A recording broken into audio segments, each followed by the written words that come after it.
thinking about the predictions and they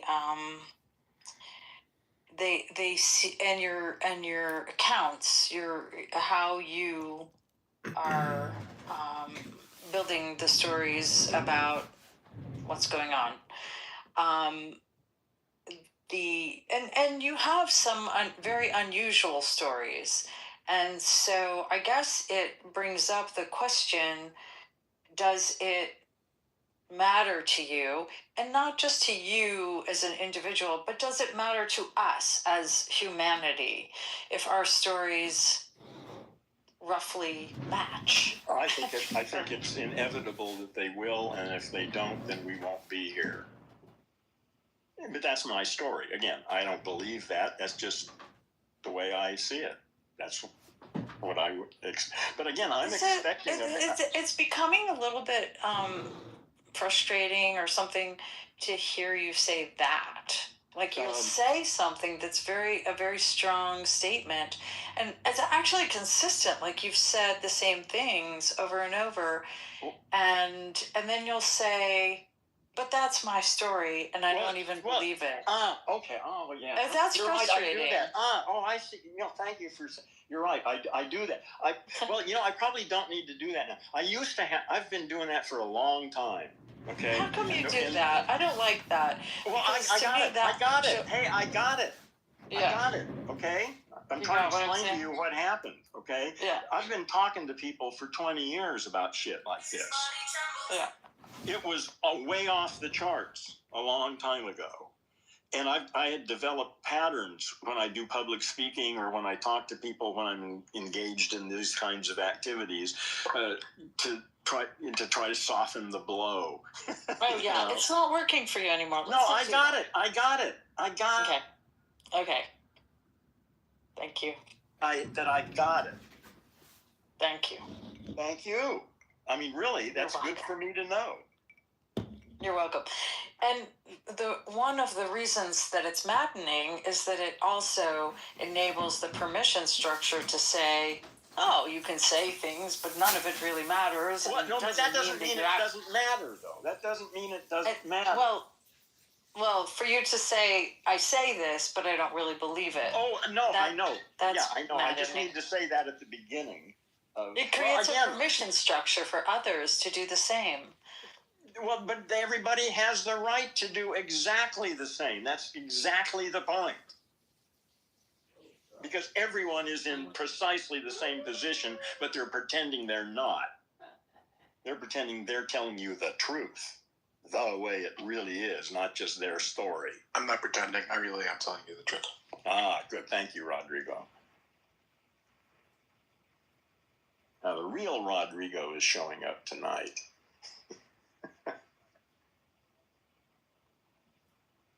So, yes.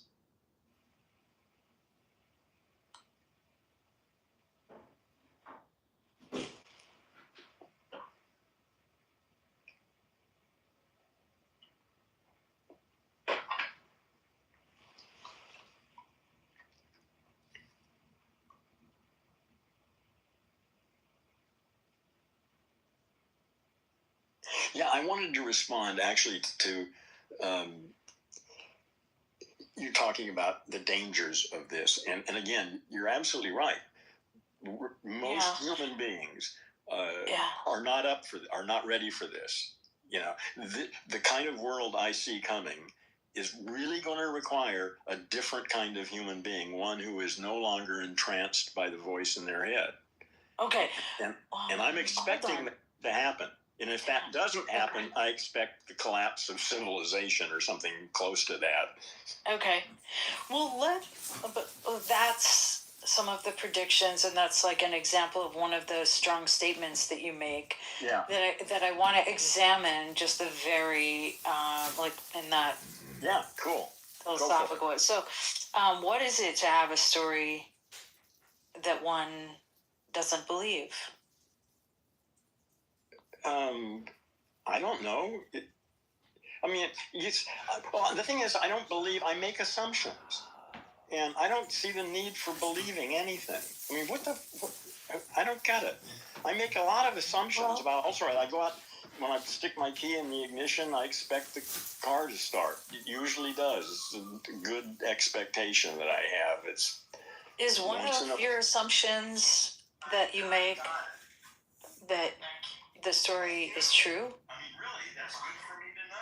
No, not that it's true. No, again, because I don't use the verb to be when I'm trying to be accurate.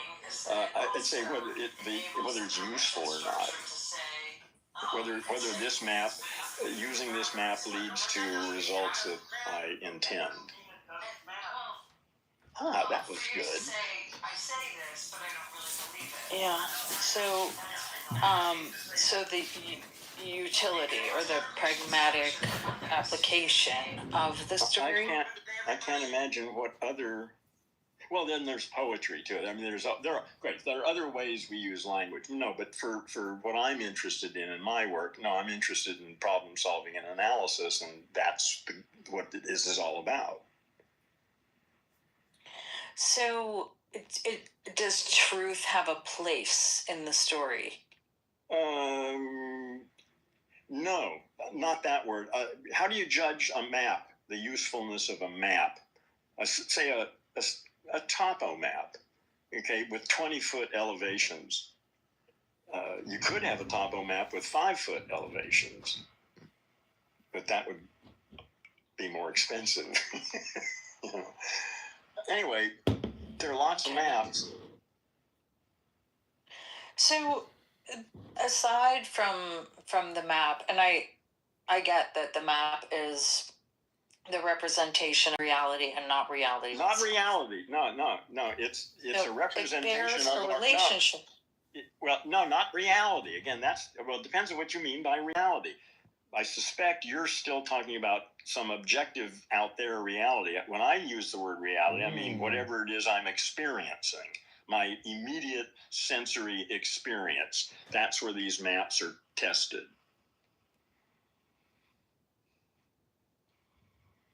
So how do you judge if it's useful?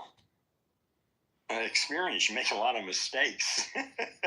Yeah, this is where age comes. This is why I don't take anybody under 50 seriously. Because you haven't made enough mistakes to see what an idiot you are yet.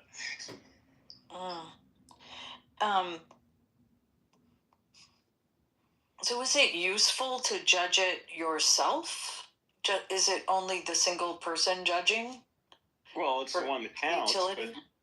But I usually try to get as much data as I can, but you never get enough. I mean, there's no way. Ultimately, you never have enough information. You always have to make a decision. It's a sort of leap of faith. I mean, not always, but you never know. And I guess, that's one of the things that's really changed in my life in my mid-60s was when I actually began to get comfortable with not knowing everything. It used to piss me off. I wanted to understand everything, and I didn't, and it pissed me off. Now, I finally accepted, well, I don't know. Do you know some things? Are there some things that you know? Oh, well, I've got a lot of experience. I've got a lot of theories. I got a lot of stories. I'm here still. I'm happy. So apparently it's working. Yeah. So I'm glad you're happy. That's all good. Like I appreciate that. And I think still the question under examination is the how you are evaluating those judgments. Like how do you evaluate? Are we talking about? If you're, what's that? Which judgments are we talking about here? Like if you evaluate something as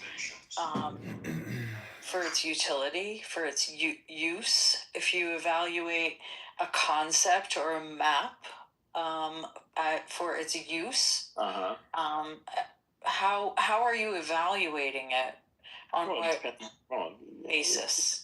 Well, it depends on what domain we might be operating in. I think music and art and sports. Okay. There's a million things that are in play here. So, are there standards? That's what I'm getting at. Like, is there a standard against which you would judge it to be good or bad? Judge what? Or successful, good. Not successful. What?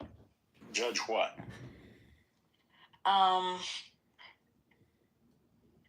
Judge the... Because I'm capable of making judgments in some domains and totally incompetent in many others. So, but if you're talking about art, I mean, that's another thing, but that's quite different than making... Well, there's so many judgments. Something that there is a truth about, like, that there, that you would say this is useful, like, you know, I'm putting in a shelf and I need to get the right length, and so I measure it, and then go get the piece of wood, and it fits. Yeah, so this is all that. Yeah. What? Yeah, this is, well, it's simple in that domain. I mean, we got that one down pretty good. Engineering and all that shit, we've had, that's one of the things. Or like even let's take a map, like a subway map. Yeah. I go to this New guy York is the crankiest, and I want to get most argumentative, angry person, and nobody can understand what he's trying to express. And it works. But he's got a doomsday attitude about everything. Yeah. He keeps thinking the world is going to fall apart, because guess what?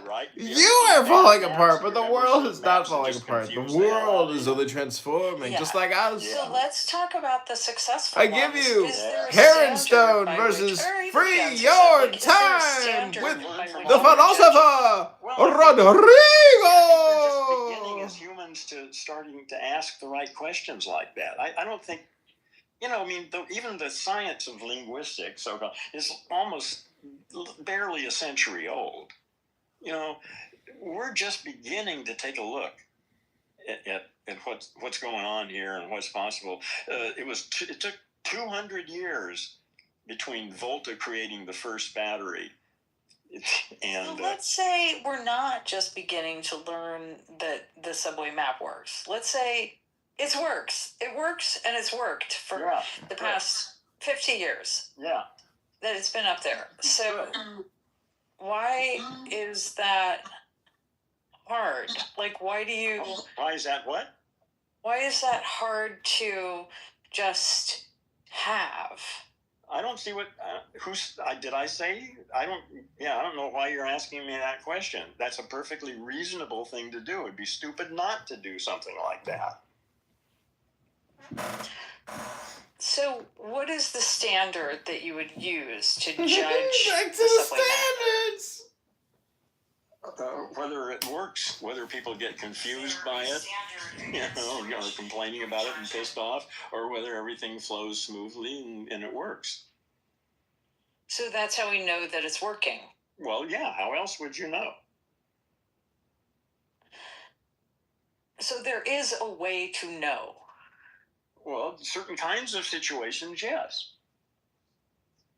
So and again, remember, usefulness is measured by truth, that it matches, that it works. Well, you insist on using those words. I can account for all this stuff and not need the word truth. It's just irrelevant. Okay. It's like topo map and street map. If you got a topo map and someone's talking about 4th Street, it's not on that map. Okay, it's a topo map. So I think that when I spoke about how I see dangers involved in relativism. Yes, absolutely. There's dangers involved for everything. And in the reluctance to speak of right and wrong, truth or false, or correspondence to truth, correspondence to reality. Yeah.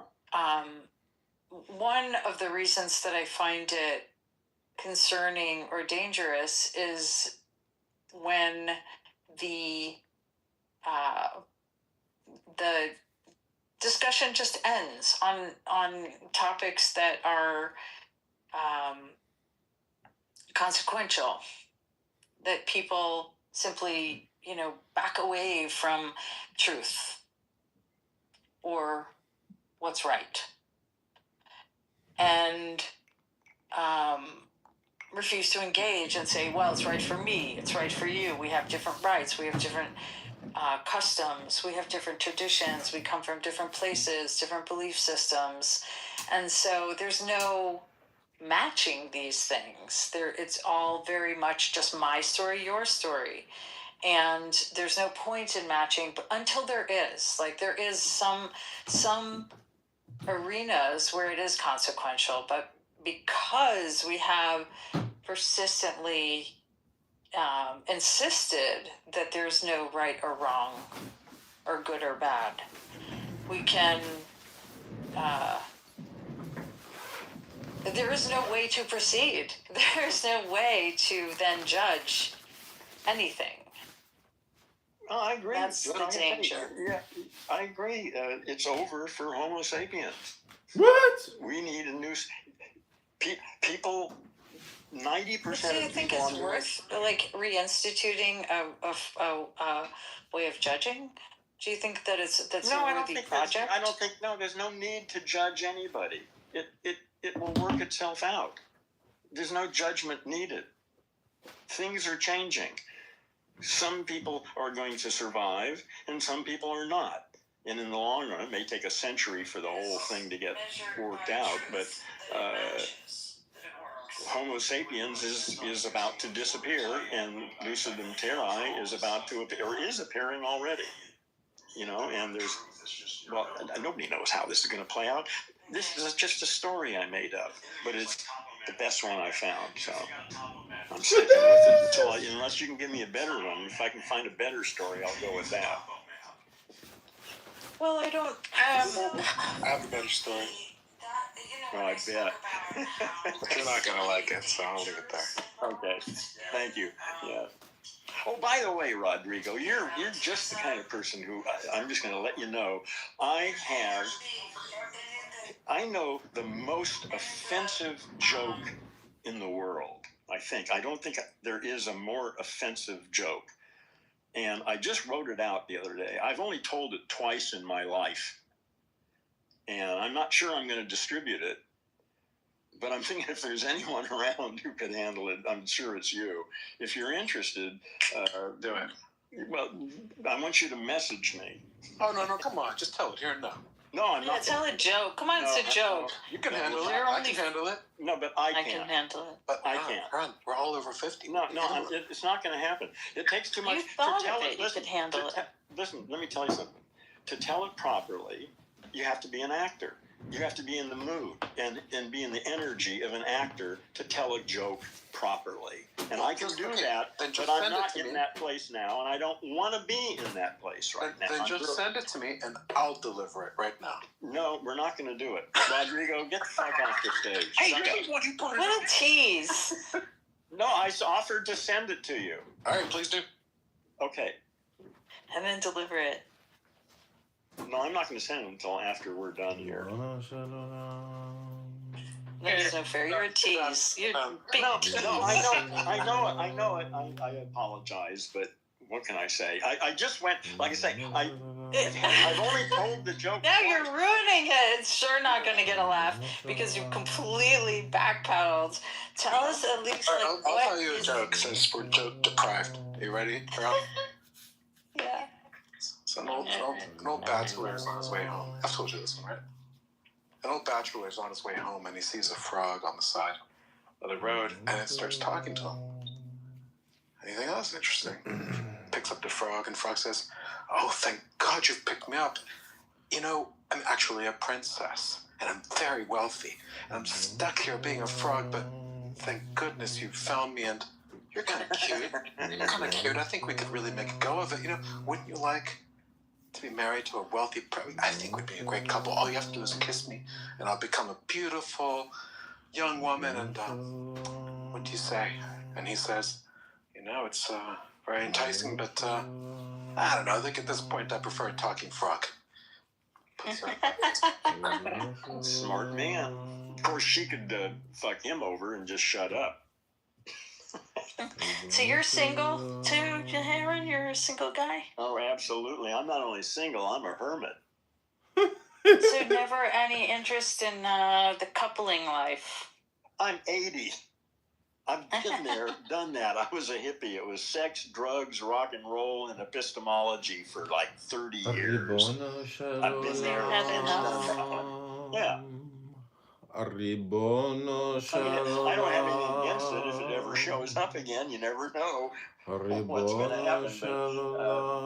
But I don't have any interest or energy pointed in that direction. When I was 25, I had a friend who was in his 70s, and it was a long distance. I was living in Boston downtown, and he was in a very tiny village somewhere in South Carolina. But he was very cultured. He had lived in Manhattan for many years. And at some point I asked him, hey, are you happy out there? Wouldn't you want to live in New York or Boston or something like that? And he said, I've done that. You'll understand. I think it's different for everybody. I concede, some people stay in the city, and it's right for them. They just blossom there, and other people go, Georgia O'Keeffe, the painter, God, she's such I love her. She was awesome. I also know her museum in Santa Fe. Yeah. And her famous love life, too. Yeah, she was awesome. Mm-hmm. So, was she also single? Well, she was a hermit. She lived out in the desert by herself. Yes. But she had an assistant. She had several assistants. Gentiles and make them be everybody. We know the scripture's not talking about that. But when you don't read it. Praise the Lord, Hebrew brothers. After dark, prayers are intercessor. Oh my goodness. And holy convocation, you shall do no work therein. It is a Sabbath of the Lord in all your dwellings. These are the... We just don't talk about what actually, there was a lot of work. I mean, I know, but in terms of me, that's all I think about. Days off. For the holidays, for me, that's all I think about is work, because that's all I do. That is true. I mean, in service industry, anything, you're going to have work on holidays. It's always a thing. But that's what I mean. Like, I don't get a chance to enjoy. You know what I mean? It's you meet the right person. Oh, hey, everybody. What are the best life hacks you can share with me right now? Please. Nope, and nope. I've got some great life hacks for you. Don't forget to buy the baby wipes. Also get a tongue scraper, and don't forget to get a water pick and floss every night. Rid of the dummy. Oh, you want me to do it? Yes. No, he can stay. Okay, fine. But there was a black-owned bus company that called the leaders and said, hey, we can bring some bus. It was black-owned? Yes, it was. What made it black? A lot longer than they did in the first place, but those things were rejected by some of the leaders. It's because it's a scam.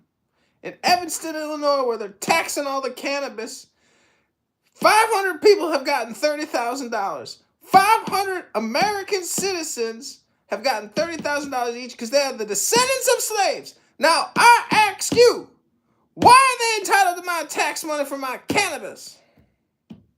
That would be the enslaved. I'm just saying it's ridiculous that 300 people who we live with can get $30,000 of my tax dollars.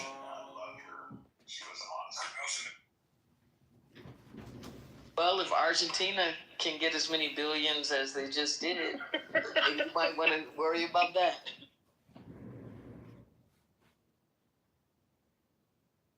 Sounds like white Illinoisans have a class action lawsuit against their government. They feel like they're being improperly taxed for the money that essentially is going to the descendants of the enslaved in Evanston. either way it goes, it was just a test market anyway, and they didn't even pay out the whole of the small city. But if you feel like you've been wronged, it's not just your right, but kind of your obligation to take it to court. Fuck that shit. I want justice now. This is anti-constitutional, and I want a goddamn green bean, you fascist, terrorist, domestic, liberal, Democrat, fascist, communist, socialists. What I will do though is hold on a second. Let's make a new rule for tonight. If you have a penis, no green bean for you. Not just for the rest of the night, okay? Because I think that'll lead to a better room. So my question, Nubia, is this: like, it's twofold. One, what type of tax system would you choose? Like flat tax across the board, or like a scaling tax based on revenue? And if so, where would you cap it? And my second question, and not just to you, Nubia, to anyone, my second question is, do you think it would be good for taxpayers to be able to choose what government initiatives they want their tax dollars to go towards?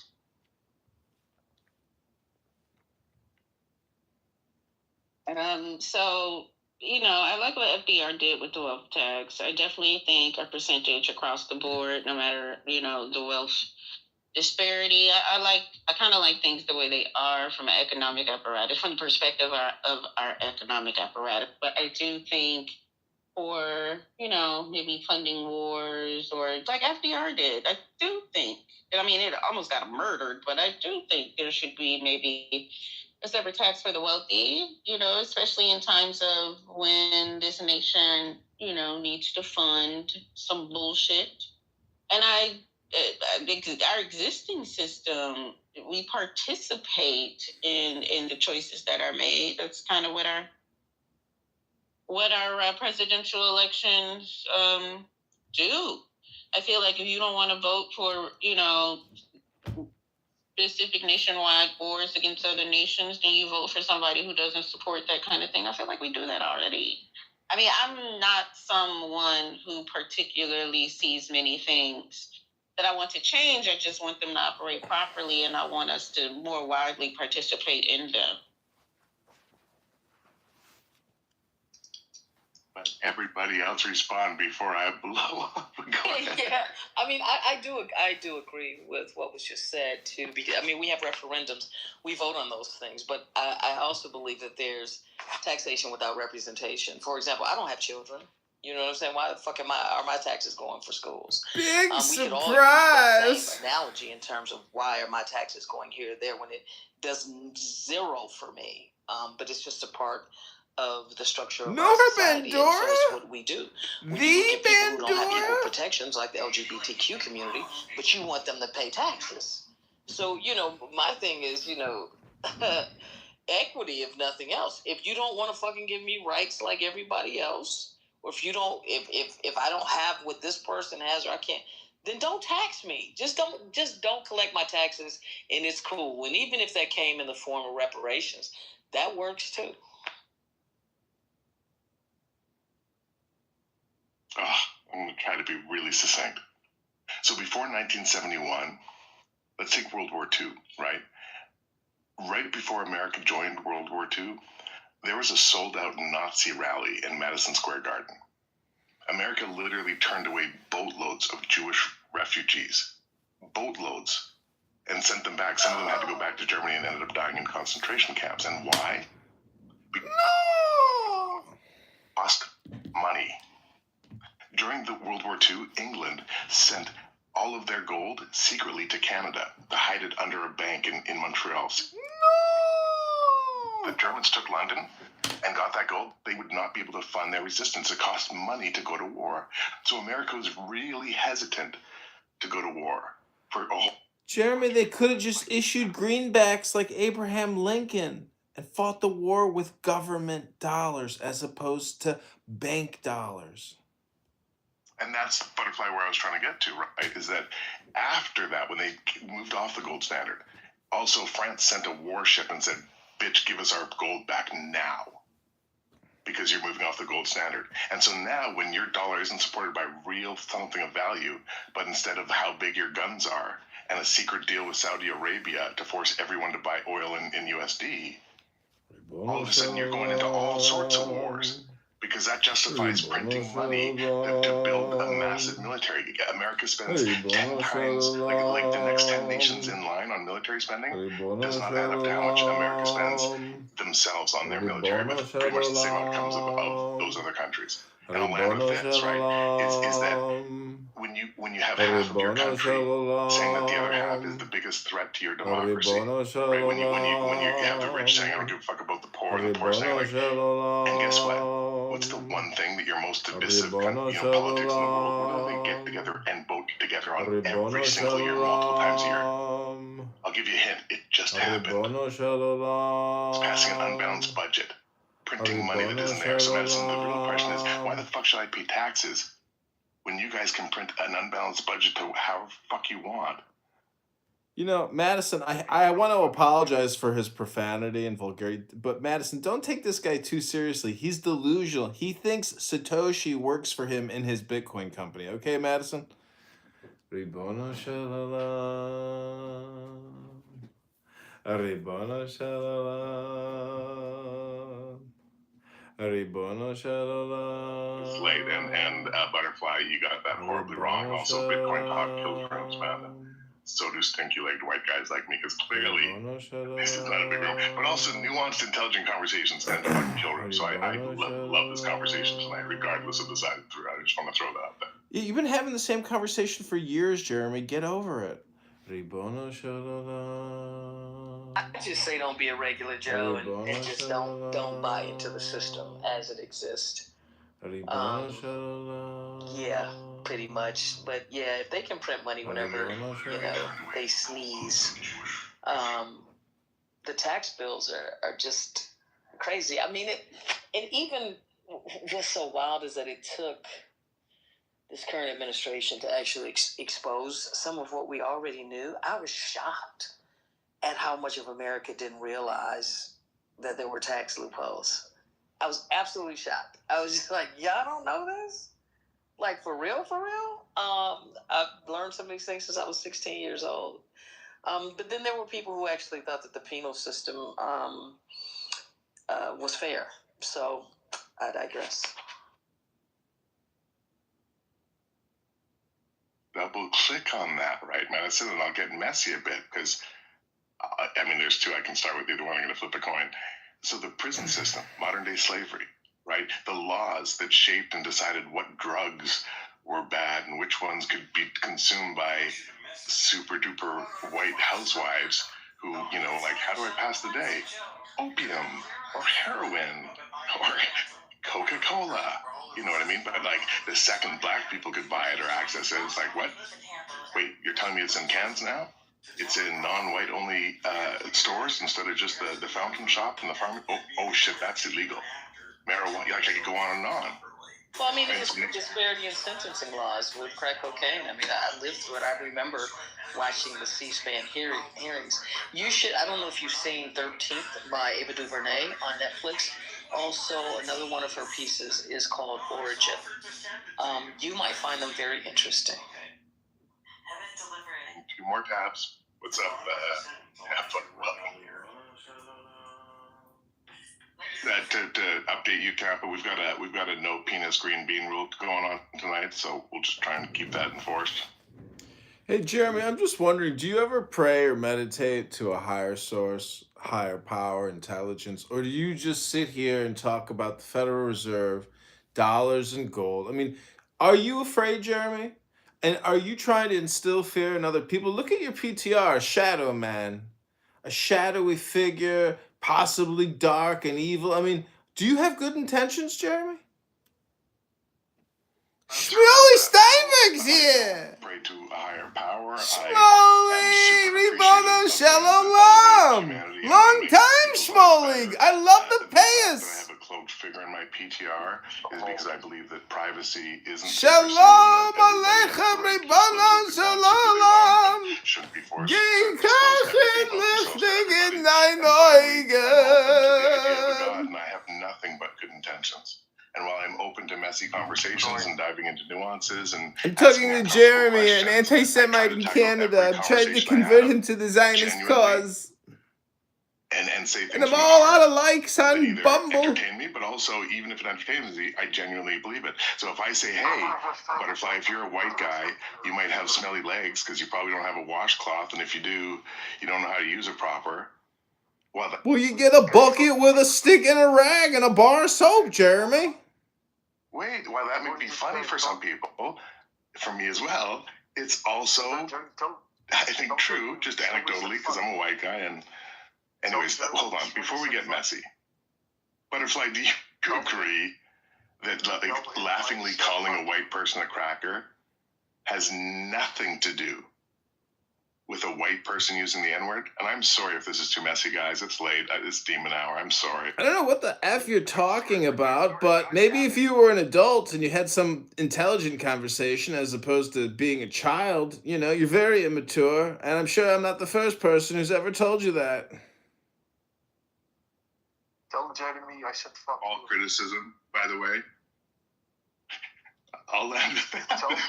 Tell Jeremy Zionism. And if Cora was here, she would tell me about the Dunning-Keurig, and I know Keurig is a coffee machine, but the anti-Dunning-Keurig effect. God damn it. Ma'am Danny? Did I at least say Ma'am Dammy right, Christina? Ma'am Danny? Stupid Canadian Jeremy. Danny. You're irrelevant. Stop worrying about the I hate myself so much right now. Kill yourself. Keurig, thank you. Thank you. You're a midway at best. Keurig. You know what? Tatina! Tatina! Welcome to the roast of Jeremy! He doesn't even know he's getting roasted. White guy should have been way there. Jeremy, you moan when you wipe your ass. Jeremy, you moan when you wipe your ass. So you're Canadian, Jeremy? Yeah, I'm the worst kind. Well, not the worst kind. There's so many more worst kind of Canadians than me. I'm from Detroit, so I spent time in Canada growing up. We had nice. Leamington and Stratford and Windsor. You're one of those rare Americans that actually know what cold really is. Like, really is. Yes. So let me ask a messy question, right? Someone put this thought experiment to me, and I don't know how much you know about Indigenous people in Canada, but a lot of them still live second quality life. And the reason why is different, a little bit different than I think the disparity of minorities in America versus Indigenous people in Canada. But like, Christina, please correct me if I'm wrong, because you know this probably better than I do, but basically horrific shit happened, massive disparity because of white man, and then there was almost a flip where there was this idea of like, because of white guilt and everything that happened, it was just like, well, you guys just govern yourself.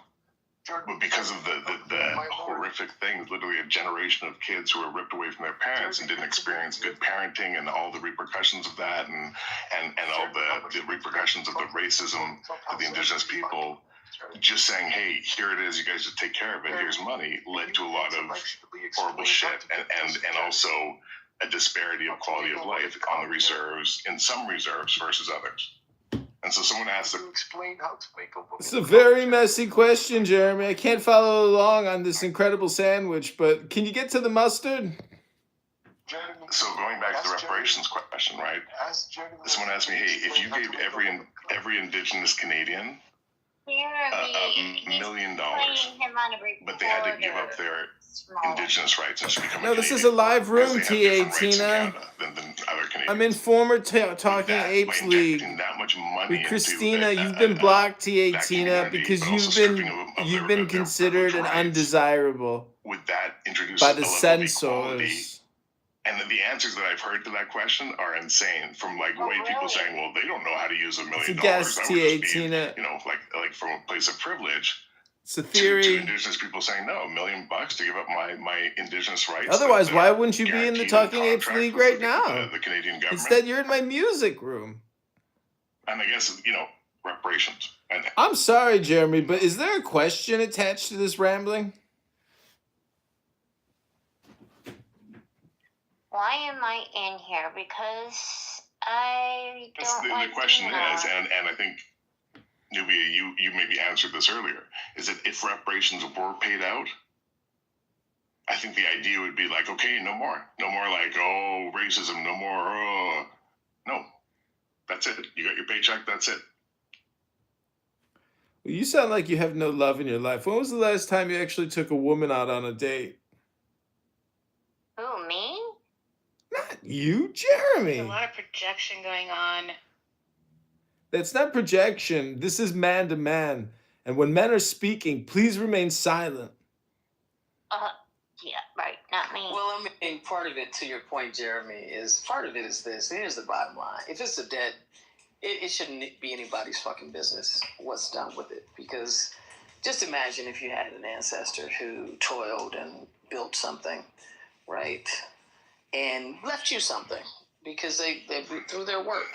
And all of a sudden somebody said, nah, you can't have it. You might not know what to do with it. And I mean, you know, the indigenous are the indigenous. For Black Americans, we have a history of success in terms of the things that we've done. So, and repair is in the word reparation. So it's not just random money. It's land access, it's tax credits, education guarantees. There are other things that go along. But the thing is, once we build our wealth, just don't drop bombs on us. You know what I'm saying? It's a case for segregation, actually. Because every time we've been segregated and we had thriving communities, then we were sought out for some reason. It's like, God damn, just leave us alone. You know, I mean, when you look at, like, it's probably every 20 or so, you know, there was heroin in the 60s and 80s, it was crack, you know, now it's fentanyl. And before that, it was just straight up, just Tulsa, Wilmington, Rosewood.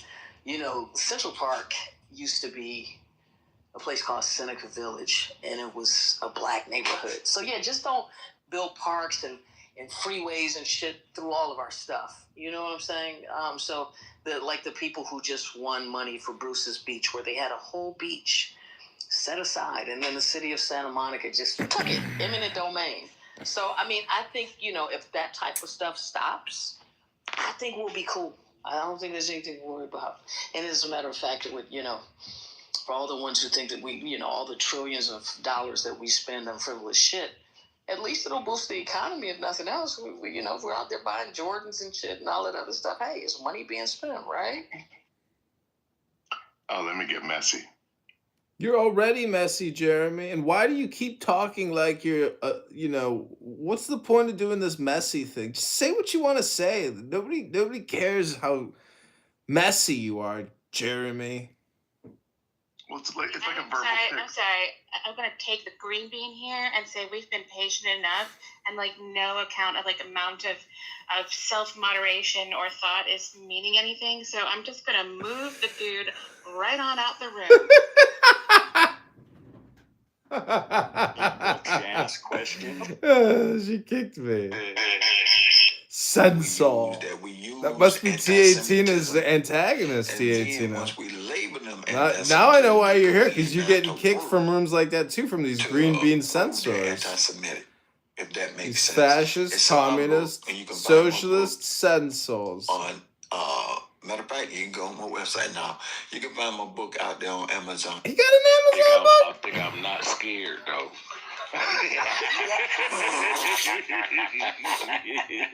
Of course, so freaky.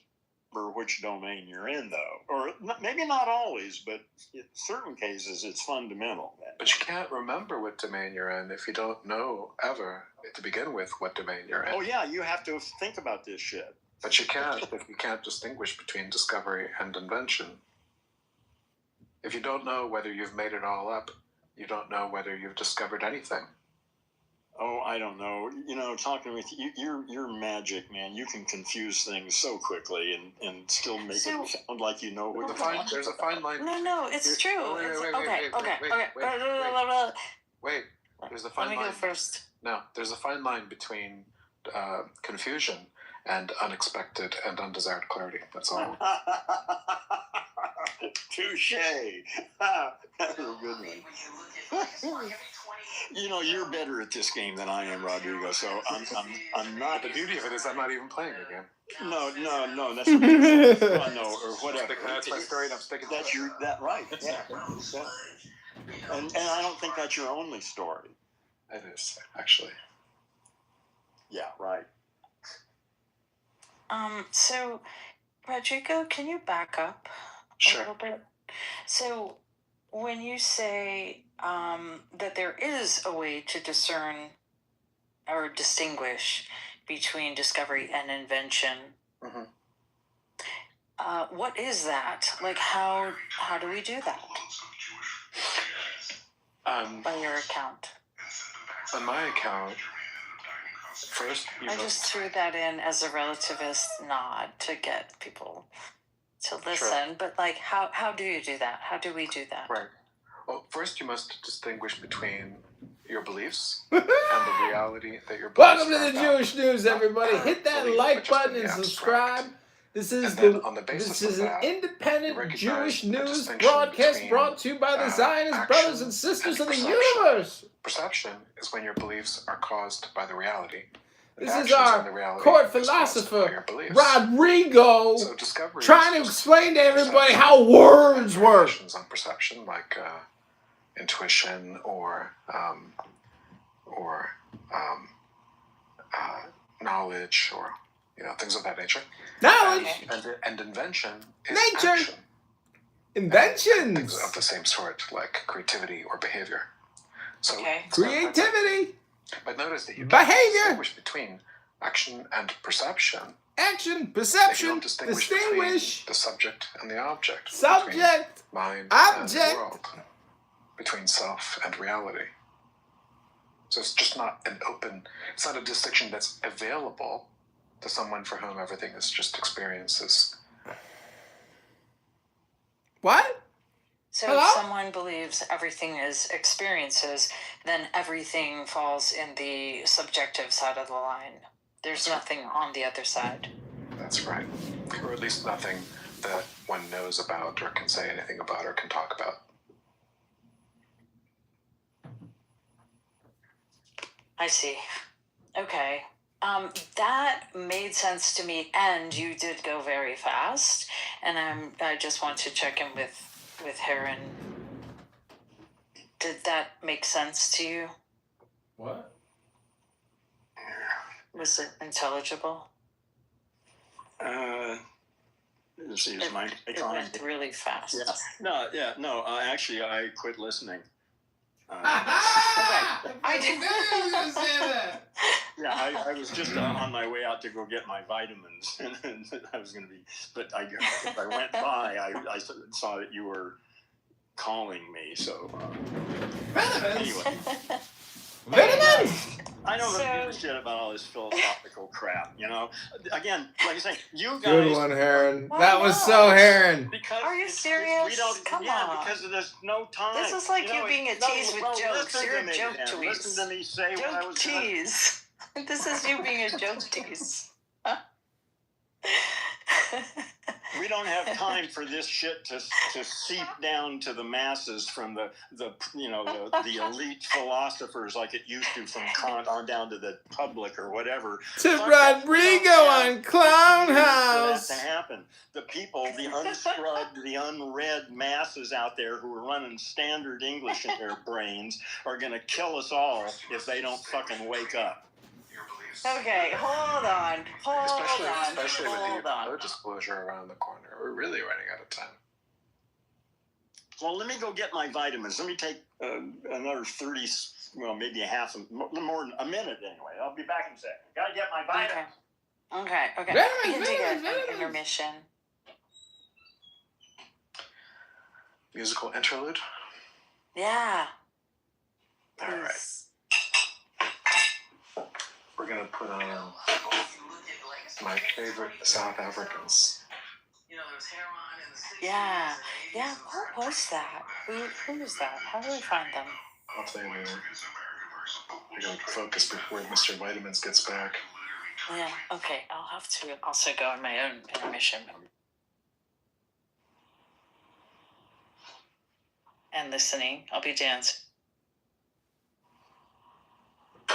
Welcome to Jewish Comedy. Okay, I'm back. Too quick. Okay. Yeah, more intermission.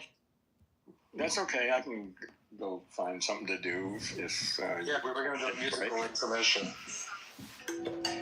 How long? 3 minutes. Okay.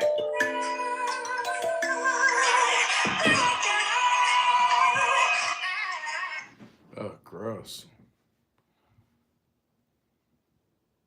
Okay, we are wilding out. Here we go. Black women ahead, man. I don't know if you got what they want.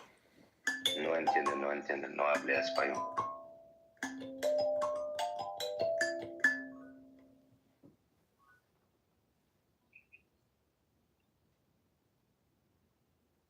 There's a real push, more so in my humble opinion. I'm not that old, but there's a real push in this world to desensitize truth, no matter what that brother, why you gotta mic up on that. You gotta mic up. I learned that from my father. Again, I stand corrected. Usually, my bad. The girl was a white girl that he murdered. But oh yeah.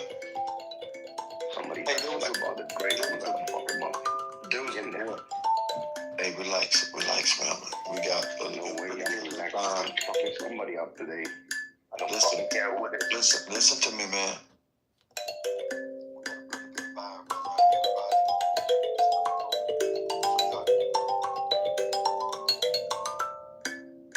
All right, let's go with the conversation, man. I don't know, it's crazy. But yeah, they say he was found guilty. They gave him life and not death. And because of that, a lynch mob came and hung his ass. There was this dude, not long ago, there was this black girl. She was in a hotel. She was a maid in a hotel in New York.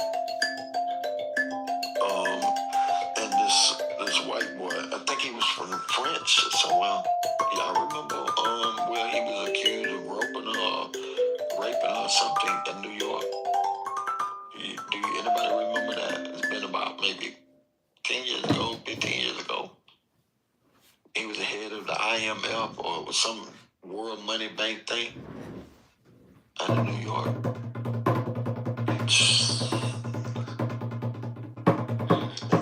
The head of the IMF was accused of rape. Right. Listen, he was in New York in this hotel. She was a maid in New York. I remember the story, but it's kind of blurry. I was real young then. He was a diplomat. They couldn't charge him because he was a diplomat, right? No, what happened was his case went away. He resigned. I think the girl ended up getting some money. Damn, some shit. He was over the money bank, man. He was a big boy in the money arena, and he was in New York. And the girl, the maid, accused him of raping her, groping her, or something in the room. And he was in New York to do a major speech. You talking about Dan Katz? I can't remember. No, he got a funny name. It's a white boy. I can't remember what this dude's name. But the premises was I think he had something to do with the Jews tied up in that money thing, and his case just fucking went away. Never heard of him no more. He's supposed to have resign. Look at Rupert Murdoch. Shit. Rupert Murdoch is a prime example, another example of these dudes and their behavior. Rich, powerful, elite ones. And they're doing devilish acts and nothing happens.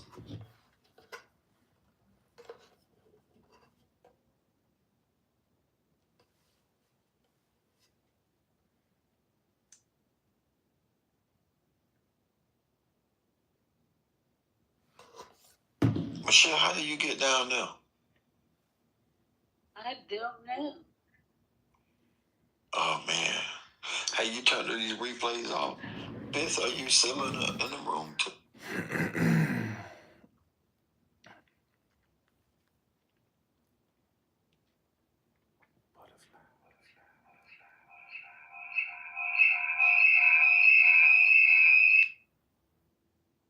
So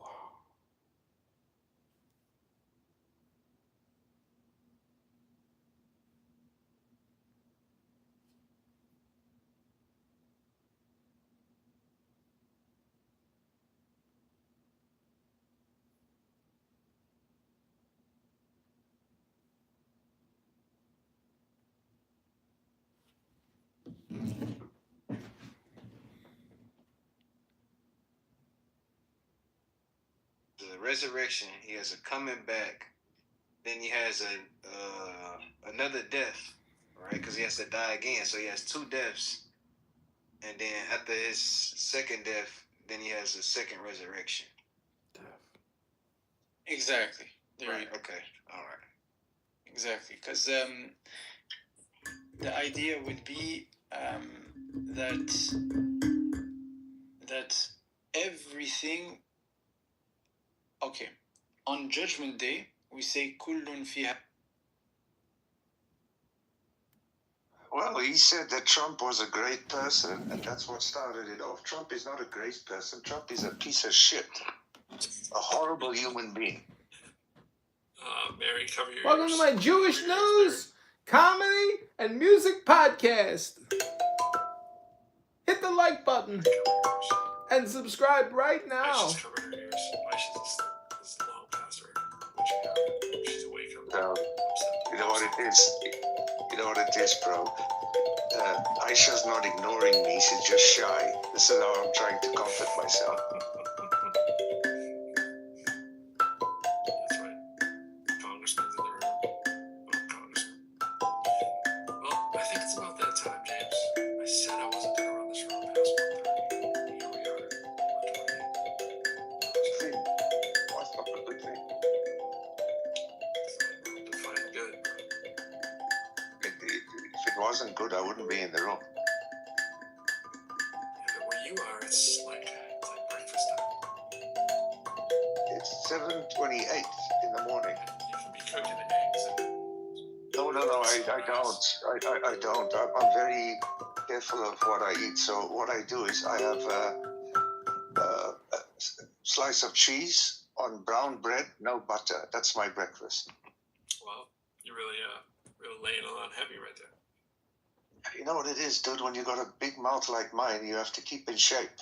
You know, otherwise, an ass kicking is very painful. It is. It is. It is. You need that protein. The cheese got a couple grams. Yeah, but like I told you before, Holland has got a very good bicycle infrastructure. So I don't own a car, and everything that I do on my bicycle. So per day, I'd probably ride between 40 and 50 kilometers every day. And I'm 60, so, it should be more, but I can do it at the moment. That's pretty good. You don't need a gym membership or anything. No, I'm not a member of a gym. Never have done. Yeah. If you're doing 60 kilometers a day, Jesus. Like, I was in the supermarket a few days ago. I think it was last week. There was this black man who was arguing with, I think there were two Moroccan or North African youngsters, maybe 15 or 16. And then they started beating him up. So, but I thought, I'm not going to let you get away. So I ran after them, and I actually caught them. When I looked at them, they looked terrified, so I just let them go. Because like the incident where it took place in the shop, they got cameras. And I'm not really in the business of talking to police and interviewing of what happened and what I saw. So, but it was a black man's fault. I mean, if you're 70-something, why would you choose to argue and punch somebody who's 16 or 17 years old? Oh, well, that's an important detail. Yeah, he was stupid to have done that. Welcome to my Jewish news, comedy, and music podcast. There's a lot of right-wing politics, so I think Holland's been at its most now. It's having one of its most critical moments. I mean, I never thought I would see Dutch white people saying Heil Hitler wasn't wrong. I never thought I would see that, but I did see it. That's what they were shouting during the anti-immigration protests. That was one of the darkest moments of my life when I saw that. I mean, what happened? Schmoley wants to talk to us. You know what, Smoley? You're too stupid to talk to. You've got nothing to say.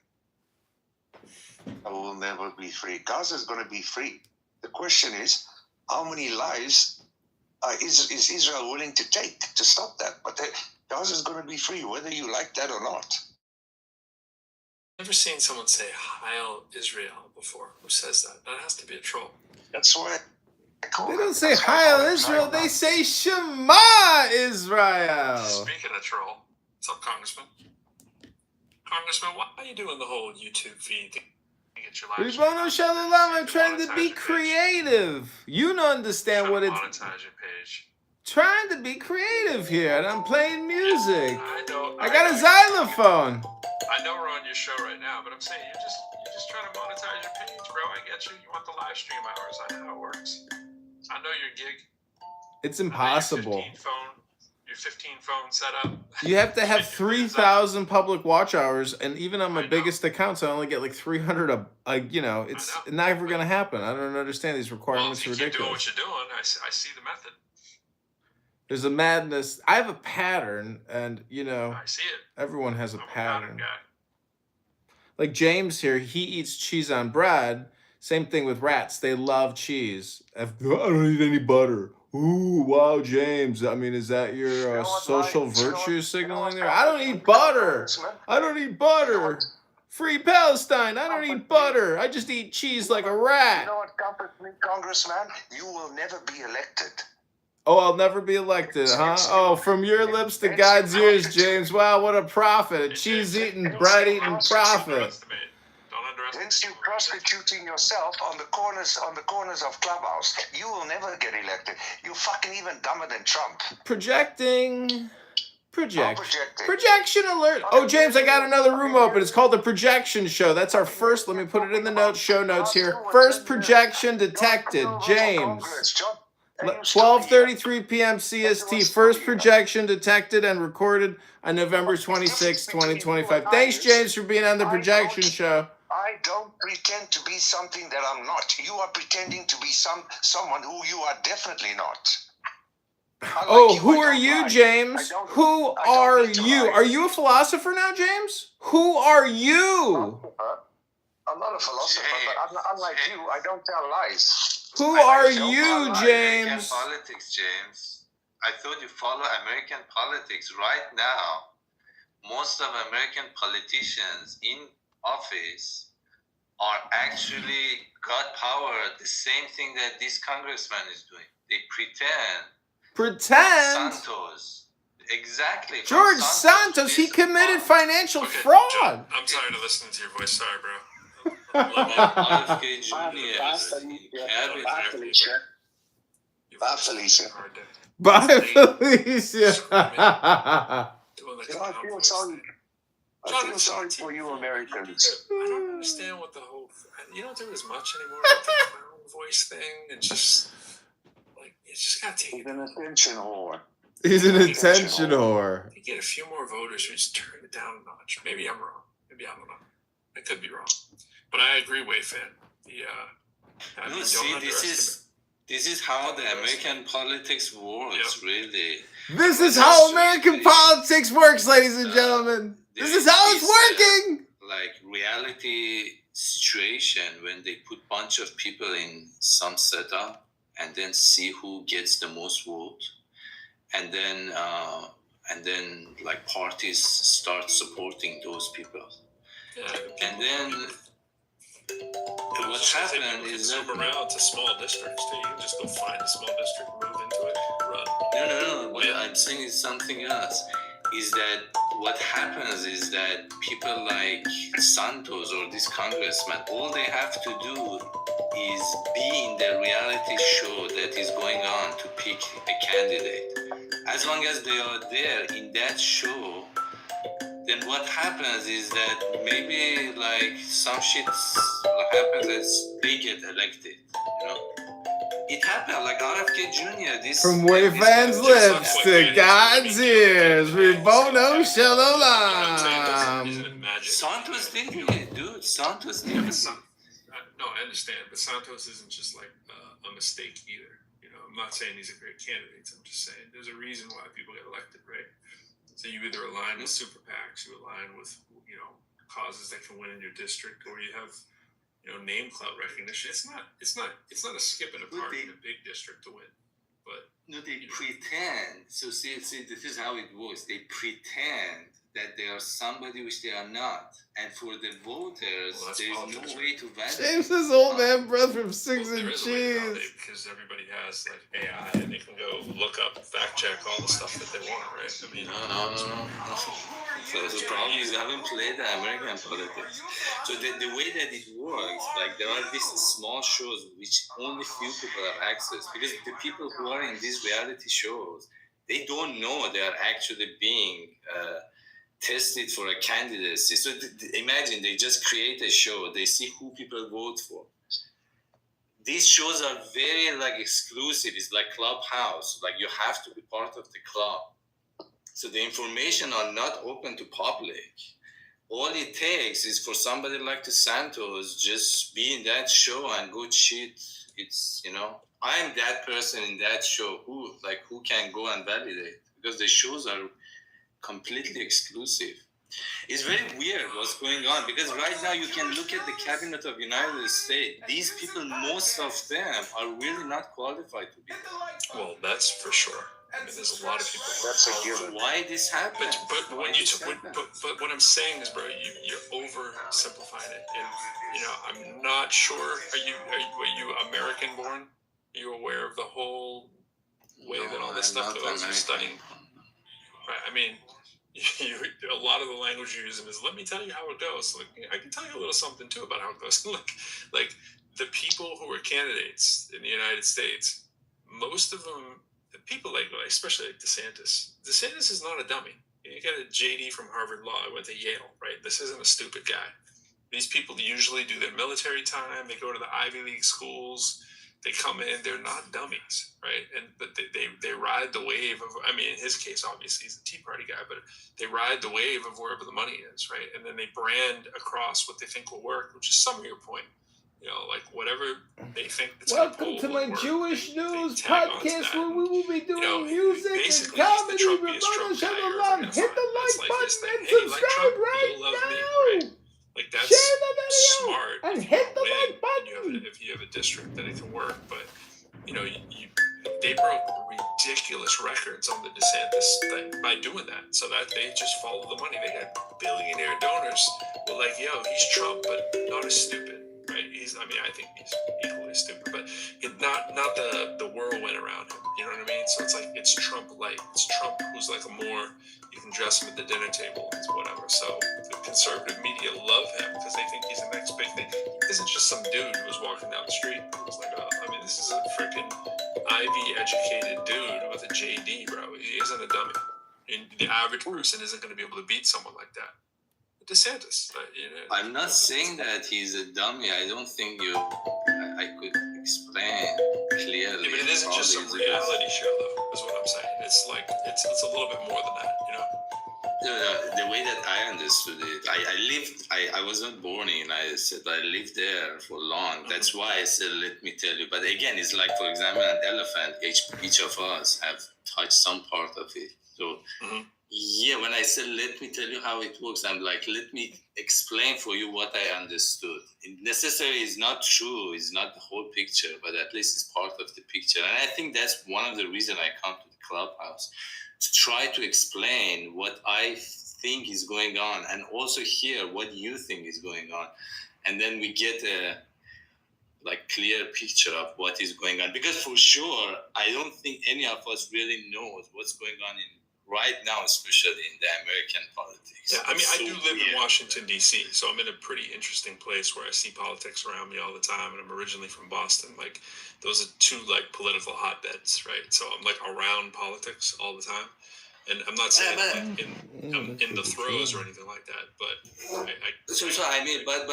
I might be able to provide some kind of. What's your thesis though? Like, you just saying, because I agree if you're saying I think a PS artist.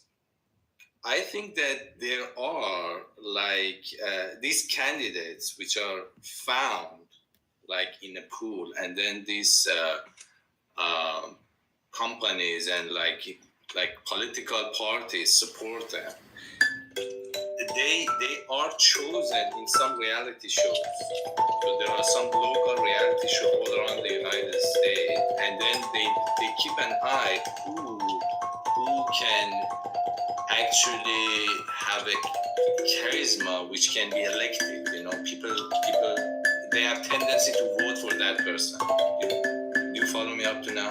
So there are these, for example, a small town that you can run a reality show there, to see who is who, and then and then find one person which everybody likes in that town, and then you can say, okay, this person is worth an investment. We can support this person. I get. That's what I thought you were saying. I mean, I get what you're saying. Some of that is true, but I think the reason I'm pushing back on that is if you're watching TV, right, and you see the DeSantis and the Obamas and the Trumps and the AOC and freaking even I was just talking about trickle economic to Reagan, right? These are charismatic people, and they do sell, and a lot of those people do come from glitzy background, obviously, like Trump and Reagan, of course, right? But so I think it's tempting to think that there's some shadowy kind of talent scout out there, hey, he looks good, he's got a good jawline and his sound bites are nice, so let's send him to the Nationals. But that's really not how it actually works here. The real political power doesn't start on stage for us. It starts on in networks, because politicians here, you have to have money. So the donor, I mean, I know you know this from what you're saying, but you get these big donor networks and all the party. I was just listening to Donna Bazile on, she was on Mar the other night. She was talking about this too. People were throwing around some wild ideas. She's like, look, that's not the way that it actually happens. You have these party infrastructures, and you get consultants and the think tanks and that kind of stuff, but you got to go through this whole media ecosystem. That part's true, but when you keep saying reality shows, it's I think you're oversimplifying it. The pipeline's more think of in the NBA, they have or minor league baseball, right? It's more than reality TV. They're scouting, but it's not for charm. It's for the ability to fundraise. That's what they care about. The real full-time job of those people, they got to get out there and fundraise, and they got to have the ideological, whatever you want to call it, reliability, right? They have to follow the party strategy, which is the thing that they have to come in and do. They're okay, this guy can follow the program. This guy has, unlike Trump, right? But they have media discipline, right? Trump is an exception because he has his own media storm or whatever. But and then they're okay, if this person can rally up the base and they're going to stay loyal to the donors, that's what they're looking for. It's boring and it's bureaucratic, but the eyebrow raises aren't going to necessarily win you the primaries. It's the money and the machinery here that makes it happen. That's why it's status quo all the time, normally. Now you have a little bit of an uptick of people trying to emulate the next Trump, and that's what I was saying about DeSantis, because people are we can do it again with him. So they do push him, but it's not like they're pulling him out of some reality show that they just saw him on a whim. Is my point. He's been groomed to be this person, and now that the way that it's even, you can even say that too with Vance. Vance is no dummy.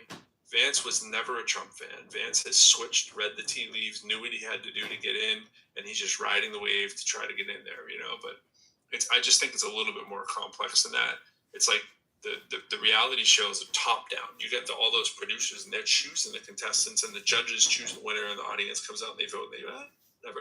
Politics isn't that controlled though. Even the billionaires and the party elites, they can get knocked over when they didn't want Trump, right? So there was, they didn't even expect Obama, and freaking Bernie is a whole nother kind of, that's not in the program. You know what I'm saying? So if it was some kind of a talent show, then the producers would be, not doing a good job because they didn't see any of those things coming. And now we're in this real world where it's look at these, how did these people emerge? But they're normally trying to keep it consistent, trying to figure out this formula. And if you can follow the formula and you can raise money, that's normally who the candidate is. But I hear you that now we have some reality showish kind of stuff, but there's no scouting on reality TV for the next candidate. I don't think that's a thing.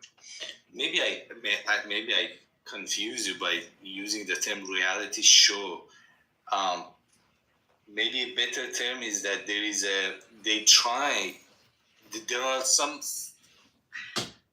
are teaching this like they are creating this pipeline of leaders. Yes, so that's true. Imagine that, for example, there is the city, and they are trying to create these leaders. It's not a reality show that they are trying to make money, like by selling to show for people to watch. It's more like it's a setup to create a pipeline for leaders. And then when they see somebody like has talent in that setup, they basically support that person, promote it, right? Right. The thing is that these are exclusive setups. The information which is happening, for example, when they are like trying to create these talents, grow them, they're exclusive. There are like only few people have access to this information.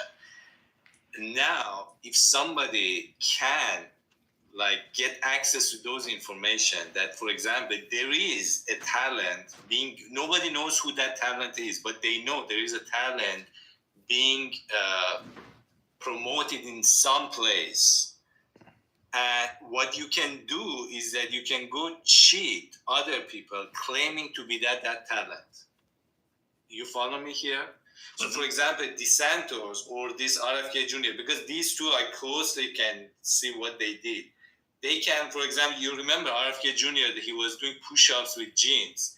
These are kind of things which can be very much from that like talent he's doing in that exclusive setup. It's not a show. Let's not confuse it. There is an exclusive setup. They are trying to promote the talent to come to the leadership pipeline. That talent is doing, for example, push-up in a gym. Now, RFK Jr. have access to that information, can pretend that he is that talent. Or somebody like DeSantis can pretend that he is that talent.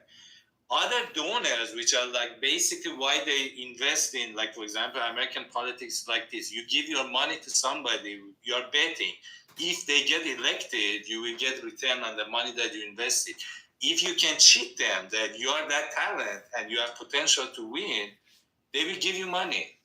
So a lot of people right now in American politics are doing that. They are like, for example, Trump. I don't think he's a con man. I think he's basically somebody which has access to information, to these talents, and he's just using it like perfectly, I would say. That is the claim I'm making. I'm not saying that it's probably reality show was not a good word to use, but yeah. I got you. What's up, Miguel? What's happening, man? I have to push back on he's not a con man. There are many indications. I'll just give you one example. Yeah. Trump coin. Trump coin was like the biggest fucking rug pull con job you could ever imagine. How much did the son make off that? Sorry? How much did his son make off that? Didn't his son walk by like $1 billion or something like that. Several millions at least. It was a lot. It was a lot. Yeah. I think Trump is, in my opinion, he's the single biggest con man we've ever seen.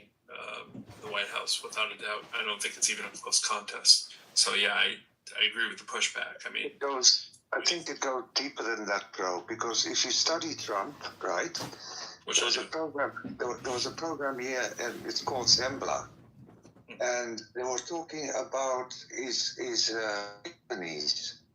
And because, like Trump went bankrupt in the 1980s, and American banks refused to lend or borrow or loan money Trump because he doesn't pay his bills.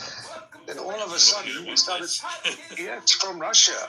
So I think he was told, because don't forget, in 2012, Hillary Clinton and the State Department actively interfered in the elections of Russia.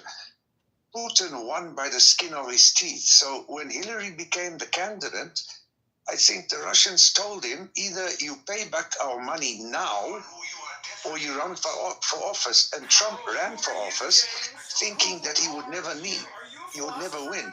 Remember his meetings with the Russians in the Trump Tower? course. He's a Russian asset. It's as simple as that. He has no Western values. He doesn't believe in democracy. He doesn't believe in a transparency. I don't think he's a Russian asset. I think he's an asset. Yeah, I believe that. He's an asset for anybody that'll give him money. And his Trump coin was really basically a fundraising campaign to raise money from foreign countries. That's all it was. And so is like all the Bible sales and the $100,000 watches. It's all money. It's money raising. It's raising legally, but legally in a way. Well, I mean, he got the okay from the Supreme Court saying that whilst he's in office, he's immune from prosecution. So he's that means I can just do anything. Like when one of the four twins, the living one, made fun of him. Remember when they put that on the jumbotron during the Super Bowl that Trump was against tariffs? What did Trump do? He increased Canadian tariffs, import tariffs, to 25% because of what Ford said. You know, a mayor in a city of Canada. That's just fucked up. So again, I hear you when you say he's a Russian asset. Again, I go back to information because the key thing in American politics is to know who is who. I think he gets information from Russia. It doesn't mean that he's Russian asset. Yeah, I don't think he's a Russian asset, but I think he's an asset to anybody that'll give him money. So maybe not again money, information. He wants power. The information is the key thing in U.S. It's not money. They're like Elon Musk. It's a stretch, though, but I mean, yeah, you can. I mean, because essentially what you're, like, to me, it's like you're not paying for the contraception. What you're doing is you're paying for a health insurance plan that covers contraception. That's right.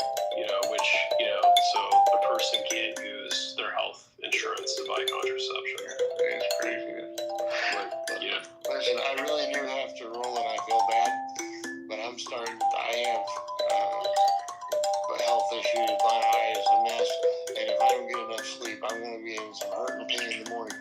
But I hope we connect again soon because it's been a great conversation. Definitely.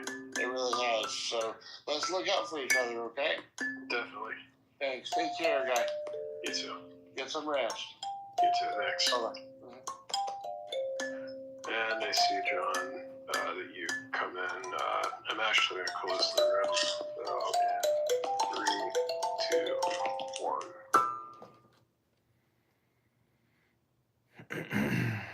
Medusa Swan. So like festivals and concerts. So what if a white person does it? White people do it? Oh, nobody cares. But wow.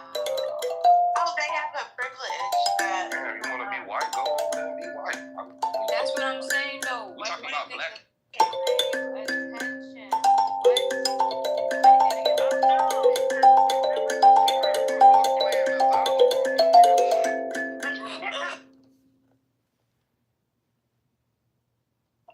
That's kind of interesting.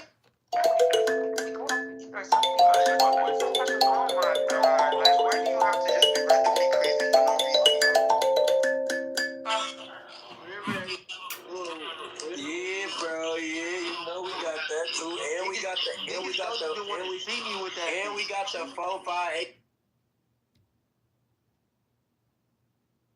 The only reason we went into Afghanistan was for oil.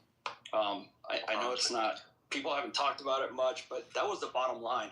I spent many of weeks protecting congressmen and freaking, I don't even know, oil tycoons from I don't even know what countries they were. But they were looking to make a pipeline in Afghanistan to Pakistan. That was a thing that was being planned. It failed. I think China's trying it now.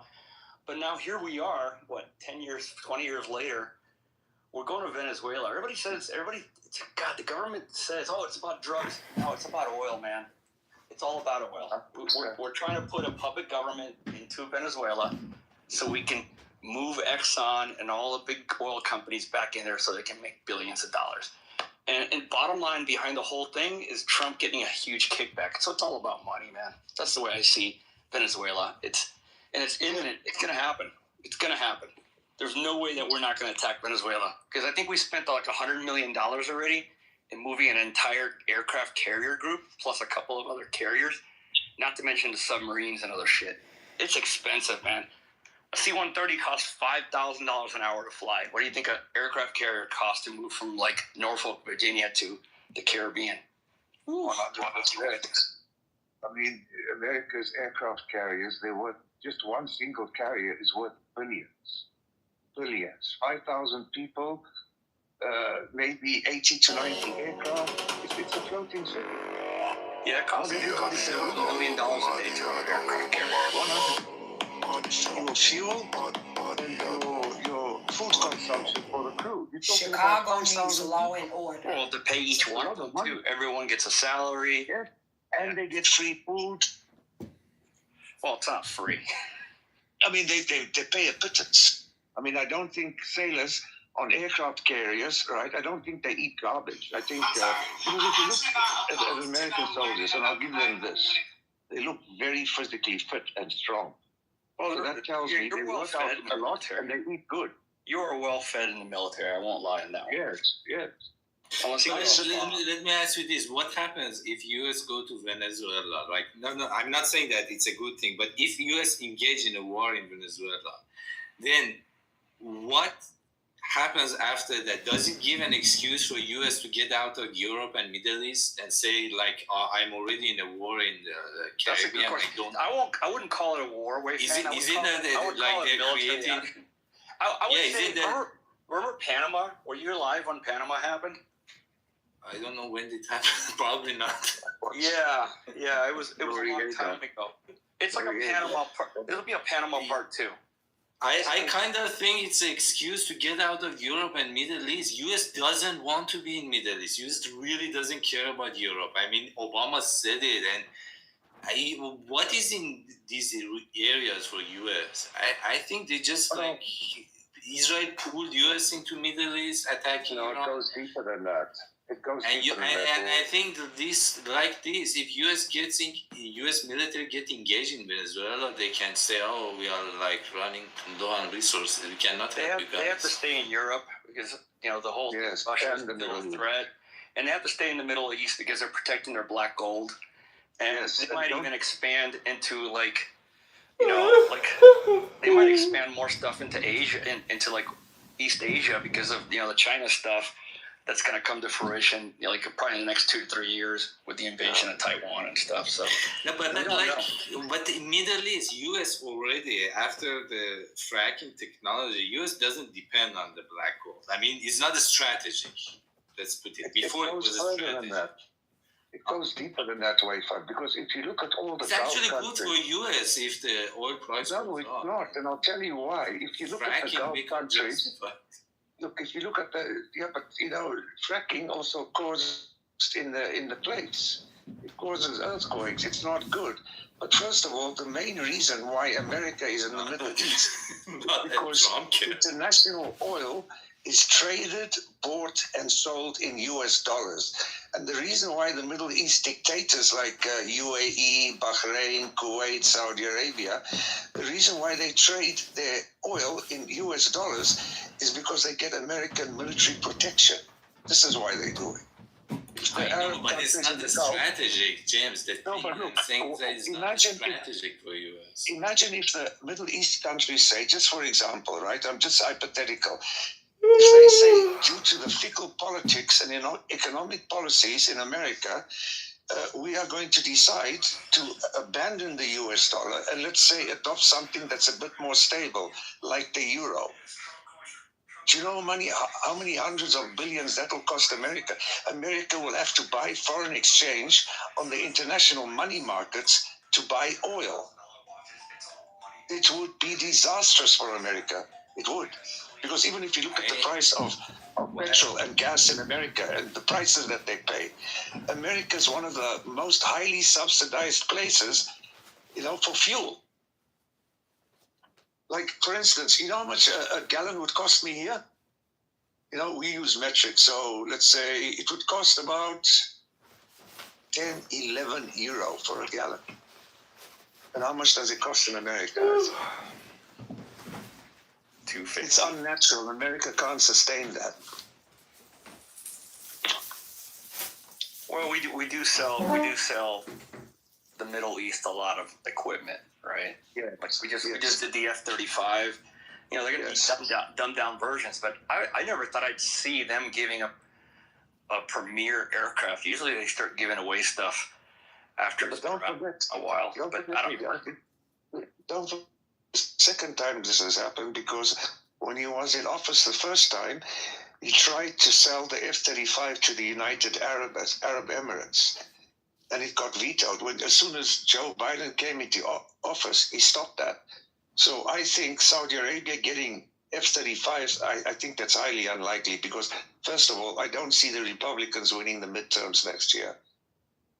I don't see that happening. James, my point is that what is a strategic interest? Like, I can understand in a capitalism system, you can make a lot of money if, like, for example, oil is like traded in your like national currency. But the strategic, for example, before, if Middle East stopped oil production, US will die because US really relied on that energy source. Right now, that's not the case. Like for example, before in First World War or Second World War, if Europe stopped production, US would die because US really relied on the import from Europe. Now that case is only with China. If China stopped production, US would die. So the only strategic reason, the strategic interest that US has currently, that it really relies on, that is China. It's not Europe, it's not Middle East. Europe is not producing anything which like United States relies on, I can understand, yes, if for a capitalism it's good to be there, you can make a lot of money, why not? You can sell them weapons and stuff, but being like having American soldiers die for what? You cannot sell this to American people. Why should American soldiers die in Europe? Why should American soldiers die in Middle East? You cannot sell that to American people. The only way that you can sell that is that you die because to protect, for example, interests in Asia. Because you can say if, for example, if China attacked Taiwan, US will die. The AI will die because Taiwan is like the monopoly of semiconductors. This is a strategic interest. Then you can justify American soldiers can die to protect us, right? But you cannot, like right now, for example, if Iran attack Israel, how can you convince American people to send their kids there to die?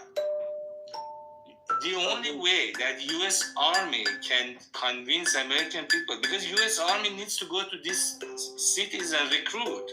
How can you tell people, come join us, you may die for what? For I don't know, for Europeans don't feel. They lie. It's called Wayfan. It's called a lie. Like saying that the drug stuff in Venezuela is a problem.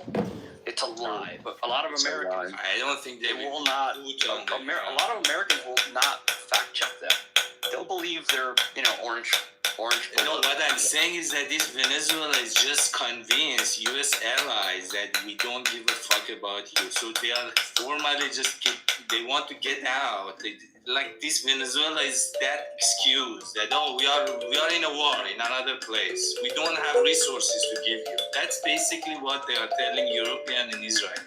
That's, I think, the reason that they are doing this Venezuela thing. Otherwise, what's the reason? Suddenly, out of nowhere, Maduro is terrorist. They just, and it's a good thing. Just get rid of this fucker. I mean, put another fucker. No, I disagree with that. It's up to the Look, at the end of the day, America has no business telling countries who can be their president. The rest of the world had to accept Trump. America won't win that war. Because what will you win? There's nothing to gain. What war, James? It won't even be a war, brother. It'll be a massacre. It'll be a slaughter. In Venezuela? There's not. Yeah, if they have to go to war. There's not going to be a war in Venezuela. The people will be happy. The people will be happy, more than likely. It'll be like Panama. If you guys saw Panama and were around for Panama, it'll almost be identical. Maduro will get ousted. There'll be a puppet government put in, and we'll get corporations back in there to make money for the oil companies. Because you got to remember, Venezuela has the largest strategic reserve of oil in the entire planet right now. It does. And it suits us, you know, and we're not going to leave the Middle East because we're just not. And we're not leaving Europe because it's a geographic advantage for us, you know, or a Warsaw Pact type scenario, which, you know, it's old now and antiquated, you know, the whole America versus USSR, but it's still kind of there in a way. It's always. I mean, the biggest American place outside America is Wiesbaden, right? In Germany. To be totally honest, it costs more to leave Germany than to stay there. Exactly, and Germany I was stationed in Germany for 10 years, and Germany just announced they're building the biggest army. It's happening. Everybody's seeing it. The US is getting out. Germany is just like last week announced they are gonna build the biggest army of the Europe. They are seeing it that they are on their own. I think it's happening, really. I agree with that. I think that in some future, NATO, not a country, NATO will be a superpower. That's just something that I think is going to happen. It was on the brink of death till Russia invaded Ukraine. It kind of got wind behind its sails. Yes. And don't forget, Europe has its own nuclear deterrence. So I'm talking about countries like Britain and France. So they're no longer were 25 years ago on America, because at the end of the day, what Europe and the rest of the world is seeing is that America's politics are very fickle. So if you sign an agreement, right, with one American president, right, and there's an election, and another American president comes, he'll renege it, just like how Trump reneged the Iran nuclear deal. This is the message that the world is getting. You can't trust the words of, how the fuck did we get to this? How did we get to this? No, James, I think this is, again, you are underestimating American politicians. The American international interest, they just completely fucked Iran. They use, this is the whole thing. That's why US is such a superpower. Their international interest is not changing. It's completely not changing with politicians. Obama and Trump, they were completely, when it comes to Iran, they fucked Iran. Iran got rid of all its nuclear capability for nothing. Agreed. So this is how beautiful they played it. I mean, to be honest, right, that agreement that Iran had... It's a national thing. They just, what matters for US is US international interests. And that doesn't change with politicians. You know what the sad thing is, Waifan? Iran was complying to the nuclear agreement. They even agreed to CCTV remote cameras at their facilities. So what America is doing, and what America has always done since the Second World War, is fight wars on behalf of Israel. And that's not doing America any favors. No, see, this is why this is Iranian. They are stupid. Right now, they are putting those people who signed this deal in jail, because what kind of negotiation, what kind of agreement? You have to understand, when you are dealing with the United States, you have to understand US politics. Iranian didn't know that the next president can come and just turn it apart. They shouldn't have signed that deal. That is like, it goes back to, for example, Native Americans. I remember reading this story that, for example, this chief of tribes, when everybody in their tribes died, and then the chief is the last one, he was like, you British are liar, and then he died. So what? Of course they are liar. This is the beauty of the politics of this nation. They lie, and they get away with it. I mean, this is politics. Look, politics. If Iranians sign it, this is very stupid. They shouldn't have signed it. But you know what politics is? Politics is war by other means. That's what it is. What do you mean? People think, politicians, they listen to the people, and they don't. They don't care. Do you think, if America really cared about its people, how is it that the richest country in the history of the world, right, despite having a deficit, that tens of millions, probably more, never had health insurance. That Obamacare, the Affordable American Care Act, right? For tens of millions of Americans, that was the first time that they could actually afford, health care. Oh, so you're going to capitalism? Yeah, I don't like capitalism. Capitalism is welfare for the wealthy.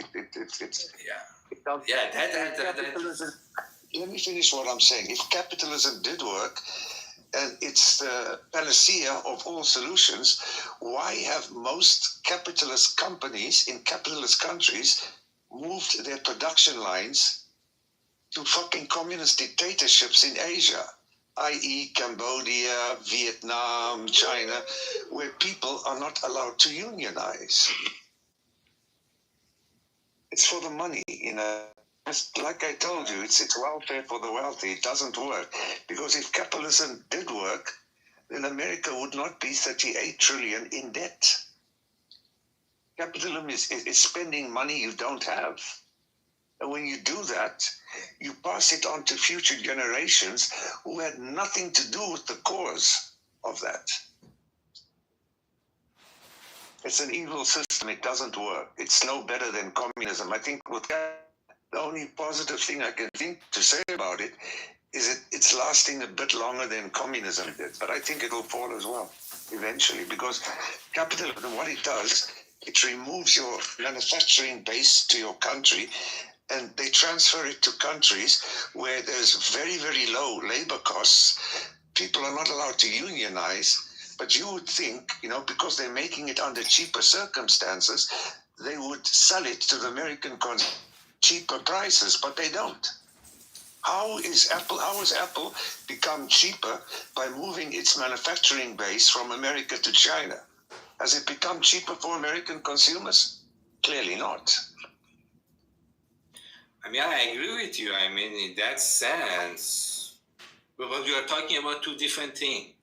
United States has been capitalist from the beginning up to now.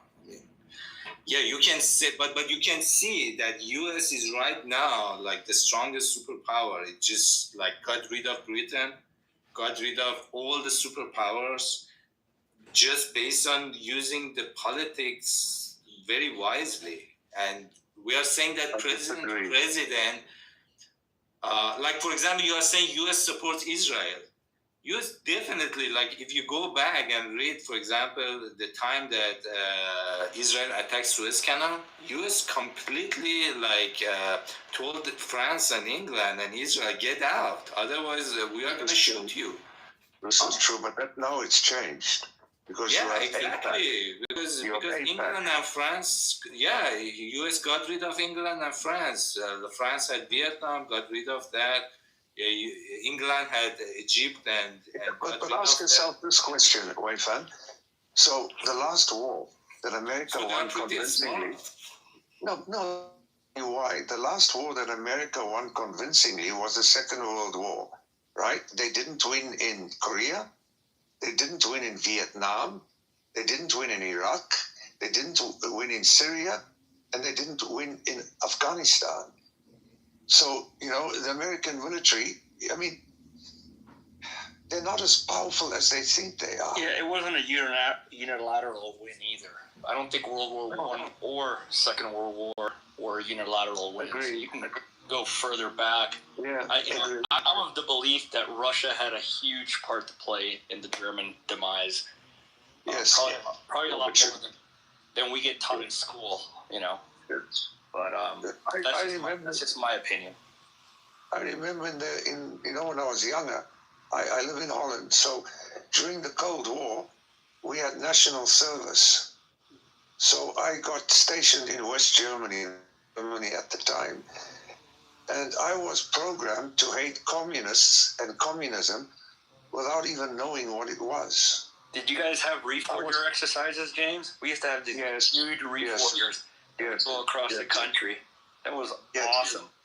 Yes, but unlike America, like in Germany and America, the Americans were in the southern part of Germany, and where I was the northern part. So we fell under British command. Oh, up near Hanover? Yeah, near Hanover and Hamburg, yes. Yeah. I was down near Stuttgart.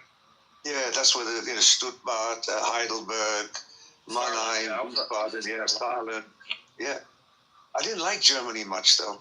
Oh, I loved it. It was a great place to go. It was a good hub to go travel. Like every weekend, we had 4-day weekends. I'd go to a country or something, just get on a train and you'd be somewhere else in 3 hours. It was awesome. You know how much I got paid when I was doing my national service? I got paid 250 guilders a month. And if you calculate that into euros, I got paid like 150 euros a month because I was a conscript. Man, I lived king in Germany because it was under the Deutschmark. And at the time, it was like 3 Deutschmarks to $1 or something like that. It was crazy. I could go with 50 Deutschmarks, take a taxi, eat dinner, go to a club, and come back and still have change. Yep. It was awesome. And you remember, I don't know if you must remember it, the duty-free shops of the Americans and the British soldiers in Germany. They were fucking awesome. Post-exchange, PX and BX. Yes, buy a packet of cigarettes. Buy a packet of cigarettes for €1.20. You could buy a car. Everything, hi-fi, car, everything. All the stereos were the most expensive stereos. They wanted this poor grunts money, so they'd all have the most expensive stereos in their barracks. It was hilarious. You know what? Another thing was quite, amusing to me was the price of alcohol. They were very cheap in those stores. Those days, I could buy a liter of vodka or a liter of good brandy. I think those days I would pay something like 8 or 9 Deutschmarks at that time. Class 6? That's how cheap it was. At the Class 6? Yes. Yeah. Mm. Yeah. If you go to Germany now, man, I just went to Germany this summer, and it was expensive. I had a snapshot the last time I was there I was there afterwards, but the last time I was there for any length of time was like 99, 97. Yeah. And then I came back in 2025, and it was like, holy shit, this shit's expensive now. You know why that is? Well, you know why that is? Once we converted to euro, there was countries that had to get floated, like Spain and Greece, Italy. I don't know exactly. That does sound about right, but they had to get floated, so everything became more expensive in Germany. Yes. And in Britain. That's why Brexit happened, Yes. But you know what's the biggest cause of inflation and, the increase of prices? Europe always got Russian gas for very cheap prices. But when they invaded, the European Union banned oil and gas imports from Russia. Like when you look at my country, Holland, it has a very big greenhouse industry, growing fruit, growing roses, in greenhouses using natural gas. They don't do that anymore because it's too expensive. The biggest thing I saw was the amount of immigration. I was blown away by the amount of immigration in Germany. It was like, I had a snapshot from 99 and maybe like 2005, and then I had a snapshot from 2025, and I was completely, the picture that I had in my brain did not match what I was seeing. It was sad. No. Immigration is really a problem there. It is. I mean, immigration is a problem here in Holland as well, in Britain. But the thing is, what I try to explain to people, immigrants are not a threat to me. Immigrants don't take away my freedoms. My biggest threat to my personal freedom, government, not immigrants. And I agree to a point, but there was a decay that I saw in Germany because of immigration. And I don't mean a decay like buildings weren't falling apart, but there was like a lot more trash on the ground. The trains were a lot dirtier because it was to be honest with you, I took train from Frankfurt south to where I was going to go, and it was like 40 non-nationals to every 2 or 3. It was a crazy ratio, almost everybody, and they don't follow the same customs as Germans do, so it was very uneasy, an uneasy time for me there. James, this is a problem with immigration. You cannot say it's not the problem, because these immigrants which are coming, they are not normal immigrants. Like Gaddafi told them, if Libya goes down, Europe will go to hell. It's a cultural thing, man. Because it's not. The point is that when you have a lot of people with, and again, like in every society, like in the United States, there are rednecks and hillbillies, right? They are not cultural. Like, for example, if you go like in Boston area, they're not like those people. These are completely different culture. If suddenly all these hillbillies go to Europe, you will see the same effects. The kind of immigrants which are suddenly flooding Europe are basically hillbilly and rednecks on Africa and Middle East, because of these walls which went down. When Gaddafi went down, what is happening? Like all these people which have no life in Africa, they're just running to Europe. Correct me if I'm wrong, but that was mostly Angela Merkel in 2015 when she. You're correct. I think that's how I remember it, but yeah, and I think that was going to be a bad thing. I didn't know how bad it was going to get, and it was pretty telling. I went this summer, and I spent a week in Germany. It was weird. I mean, during that, when the problems, with the immigrants and everything, from Syria and Iraq, in German, Angela Merkel, because she was the chancellor at the time, she said, "Wir schaffen das," which translated means we can do this. So they took in hundreds of thousands. These politicians, when they take in immigrants to their country, the immigrants don't go live in the suburbs or the area where rich politicians live. So what happens? They put them, right, in poorer communities, cheaper housing, blah, blah, blah. But for the people already living in those dilapidated areas, right, the immigrants are a threat, because in those communities, there's not a high degree of education. You see what I'm saying? So when the immigrants come, right, they compete with the jobs, and the immigrants are willing to do it for less than the Germans get paid. And I think America has the same problem, because farmers, right, they rely on Mexican and Central American immigrants to pick fruit, because American people are not willing to pick it, not because they're lazy, but they're not willing to pick fruit for the price that the farmers are willing to pay them. But that James is a decades, maybe 50 or 60, maybe older arrangement that we've had with Mexico. Is we used to have a migrant thing, a migrant worker. They would get migrant status. They'd come to, and at some point something happened where the migrants couldn't come back. They couldn't, and they got stuck here. It used to be a big migrant thing. That was the whole. I guess in the California basin, that whole basin that's basically between two mountain ranges was a huge, migrant workforce that went there every year to cultivate, to do all that stuff. And it somehow it got messed up with some laws or something changing in probably around Clinton's era. And if I remember correctly, and that kind of threw that whole thing for a loop. I mean, I can remember. Here we are. Remember Tyson, the big meat producer in America. They raided the factory, I think somewhere in Nebraska or Kansas, I can't remember. So forgive me for that. So they raided that, and they found 13-year-old illegal immigrants operating machinery. So these people get sent back, right? And my heart breaks for them, because, I want everyone to have a good life, Nobody deserves to suffer. The people employing them, they face zero consequences. And that's the fucked up thing. Imagine putting a 13-year-old kid, a little child, because that's what a 13-year-old is, operating a machine that's slicing the carcasses of cows. You can't fucking do that. It's horrible. And then when they get they get hurt, they don't get compensation. Another thing about illegal immigrants. Illegal immigrants pay yearly, 100 billion towards Social Security, something that they will never use because they're not entitled to it. So even the illegal immigration, also has its pros. So it's a double-edged sword. And what's the best solution? I'm going to be honest with you. I'm not smart enough or informed enough to think how we can solve this problem. I just don't know. It's a broken system that doesn't work. I think maybe going to the precipice and seeing America suffer for a time with decreased farming because there's no migrant workers and stuff will open the eyes of the American people to say, okay, we fucked up. Maybe it won't, you know what I mean?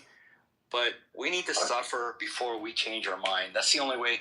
It's like Marjorie Taylor Greene. The only reason she was against the shutdown and against the Epstein, the whole thing is because it affected her family. It affected her kids. If it wouldn't affect her kids, she'd still be as fucking crazy as ever. But she's 100%. Yeah, she hit the precipice with that, and look where she's at now. So I guess it has to hurt our pockets and our stomachs before we do anything about it. I mean, look at your tariffs, right?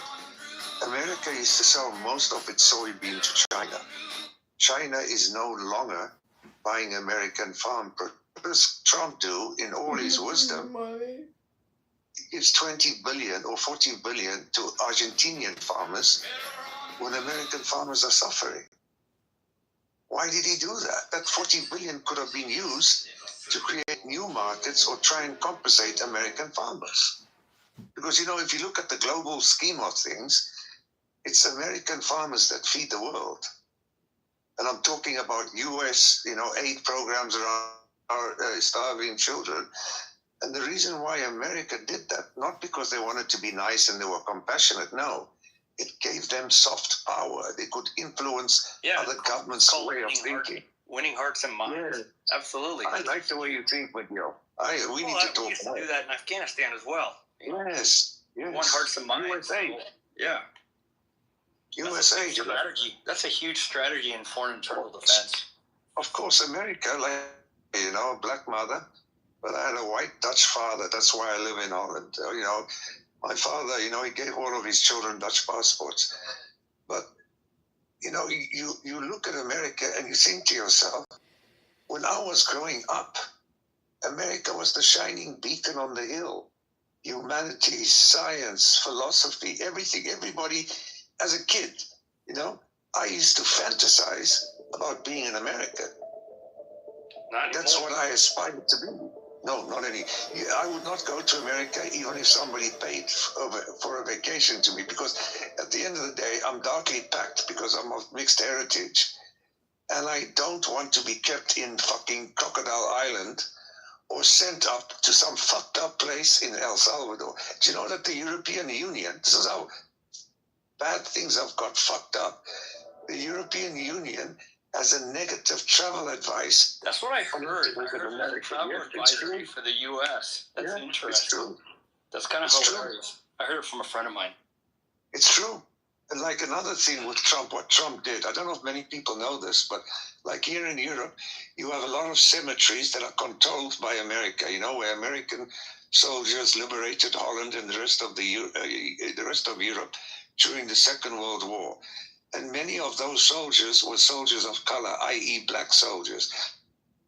So it was normal that there would be a bio, about the soldiers' lives, how they were living in America, and how they came to give up their life in Europe. Do you know that Trump removed all those bios of the black soldiers? And he did this in Holland. I heard something about that. I didn't know it was Trump or not. I didn't know it was Trump. It was Trump. It just happened. Yeah, it Trump happened a few days ago, right? Yes, yeah. Trump did that. And then wanting to change the Department of Defense, he wants to start calling it the Department of War. Well, what the fuck is wrong with that? What happens when Americans believe when somebody says, I'll be the president of peace? You got to take that shit with a couple of bags of salt, I guess. Yeah, 100%.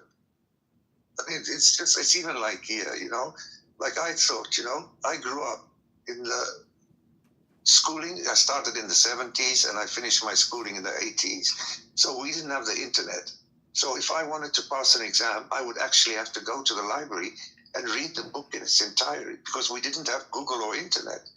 And then I look at the people of today. They have internet and they have Google and they're still fucking stupid. What's up with that? But the thing is, you have, correct me if I'm wrong, like Germany, you guys have a 3-caste system for schooling, right? You have Hauptschule, Realschule, and Gymnasium, right? Yeah. Yes. Yeah, and I think, honestly, I'll be honest with you, when I was in Germany, from my point of view, I thought that was a good idea. You know what I mean? Because, if you don't have the aptitude to go to college, then you shouldn't be in college. You should go do a trade or something like that. Agreed. And that's something that we don't do in the U.S. And I think that that can be counterproductive. Because a lot of parents here in the 80s and 90s are pushing like, oh, college, if you don't go to college, if you're not educated, you're nothing.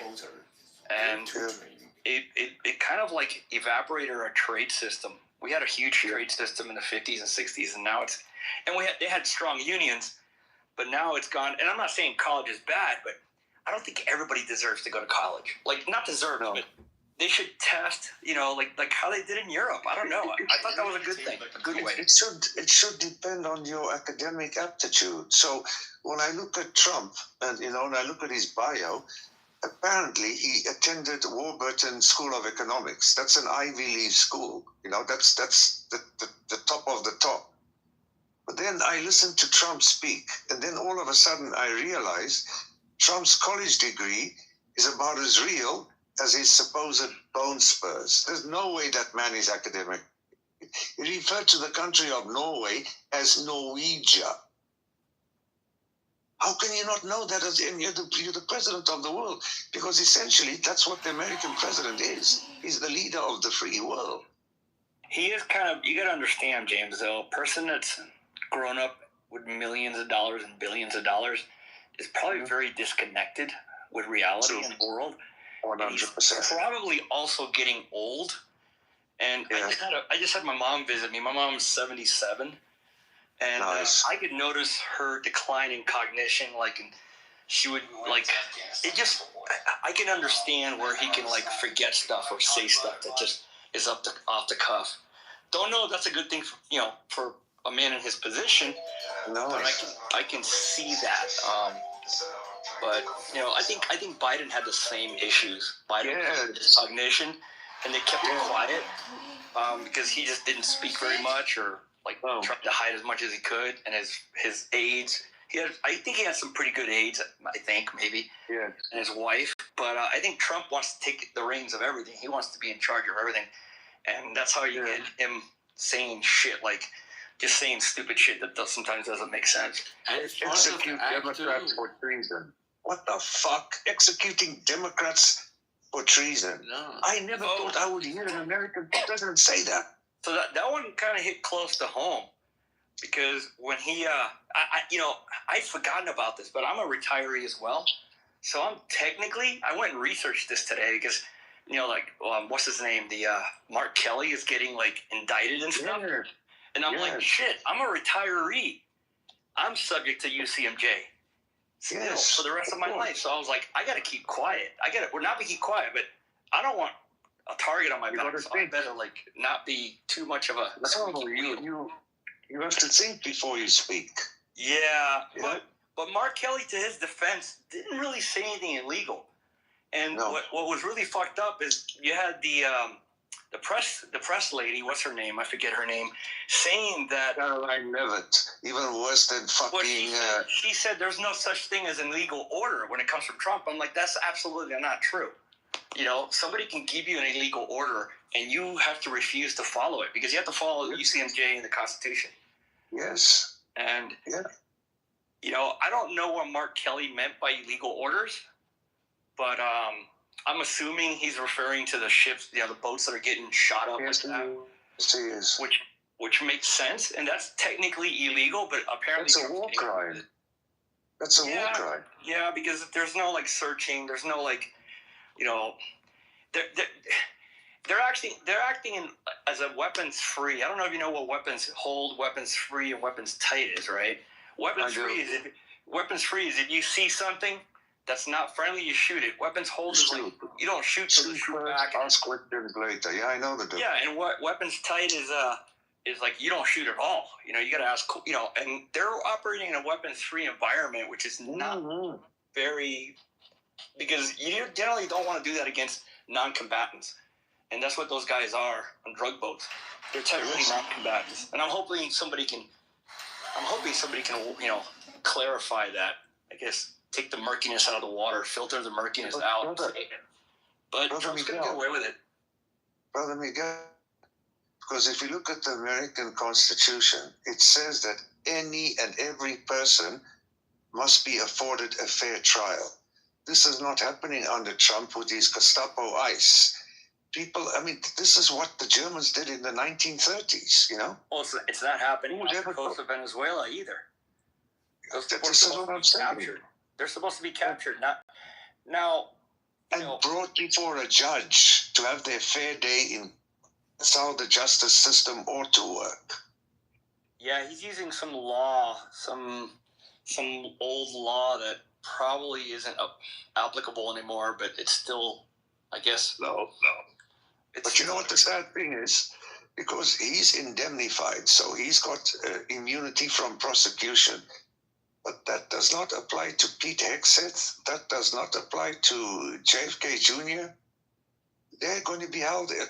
Oh, technically, I would think that if they're following the orders of Trump, they are covered. I think what he's going to do, even if they might get away with it.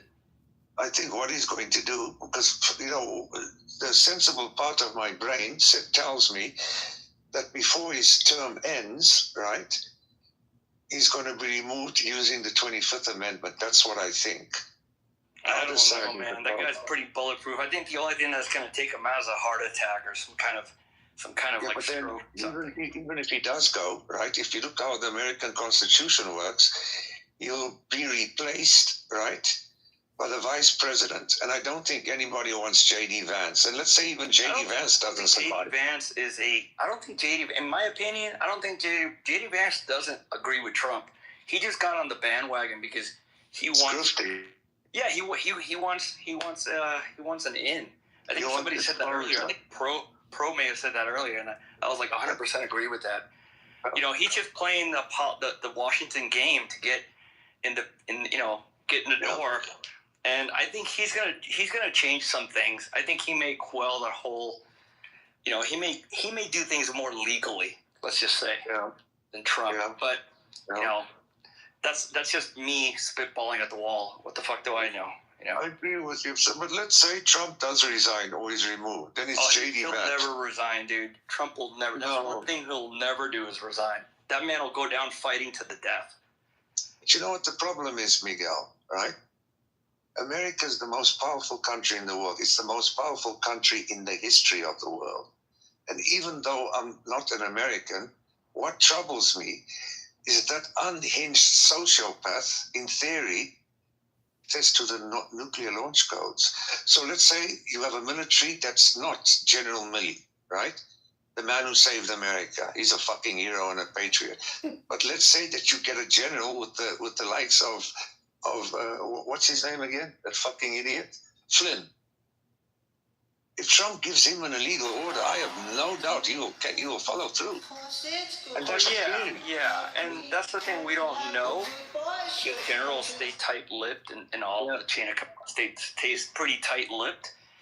Is that we don't know who's on Trump's side and who's kind of like being very careful. But we are finding out when they resign. You know, like the guy from the CENTCOM or Southcom that just resigned.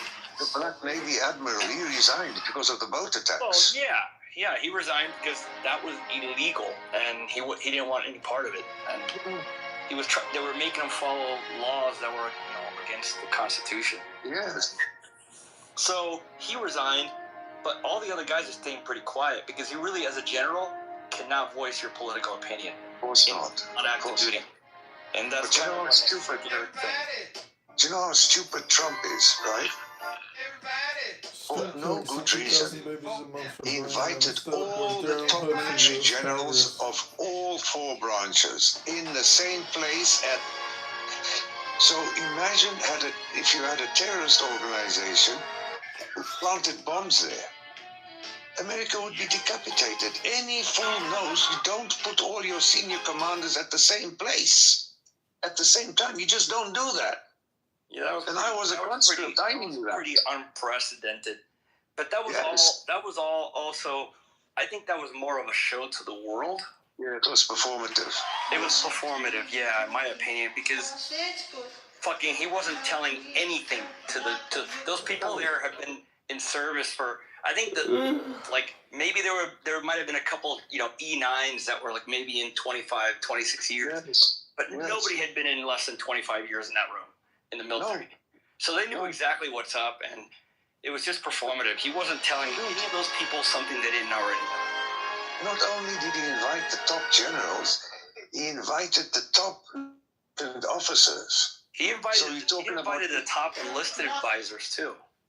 Yes, that's what I'm saying, because at the end of the day, the general, he's the one that decides policy. But when it comes down to the troop label, the non-commissioned officers, they're the ones that actually do the work on the back. You see, this is why America is so good at war fighting, and Russia isn't.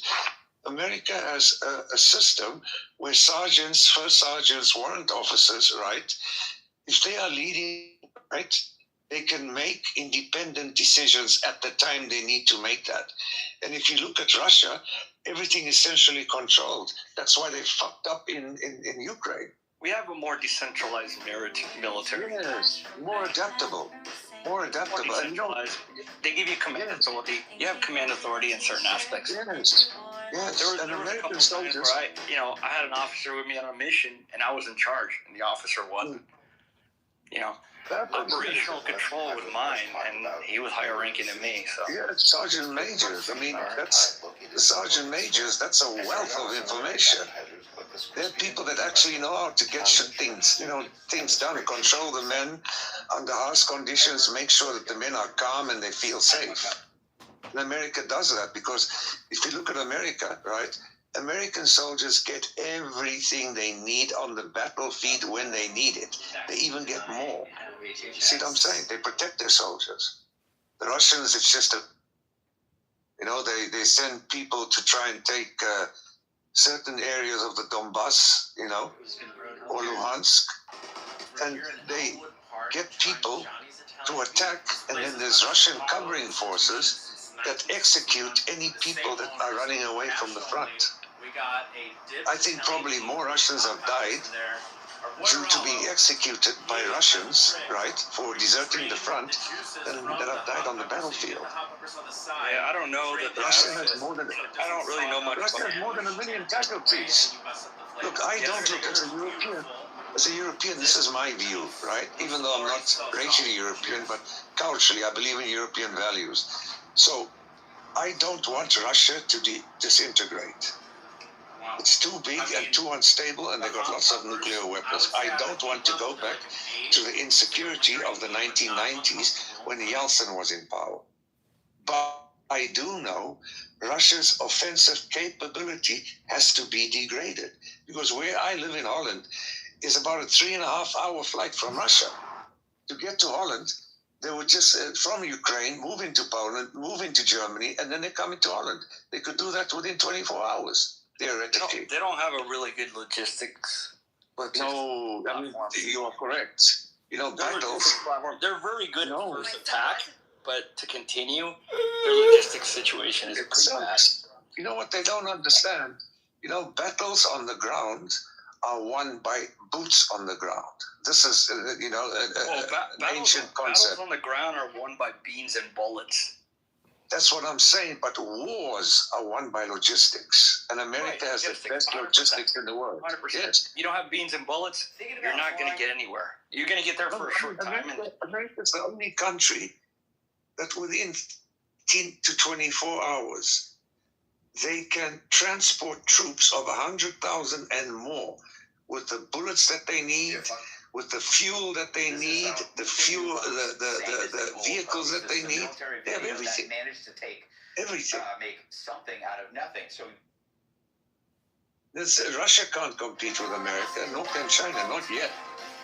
But that time is, it's approaching, especially with China.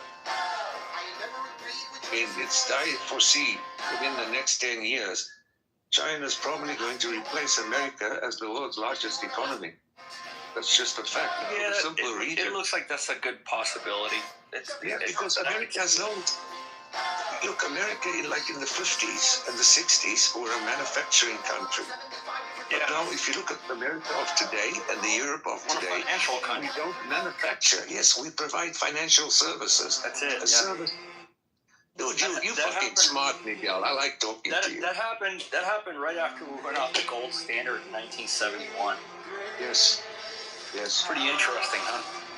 Yeah, I mean, because most Americans that I've spoken to, especially when it comes to American politics and international, studies, you are probably in the top 2%. I don't know. The rest are ignorant about the world.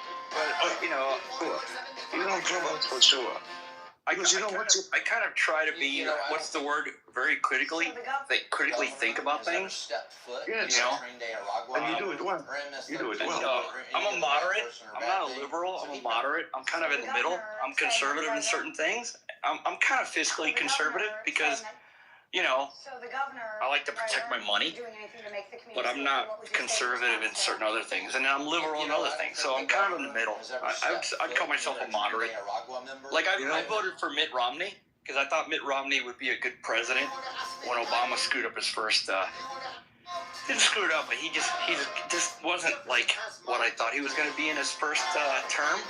So then when the second term came out, I voted for Mitt Romney. He would have been a good Republican, a good president. And that didn't happen, obviously. And Obama came in again, and really, nothing got done because it was a Republican Congress with a Democratic president, and it was kind of like nothing really got done. No. And it seems like what's going to happen after next year, nothing's going to get done. If they do flip it into a Democratic Congress, there's a lot of stuff that isn't going to get done, which is kind of interesting. But that's what I don't understand about America. So, like, I live in Holland. We only have a population of 18 million. But I've never experienced the 47 years that I've been living in Holland that one party has the absolute. So how it works? The two-party system is not ideal. It doesn't work because, like, we have coalitions. All our governments consist of coalitions, meaning that all the parties have to add water to the wine for the good of the people. Whereas Americans, like the Republicans and the Democrats, when they get elected, they think that their job is to attack the other side. And who's the biggest loser from that? It's the American people because I can see that. I can see that 100%. Yeah, it's unfortunate, we don't have any more parties. We have independents or something, but they're not really, they don't really hold much. No. Because they've been pretty much put on the bench. They just feel host.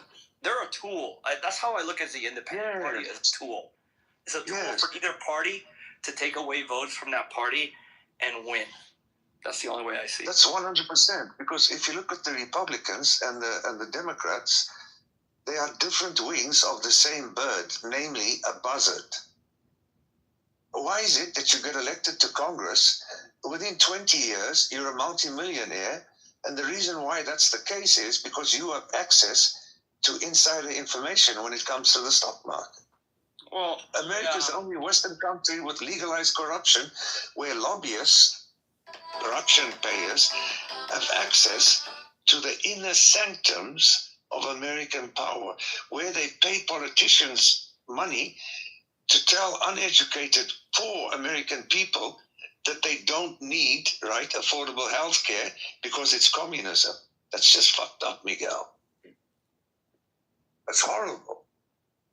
Yeah, it's, how can you sleep at night when you do that? James, I'm of the belief that who makes laws in this country are the big corporations. 100%. 100%. You know, like Congressman, they put this bill, it's 900 pages or whatever it is.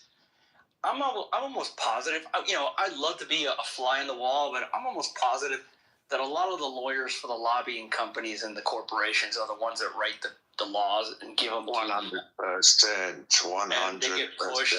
So it's really when somebody says money isn't power, it's 100% power. Elon Musk is very powerful, and we don't see a lot of the stuff that he's probably doing, but he's making himself the sole provider of space rockets and stuff like that.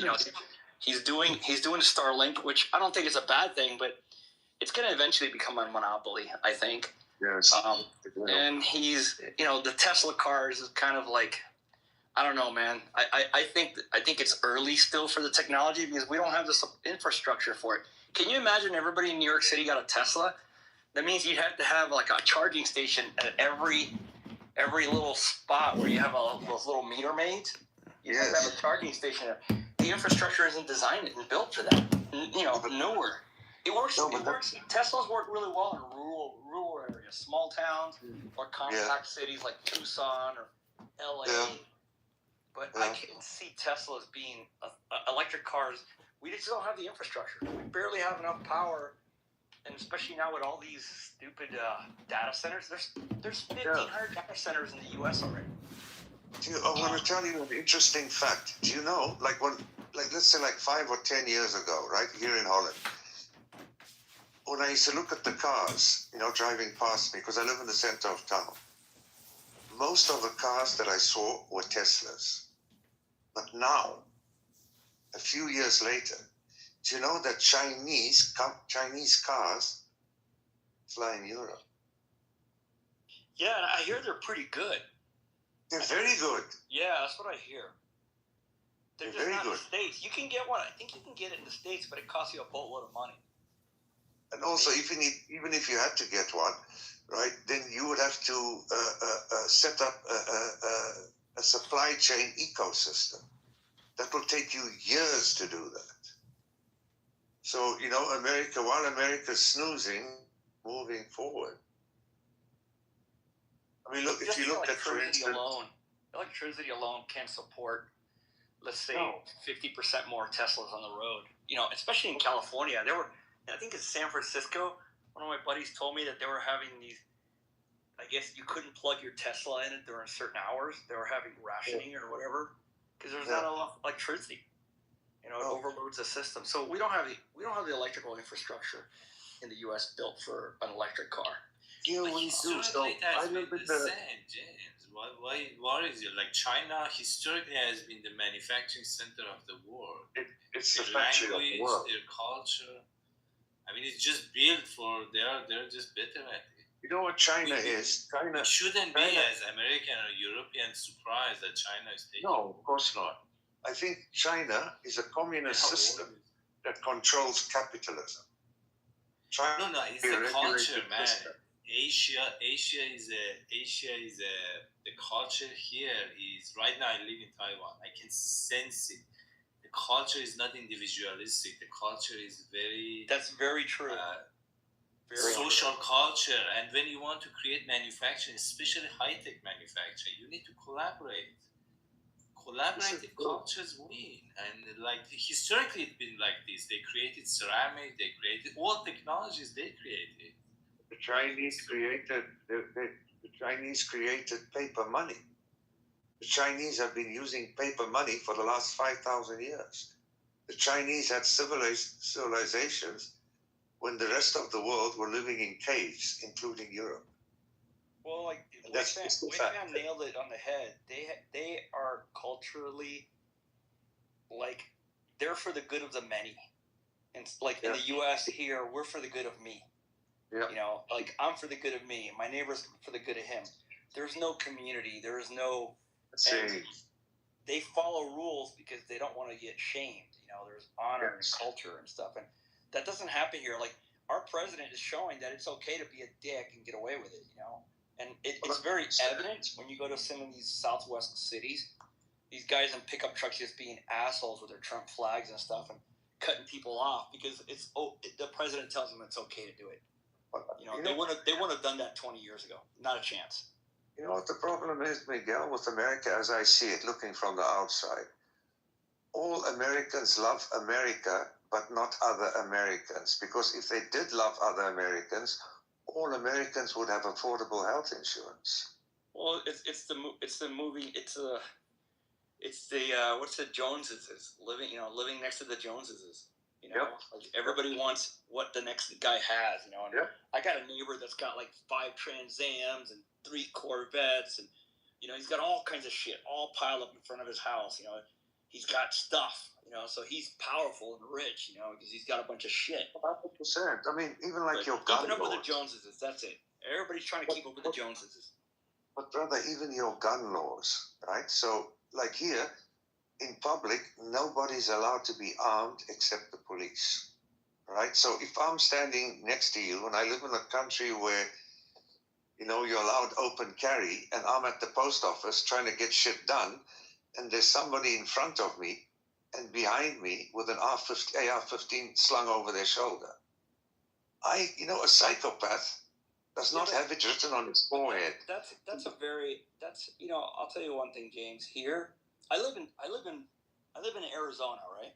It's a very open carry state. Like you can just buy a gun. I was at a gun show this weekend. You can buy a gun. You can put it on your holster. You don't even have to get a permit. You can conceal carry. You can carry an AR-15 in the Walmart if you want.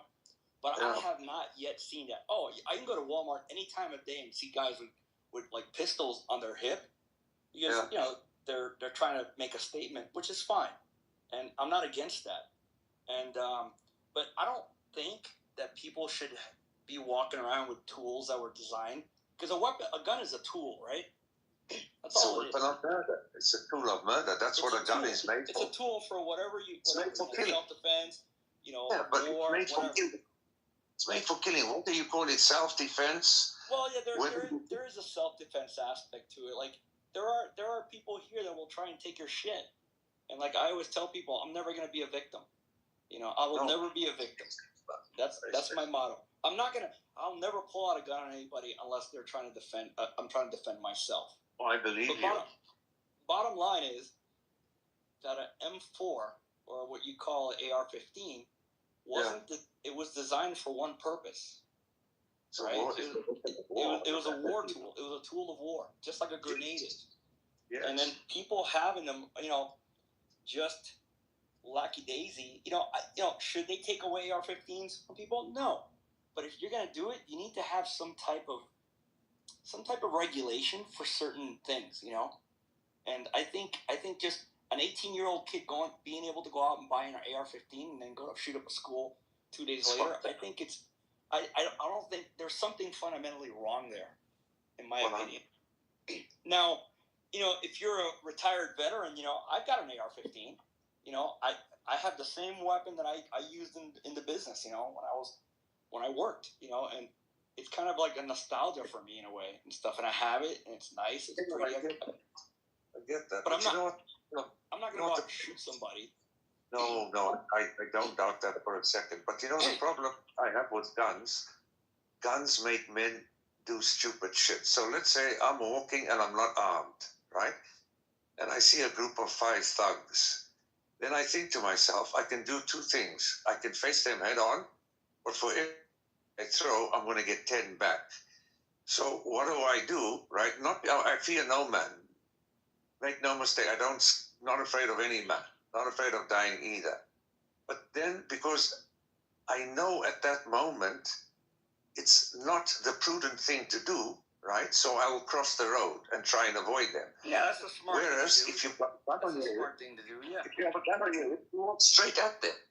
But how do you know that they don't have guns? Yeah, I'll do that even if I'm armed. Even if I'm armed, I'll just cross the street because I want to avoid conflict, right? Yeah, I mean, there has been a case where I probably would have I did pull out my gun. Somebody was trying to break into my house. Yeah. And I was in my underwear at 2:00 in the morning in my kitchen watching these guys try to break into my, through my sliding glass door. This is in another city. And luckily the guy shined the flashlight and saw me, and those two guys busted loose. And I know they were like African, and because they were skinny, tall black men. Like I'm talking 120 pounds, 130 pounds skinny. In the city I was at, there was a big population of Somali and stuff. But those guys bolted, man, and it saved me from having to put a bullet in somebody. But if they would have gotten through the sliding glass door, I sure as hell would have stopped them. I would have stopped them. The thing is, I try and tell myself, don't moralize and pontificate, because I live in a country, right, where we don't have the crime that you do. Because I don't care what anyone says. The major cause, the primary cause of crime is poverty. We don't have poor people here. So, for instance, my insurance. Truth in that. Yes, there is a lot of truth. My insurance, right? My health insurance, that costs me about $300 a month, and I'm comprehensively dental, the whole shebang, physiotherapy, because you have to have health insurance here. It's mandated by law. So the poor people that are struggling, let's say just barely making it. So what happens to them? For that 300, they still have to pay it, but they get money from the government, and they give them 150 euros every month to help pay towards that health system. And the advantage of that is when somebody's feeling sick, they can go and visit them and not have out-of-pocket payments to make.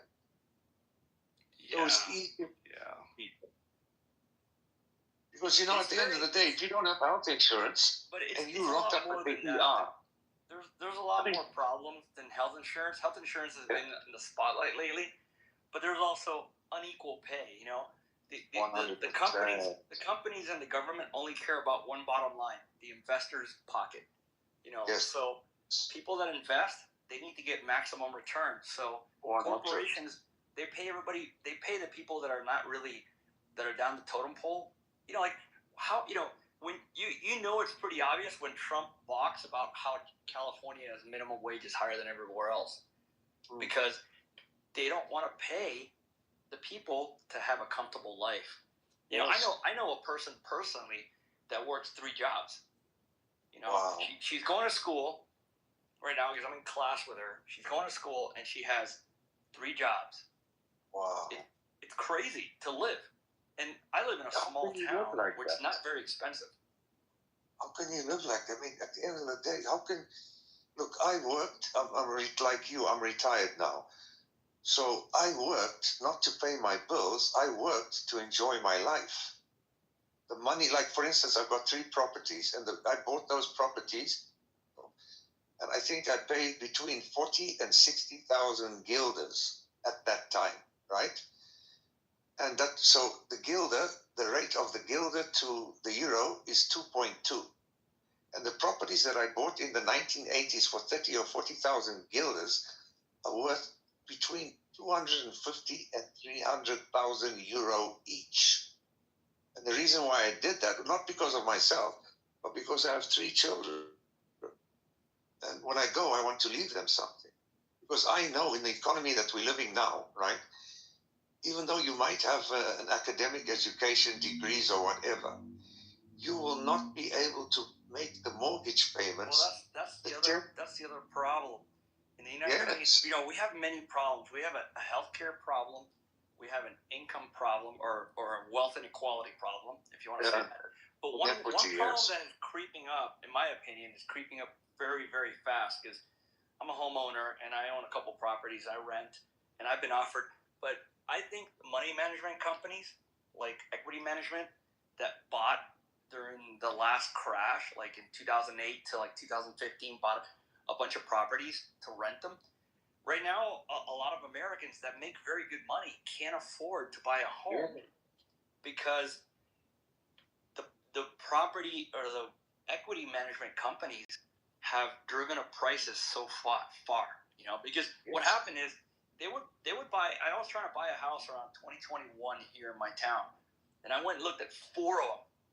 and there were all four of them. I looked at one the day it came on the market, and by the time I got there, there was already an offer above asking price, and it was cash, or no one. So my opinion was that I came to the conclusion that money management companies that want to buy homes so they can rent them and make a profit, and it's driving home prices like you wouldn't believe.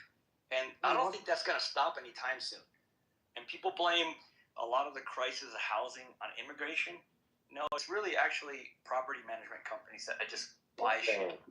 Like in my street, there's 3 homes owned by a property management company. My homes, right? I didn't live in them. So what I did is I looked for decent renters, and I didn't charge them much. But the utility I got from that, because they always paid me constantly, and they kept the property up to standard. So I paid off my homes by letting other people live there.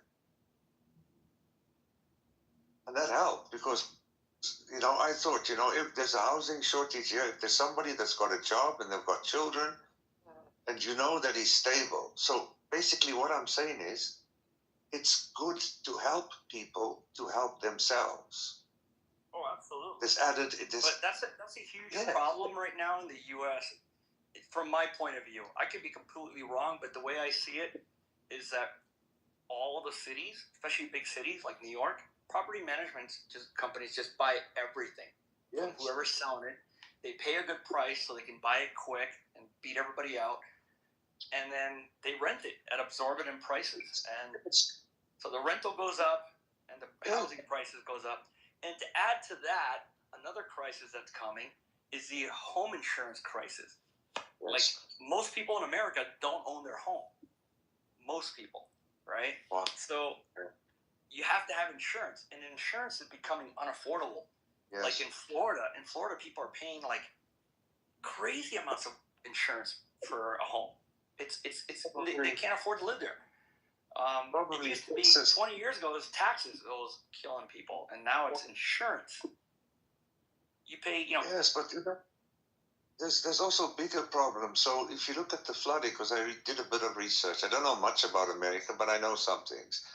So I think in the early 2000s, there was a massive flood, right? And because these property investors wanted to build properties, right, and make money. So when there was a flood, right, it got exacerbated due to the fact that housing developers poured concrete over the Houston wetlands. So when the flood erupted, they developed on. Yes, there was no. Because they put concrete over the floodplains, there was no possibility for the excess water to seep into the ground. So people were living in areas of putrid, stagnant water for weeks, some of them even months. Oh yeah, that's the problem of cholera and stuff like that. It's dangerous. To add to it, the climate is changing, whether we like it or not. Whether 100. It's caused by us, it doesn't really matter. At this point, it's just changing, right? Storms are becoming more frequent. We had more tornadoes in this country, I think, than ever. In the first half of the year.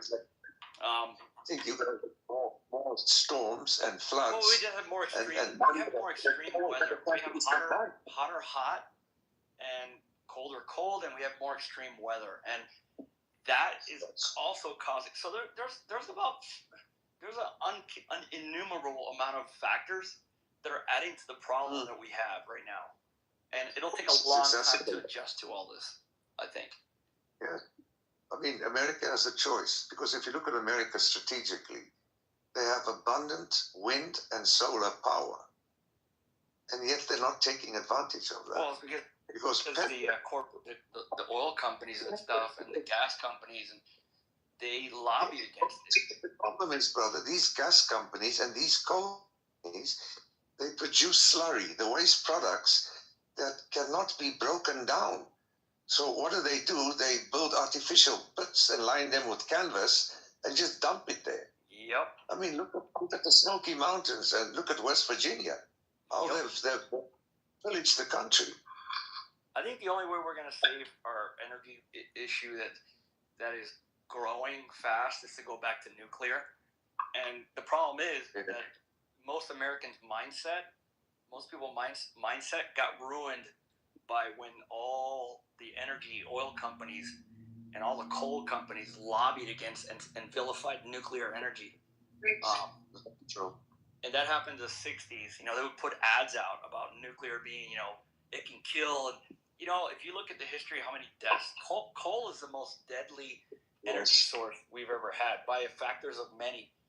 You know, and it goes down almost down to nuclear and solar and, you know, and wind, which are not as deadly. Like, and they're renewable. They're renewable. It's an abundant source of, you know, renewable energy sources.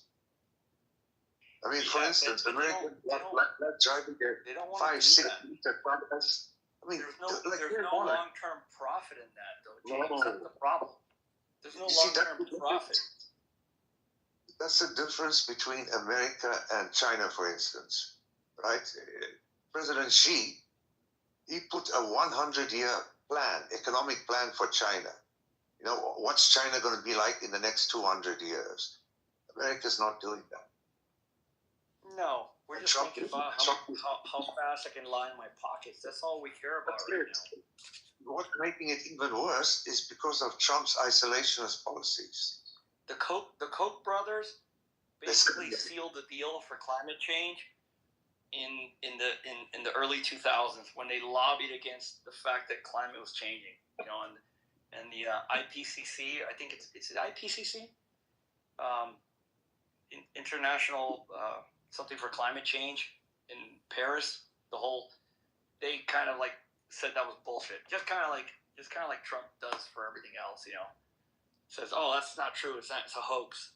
So the Koch brothers put a pretty good campaign, and they did that. They did that for like 10 years, and it came to fruition because most people say, oh, you know, global warming, that's bullshit. It's a hoax, because they would hear it from the Koch brothers. You know, it came from them. That was, and you know, and obviously you have Peter Thiel now, and you have BlackRock, which, if you really think about it, almost every corporation in the United States is owned by like 4 or 5 conglomerates.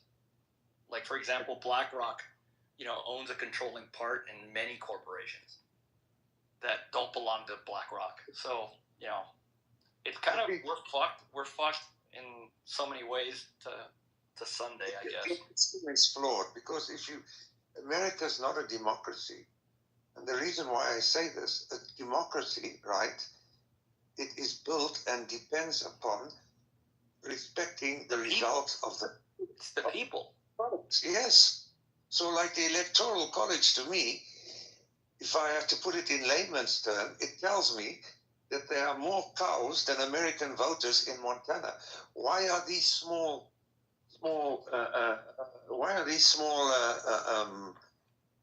states, why do they have so much, you know, they complain about California this, California that.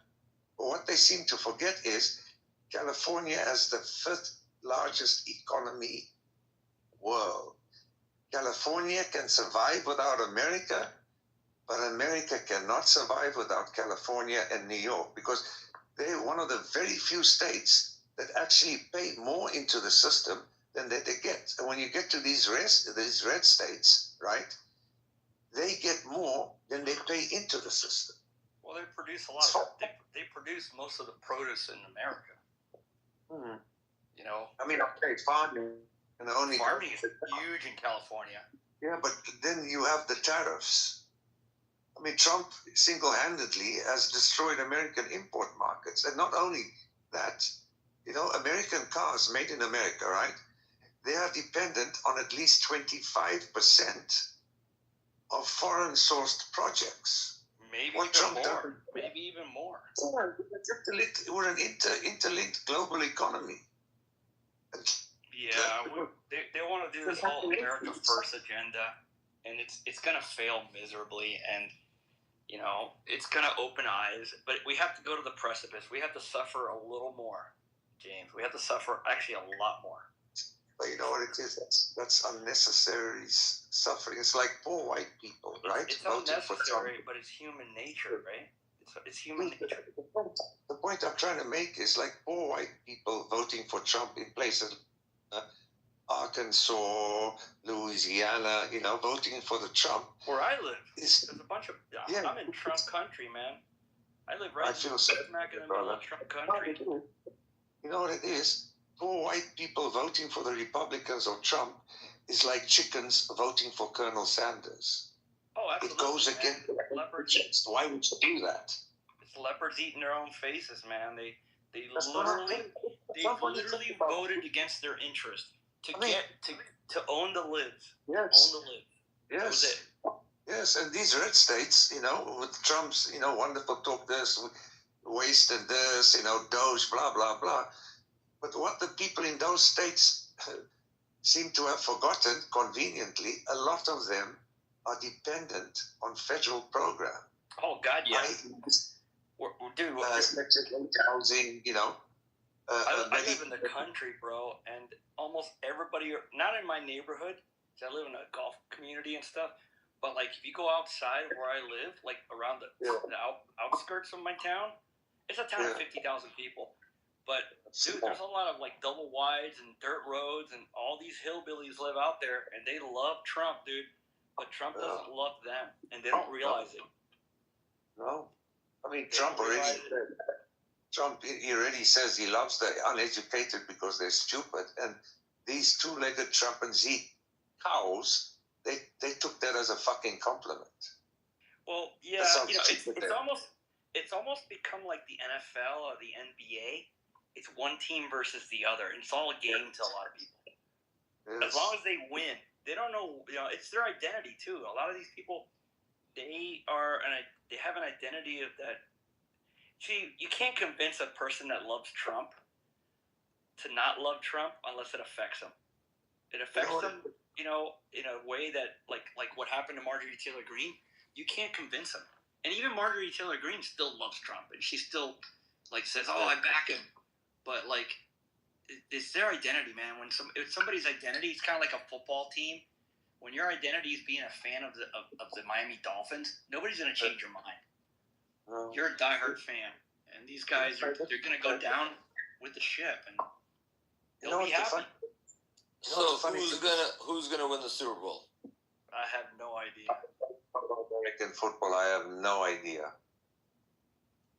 And respectfully, I just want to say that Aisha, if I'm pronouncing it correctly, is extremely gorgeous. But I don't think she's awake. No, I know half you guys are asleep. And yo, what up, Pro? This is Axe, by the way. I don't think he's awake either. Who? Oh, that's why he made me moderator so he could go back to sleep. Oh, okay. Bet. Where I'm at, it's 9:20 in the morning. I don't know what time it is in America, but I'm assuming. Where are you located? I live in Holland. Holland? Yes. So, and you said what time is it? 20 past 9 in the morning. So 9:20 a.m. You're 8 hours ahead of me, James. It's 1:19 in the morning here. What up, Miguel? By the way, I'm jealous of that beard. Oh, you know, I actually gotta go trim it in the next couple of days because every time I eat. Don't do it. Don't do it. Just trim around my mouth and clean it up a little bit. It's getting. So you know what's hilarious about this? By the way, gentlemen, all respect, and I'm raising a glass to you guys. It's 3:20 in America, in New York. Oh, you're in the East Coast, yeah. Yeah. So I literally just trimmed my hair, and I trimmed my beard. I have 2 fiancés and 3 girlfriends, and my birthday is on Friday. Thanksgiving in America is on Thursday. Tonight is the biggest party night of the year. I'm not going to sleep for the next 72 hours. Oh, man. Good for you. That sounds scary. It sounds scary, but if you know who I am in real life, like I'm Axe 007. Yeah, I did that shit when I was like 25. I'm in my late 50s now. I can't do that shit anymore. I'm about to be 42. Yeah, I can still do it. Wait till you hit 50s, man. Around 55, it hits you, dude, like a brick. Listen, when I turned 30, that shit hit me like a brick. And my big brother is at 53. So I know exactly what you're talking about. Because he goes to me yesterday. He goes to me. So we have a very big business meeting at 12 noon, which is why I'm not going to sleep. Pretty much, like I have no time to sleep because I got this big business meeting. I'm retired. Then the party night is tonight. Then there's Thanksgiving. Then it's my birthday, and then there's Survivor Series, which is WWE. I'm a huge wrestling fan, so I have no time to sleep to Brooklyn, as the expression goes. But I know exactly what you're talking about because he goes, yo, don't call me at 1 o'clock in the morning. He goes, don't call me at 5 o'clock in the morning. Don't call me at whatever time. And I'm like, what the fuck is wrong with you? He goes, I'm an old man. And I'm like, he has internal bleeding in both of his shoulders. For 5 years, his insurance has not approved the surgery. And I'm like, we own 2 physical therapy practices. And I'm like, you're like the most absurd person in the world. I drink purely for taste. I'm drinking XO right now. And I'll admit that I always tell everybody the truth because I'd rather live by the sword and die by the sword. XO is extra smooth. It's a brand. Yeah. Amen. Wait, who just said that? Me. No, I'm not looking at the phone. So who's James? Got it. Yes. Bet. Yeah. So cheers to you, gentlemen, and cheers to my birthday. Cheers to my big brother. Cheers to that business meeting in the next 3 minus 9 is in about 9 hours. Do you know how fucked up my life is? I'm 60 years old, right? So when I meet a woman, I'm single. I just tell them straight out, you know. Are you divorced or? I can give you the best sex for 30 seconds, but unfortunately, it will take me 3 weeks to recover. So I'm not the man you should be looking at. Yeah, I like that. I might borrow that if that's okay with you.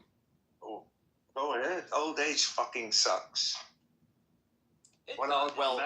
Here's the part to make you jealous real quick. I fucked a bitch from Dubai for 2 hours straight. And it was the night of the verses. The Locks versus Dipset. At MSG. Yeah. I'm that nigga. You can all Google me. NEUSPINA007. I am the international super producer DJ Nuspina, aka Axe 007. Hey, do you know Armand van Helden? I do. Of course, that's one of my best friends. Yeah, I know his sister very well. Yeah. Yeah, she's a really good friend of mine. Yo, listen, you guys, by the way, this is an open invitation. You guys can come to New York at any point in time. Like I said, I'm going to be, like, no one can pull this shit off. 72 hours, I'm not going to sleep. That's how infinite that I am. That's hardcore, dude. If I do that now, I'll probably you'll die. Exactly, jinx. I can go on a one night, like, I had a girlfriend a year ago.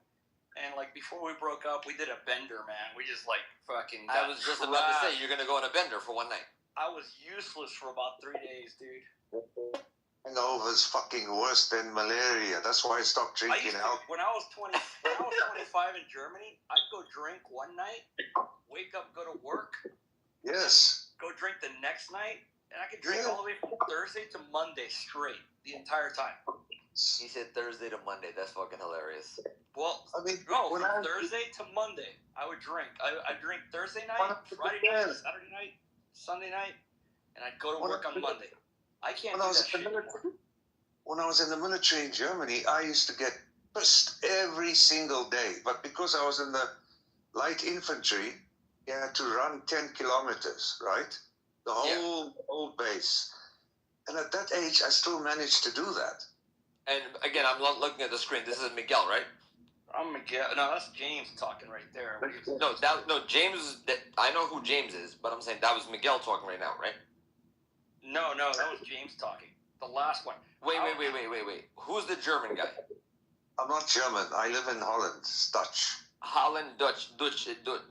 Yeah, I know that. I work for Deutsche Bank, so... No, Deutsche Bank I is work... German. Deutsche Bank is German. Two different countries. Holland is a different country. Yes. Yeah, okay, wait.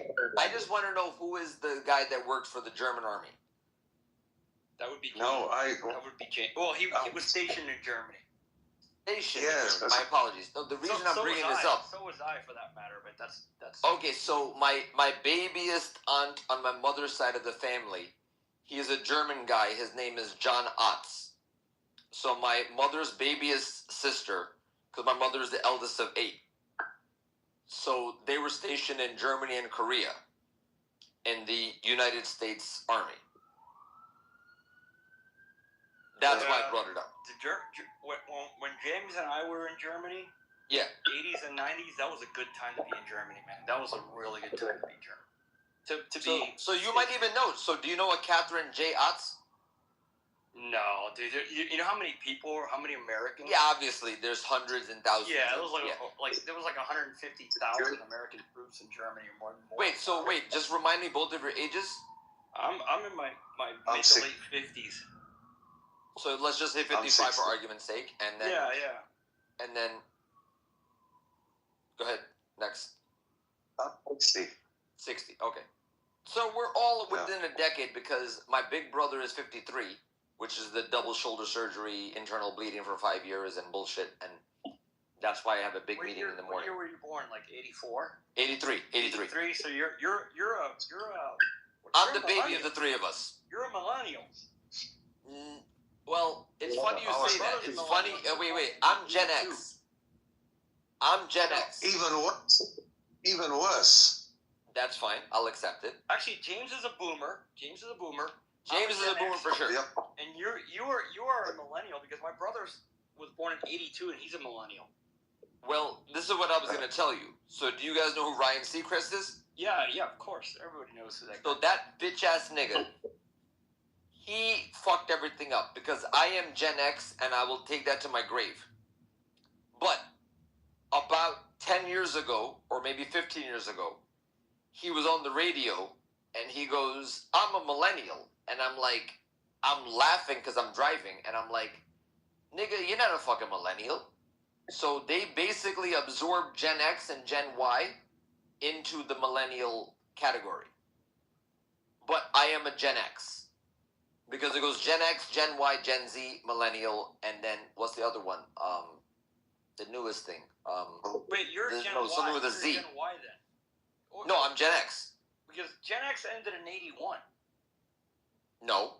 It was 65 to 81. That's how what the books say, at least. When I was in school, we learned it that way. And that's what I'm trying to say. So you said you're 82, right? No. My brother was born in 82. I was born in the 60s. Oh, yeah, I was born in 1965. Oh, so you're not a boomer, James. You're a Gen Xer. Correct. I mean, I don't. He's the first year of Gen X because my older brother was born in 64, and he's the last year of boomers. I don't put myself into any group. I know. It's just kind of cool. I don't believe in borders. I don't believe in flags. All I know is that I'm 100% me because probably if I were a Gen X, I probably don't have much in common with other Gen Xers. No, you're right. Correct. You're right on there's a gray area of like 4 or 5 years, James. There's a distinct difference between each of the generations. There is a distinct difference. It maybe not at your position because you were born so close to the baby boomer. Yeah. So you could go either way if you really think about it. But like I was born like about 4 years after the baby boom ended. And before you guys keep going, I just want to say you guys are two cool motherfuckers. So man, I appreciate you. I appreciate you indulging me because at 4:22, I got to pick up a beautiful girl at the train station because she's heading over here, and I'm giving her a brand new fucking $1,600 phone. But that's a different story. Wow. You know what I learned in my yes, please. I'm humbled, so please indulge me. You know what I've learned, and maybe James can disagree with me, but I've learned one thing. There are 5 things that I consider bottomless pits of money. Okay, I'm listening. One is a horse. You ever had? Okay. I've had a horse. I've owned a horse, so I know it's a bottomless pit of money. I got a funny thing to tell you when you're done. Having an RV, because everybody who lives around me is retired, and almost every household has an RV, and I never see it move, and they're always repairing it. A boat. I've owned a boat. When I was stationed at Herbert Field, I had a chaparral boat, and it cost me more money than it gave me fun. An airplane, because an airplane sitting down there can cost you a lot of money because you have yearly checks, right? And I'm literally biting my lip. And a wife. A wife is another. So I will never own ever again those 5 things. Oh, shit. Don't ever get married. So let me know it's my turn to speak, but I want this gentleman to speak first. You know what my father told?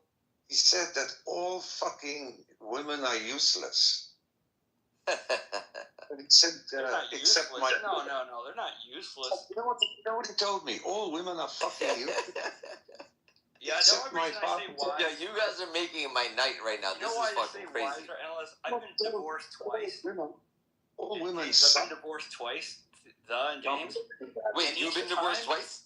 I've been divorced twice. And each time I ended up broke, and I had to start over. So that's why I call it having a wife is a bottom. Now having a girlfriend, and again, remind me where you're located in the world. I live in Arizona. Okay, which part? Sedona, Phoenix. I live in a very rural community. So give me like the nearest, like Sedona, Phoenix. Like give me like the nearest, like major city. Tucson's the nearest major city. Okay, Tucson. Okay, continue. Yeah. I live and then the other young man, and I say young man out of respect. Close to the Mexico border. Very, very close. Oh, so you're south. Oh, I'm very south. Nice. Well, my soulmate is sleepless in Seattle. I love where I live. Getting what I said, you know, my father told me women are useless, except my mother. And then he added, but I think my father has a different opinion. He said, all fucking women are useless. And I said, why do you say that, Dad? He told me, women are the only living beings, right, that can make... And I'm talking out of experience. I've had my heart broken, you know. No other thing can do that. Another thing... We've all had our hearts broken, but that's a different story. A woman fucking can bleed for 5 days, right? Yeah. Every month, and still be alive. Not even a fucking crocodile can do that. He said not even a crocodile. This shit is fucking hilarious. Before you go, Joe, here's a shitty joke. Why do women get menstrual cramps? I do not know. Because they deserve them. Here's another religious joke. I don't. I've got a bunch of those from when I was in the teens. But go ahead, tell us your story. Oh yeah, go ahead. So the 5 things you just mentioned, I think that we're gonna be. So I'm nicknaming us the 3 Musketeers, and I'm gonna start my own house. I don't even come to Clubhouse anymore. I've been off of Clubhouse. I'm a legend in Clubhouse. You can ask anybody. And do you guys know who Minnesota is or no? I've heard of it. Yeah. So Minnesota, that's a state. But I'm saying there's a person. His name is Minnesota Moneyball's Players, a.k.a. Mark Richardson. So Minnie and me, his nickname is Minnie. So we're starting a clothing brand. I'm retired. So literally on my person right now, what I'm wearing before I go to the train station at 4:20, which is approximately a little less than an hour now. That's a good time to go to the train station, 4:20. Why not? No pun intended. Exactly. I get that, 4:20. I get that. I got the joke too. So we're going to start a clothing brand because I'm retired, so I'm bored in retirement. Everyone's like, what do you mean you're retired? I go, yes, I said I'm retired. I said, no, I'd say that I'm retarded. Yeah, I'm retired too. But I ended up going back to school. I'm actually educated. And so, wait, so you're in Tucson and other young men... I'm not in Tucson. You're in... That's the nearest city. Right, well, yeah, nearby, yeah. You told me, yes. I'm a couple hours away from Tucson. All right, but either which way, we'll say Tucson for argument's sake. Either way, Arizona. Let's just bigger picture. Arizona. And then the other young man on the phone, and I say young man out of respect. You are located in the Netherlands, Rotterdam. Holland, you said, right? Yes, the Holland. It's also known as the Netherlands. So, do you know about Le Feu? Who? Le Feu. It's a beer. Sounds like a French beer or a Belgian beer. I know it's not a Dutch beer. Well, so basically everybody thinks that like Beck's and Heineken are the shit, but Le Feu, Leffe. I forget exactly where it's from, but I want to say it's a Belgian beer. You're not wrong, because if, like, Holland has got a big beer culture, but if you have to ask me, what are the three best countries in the world for beer? Number one, Belgium. Germany, Belgium, and Holland probably. Holland's got some good beers. I don't drink Heineken. So give me a recommendation, because I have 2 bottles of Le Feu left in my fridge right now. And I'm not even a beer drinker. I'm a single malt Scotch guy. I'm drinking XO right now, which is extremely expensive. Well, I don't drink much brandy. I don't drink whiskey. I drink single malt. And what's your favorite single malt? 18-year-old whiskey, Glenfiddich. I love that. It's even better than the 6-year-old. Well, here's the funny part. So I am ambassador for Glenlivet. Glenlivet is which is the single malt that started it all, and that's literally a trademarked thing. Well, I'll go sit on the bench because I don't drink, so I'll just be quiet for a little while while you guys talk. Oh, okay. No, yeah, you're good. No, you're I don't good. drink. I don't Yeah. So the funny part is, I actually prefer the Glenfiddich, the Blue Barrel Bourbon Reserve versus the 18. And the same way, I prefer the French Oak Reserve Glenlivet over the 18. I mean, and hopefully you know all of the above. Yeah, because that's the beauty of it. You know, one man's meat is another man's poison, you know? Correct. Taste. So, I mean, the whiskeys that you mentioned are good whiskeys. I would drink them. Technically, they're all poisons. They all kill brain cells. Didn't this guy just say he was going to be quiet? And I'm totally kidding. Just say you guys are awesome. You guys are like making my night. I smoke all day, every day. I've been smoking weed every day for the last 47 years. So if I had to count the days that I didn't smoke weed, it would be more than 3 months. I don't smoke weed. I do edibles. I buy gummies. And you know what's funny about that? I have weed brownie and weed butter in the fridge, and the girl that's going to pull up and get this phone for me right now, I'm about to make a fresh batch, and I don't even smoke weed. I don't even smoke weed. Man. The butter is the shit right there, dude. Yeah. I don't even smoke weed. See, it doesn't do anything for me. I don't need to make any of that shit because it's legal here in Arizona. I just go buy it cheap. The funny thing about America, when I was growing up, you know, in the 80s, Holland had the best weed in the world. Now I fucking only smoke American weed. American weed is the fucking bomb. Dutch weed, not compared to it. It's much, much better. Anything you guys need, you have my word.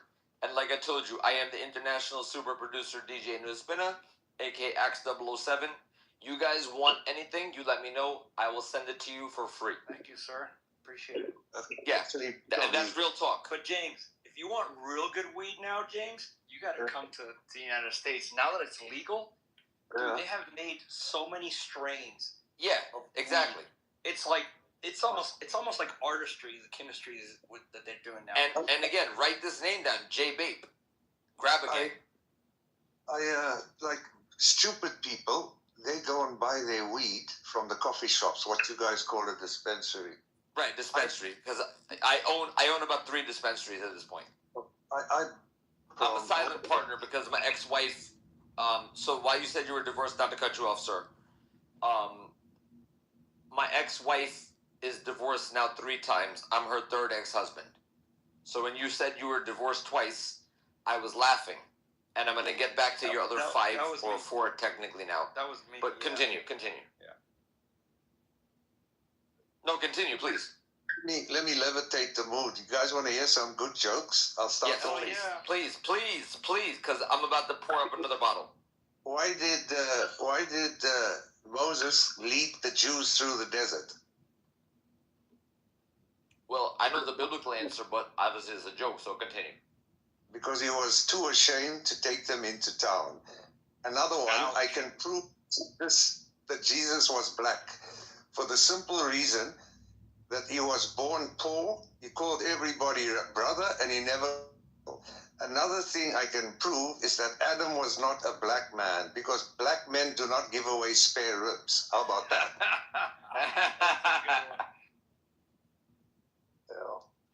No, I like that one the best.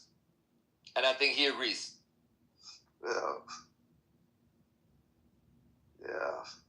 Anyway, dudes, I gotta go. Miguel, I've made you a moderator, seeing as pro, and... It's kind of crazy. I'm probably going to leave in about 20 minutes myself. Go to sleep. Yeah, I'm gonna leave. It's freaking late for me.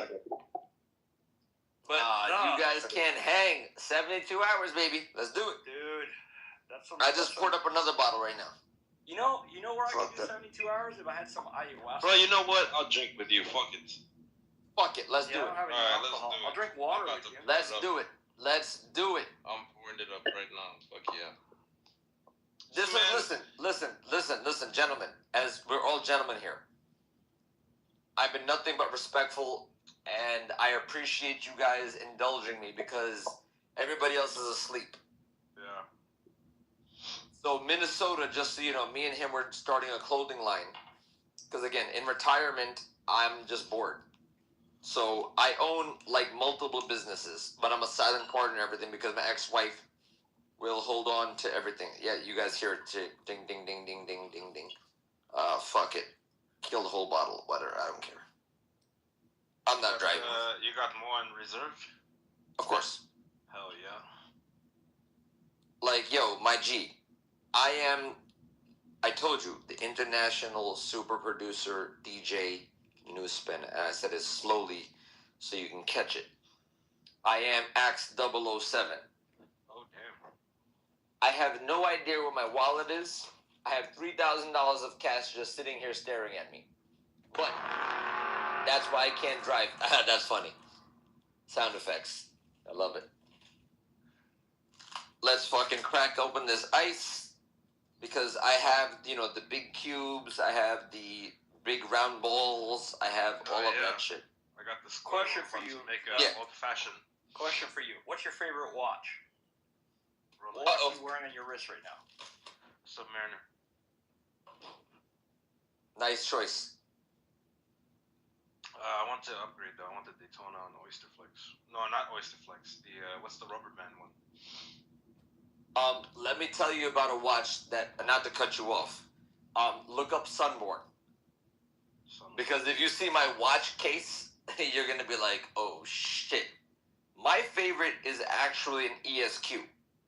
Because I'm the #1 legal mind that exists in the world. And that's an ESQ, which stands for lawyer, attorney. Oh, okay. What's your favorite pen then? Pen? Every lawyer has a... Yeah, Mont Blanc. Which one? I'm going to be honest.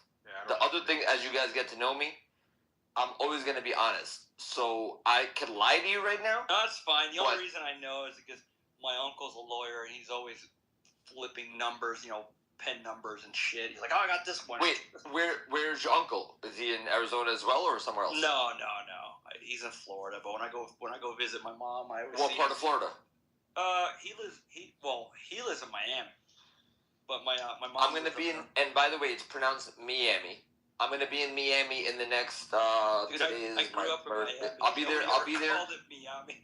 Oh yeah. If you're Latino, If you're Latino, you call it Miami. Yeah. Exactly. Yeah. Like I told you, I fucking run the entire universe, and I say that with all humbleness. We need to link up then. Yeah, for sure. The three of us, like I said, I've nicknamed us the Three Musketeers. I grew up in Miami. When are you coming to Miami? I'm gonna be there, like middle of December-ish. I have a spot in Brickell at the SLS Lux if you want to join the party. Do you guys know about Alf or no? No. Yeah, so Alf is my boy. So I ran Manhattan 20 years ago. He ran Miami 20 years ago. And then our boy Paul, who's the most successful out of the three of us, because there's always a set of three. Okay. I'm a big numbers guy. So I don't believe in like superstition. I don't believe in fucking all this like astrology bullshit.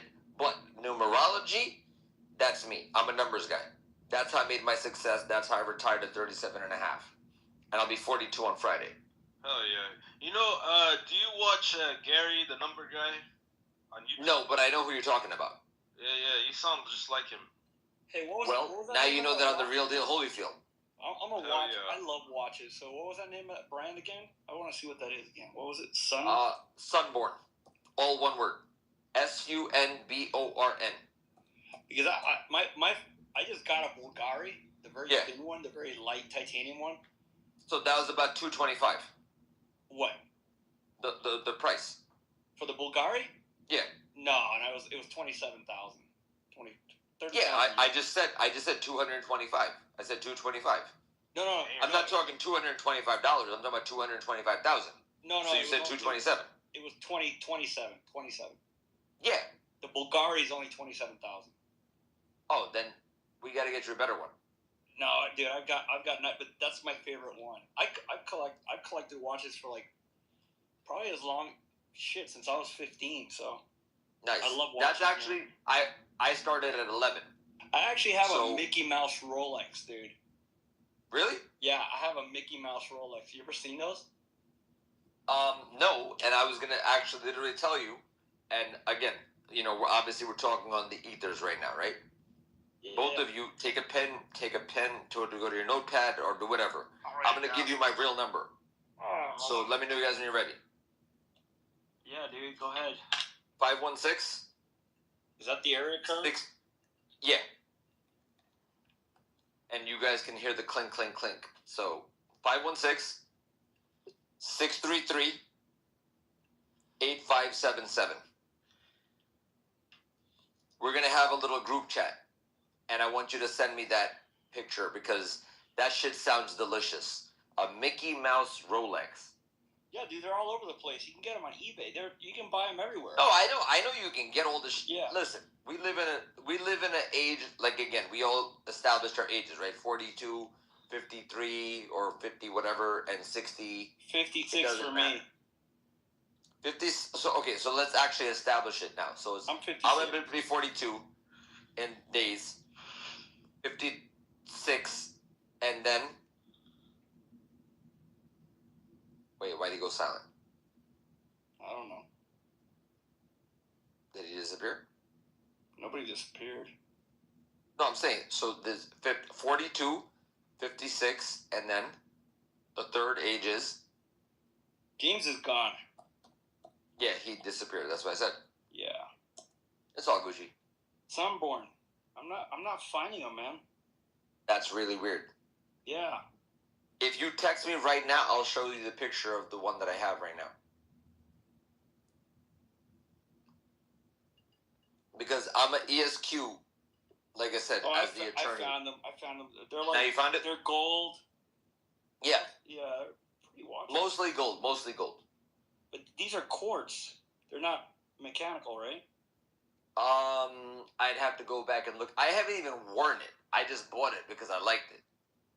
Yeah, these are quartz watches. The ones I'm looking at right now. I found them Sunborn watches on Instagram. Okay. And it says time. Yeah, they're not even expensive at all. Yeah. But they're nice looking. Yeah. Again, I go by the look. I don't care about the price. I don't care if the watch costs $1 or it costs $1 million. I hear you. I just don't have any watches that are electric. All my watches are mechanical. Yeah. So the Invicta, obviously you know about Invicta. Yeah. Yeah. So that's for my big brother. The correct term is automatic. Yes. It's automatic. Wait. Well, no, somebody came back. He put his phone to charge. I do have watches that are not automatic. They're mechanical. That you have to wind them up. I have some old ones. Wait. So what's the difference then? I never heard of this. Automatic watch, that means it has a pendulum inside, like a rolling thing that as you move around your hand. Right. The more you walk. Yeah, the more you basically it that's the battery. On automatic. So you're human dynamic. You're so human mechanical. You have to wind it. Yeah, you wind it up. You take the crown. But that's the thing. Like I have an automatic. I have to wind it as well if I don't use it. Then it's not. See, automatic falls under mechanical watches. And like all watches are mechanical. All automatics are mechanical, but not all mechanical watches are automatic. So so what would be like an example? I want to look it up. I'm genuinely curious. Like an automatic, look at Rado. Rado makes a beautiful and God rest his soul, my second father. He had a golden Rado that we bought in Dubai in 2007. That's actually what I'm wearing right now. Is a Rado. Let me take a picture. Do you have the full gold bracelet? No, mine's white. I don't like gold. Oh, okay. So mine's white. Hold on. I mean, I'm 100% South Indian, so like gold is like my shit. But I get what you're saying. My ex-wife didn't like yellow gold; she only liked white gold. So he's Googling, you're chilling, and I can't thank you, gentlemen, enough, for making my night. We thought we lost you, by the way. Bro, do you guys, do you do any, you have PS5 or something like that? Say that one more time? Do you do any games like PS5? I don't do anything. Yeah, no, I'm not a gamer. So everybody on Clubhouse knows me as I'm a Bitcoiner. I came to Clubhouse for Bitcoin, so that's what everybody knows me from the Bitcoin world. I just got some Bitcoin and XRP this past weekend. Oh, I mine Bitcoin. I have a small. Oh yeah, actually I've been interested in getting. I'm a micro miner. Well, right now it's a hard time to get into. The three of us are going to be very good friends because, as I was mentioning to you about my babyest aunt, that's the Germany, Armenia, Korea, blah blah blah blah blah blah blah. Her husband does Bitcoin mining. Yeah, if you go into the basement of their house, they have it's like you would be you'd fucking have a heart attack. I have so many questions. I really want to get into it. No, whatever you need, I got you. Like I said, I don't want a penny from you. I've already made my money. I've already retired. I'm chilling like a villain, sitting $500,000. And everyone's like, "What do you mean you're retired?" And I'm like, "Yeah," I said, "I'm retired. I'm not retarded." Whatever you want, whatever advice, whatever information, no problem. I will plug you into all the right people. And like I said, I'll be down in Miami because you know what NFTs are. Then if you guys are talking about this shit now, let's elevate the conversation. NFTs and what's the other thing? Oh my god. Sorry. When I drink, I get lucid, but I always. Yes. Yeah, yes. I don't do any of that. I just do Bitcoin. That's all I've been doing for Yeah, but so basically, right now, my partner, and you can Google it again if you guys have your pen and paper out. Mirch Media, MIRCH Media, all one word, no space. We're developing our own quote-unquote crypto. Are you trying to start your own coin? Yeah. No, not trying to start. It's in the process. Okay. What network does it work on? That's up to him. I don't know if it's Solano or XRP or whatever. He is doing all that shit because he's the IT digital guy. I'm just the guy with the fucking ideas. And sorry, my throat got a little. Hey Riddler, if you PTR, you can see the watch I'm wearing right now. It's my favorite watch. Hold on, 1 second. I love this watch. It's now I gotta take it out of my pocket. Oh shit, this fucking phone is hot right now. PTR. Okay, I don't even. Oh, that's just nice. Yeah, it's my favorite watch. Wait. It's not very expensive, man. You can get one for $3,000. So. Wait, remind me how. Oh, I just saw it. No, I saw it. Yeah, that's nice. Yeah, that's nice. Swiss made. That's onyx. No, it's a Rado. No, I'm saying the color. Yeah, it's just like a silver off silver. Yeah. It's an onyx. It's their ceramic watch. Yeah, that's what I'm saying. Scratch it. Yeah, you can't scratch it. Yeah, that's an onyx color. Oh, okay. I know it's a Rado. That obviously that's a given. Yeah, but the color is an onyx. Yeah, I just say silver because I'm not that educated, but yeah, it's a pretty watch. And it's, I like that. It's my favorite watch to wear. So this watch is an automatic, King. If I would take it off here, I'll take a picture of the back so you can see what I'm talking about. No, I already know because I love when the gears show. Yeah. And Rado is known for that shit. That's the only thing I don't like about Rolex. They don't show anything. Correct.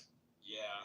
Look at Bulgari. Bulgari makes a really nice watch. The Finissimo. No, that's what I was telling you earlier. There's a Bulgari. It's $225,000, and that shit is gorgeous. I like the. I'm not gonna buy There's the Finissimo, and then there's the. I think it's like an Octo, where it's like thinner than a credit card. Yeah, the Octo. Yes, the Octo. I know about that one. But like I said, the ESQ, which for years I told you since 11, I've been wearing ESQs. I didn't even know that ESQ and Movado were the same company. And then I'm like, wow, because I always say Movado is not a piece of watch; it's a timepiece. So, do you have any Rolex? No. I don't believe in Rolex. I don't believe in Bulgari. I don't believe in Rado, even though I told you my second father, blah, blah, blah, blah, blah. But if you see my watch case... How about Patek? No, Patek is the shit. Patek Philippe, for sure. Yeah, I'm not a fan. I'm not a fan of Patek. I just got the watch winder this past weekend as a gift from Wolf. Oh, you automatic watch winder? It's Tumbles? very nice. Yeah, I've got a box. I got 6 watches in there. And you know what? You got a 6-watch holder? Yeah, but you know what? I'll be honest with you, man. I have a 24 watch holder. Well, yeah, I don't keep all my watches running because I learned the lesson, man. The more you keep them running like that, and the watch. Yeah, you have to get a service. I know. Yeah, it's gonna be a problem. So here's the oil. If you PTR, you see the back of the watch, King. That's how it looks like. You can see the back. All right, hold on. Let me close this out real quick. That spins. Oh yeah. Yep. I see it. So that makes Fold. automatic. Wait. What is foldapp.com? Well, that's Bitcoin shit. It's just one of my codes. Oh, okay. That I have. But yeah, so that's the back, and it spins, right? As I move my arm, it spins around that little thing at the back. And some of my watches aren't that way. Some of my watches you actually have to wind by hand, like turn the. Right. Turn the crown. That's not an automatic. Those are just called mechanical. Yeah. But this is a mechanical watch that's automatic. No, but that is a beautiful watch. And like I said, it's onyx. I know you call it silver, but... Yeah, it's one of my favorite. It's not gold. It's not the gold color, you know what I mean? Yeah, I feel you. Well, I have gold skin, you know, I'm like dark, so it doesn't really it doesn't look good. It doesn't strike. Nobody's more darker than me. I told you, I'm 100% South Indian. I believe you, but like I'm saying, is like... For me, I feel like the onyx or silver looks better on me, on my skin. It stands out more than the gold. Yeah, that makes sense. And I'll tell you one thing, Riddler. Yeah. You mentioned Movado. That was one of my first watches I ever owned. And like I said to you, I actually didn't know that ESQ was Movado until years and years later. Yeah, they got so bought Movado out. To me is just a piece of jewelry. They got bought out by so basically there's only like 2 or 3 companies in Switzerland that own Correct those companies. Yes. And so like Rado is owned by a company, you know, that owns a couple of the other, like, you know, Tudor. I think Tudor is its own. Correct. Because Tudor went from is offshoot of Rolex. The people that used to work at Rolex went to Tudor or made Tudor. So yeah, so like Movado, when I bought my watch, you know, in like the late 80s, I bought it at Service. You ever heard of Service Merchandise? You know, of course. Remember when they used to be around? They used to sell Movado watches, so I bought a watch there. Yeah. Local Service Merchandise, and I've had it. I still own it. It's somewhere in a box, and it's probably 30-something years old. Maybe. Is Mariner or? No, it's just one of those pretty Movados, squarish. Okay. It's the typical Movado. Oh, you said Movado. My bad. We're talking Rolex. My bad. No, Movado. Again, I've been drinking, so my apologies. Continue. Yeah, and then I gotta go look. find the Mickey Mouse watch. Like I have a lot of watches and boxes, right? Because I don't use them anymore. Same. It's just like no, I'm talking like I take all the boxes and I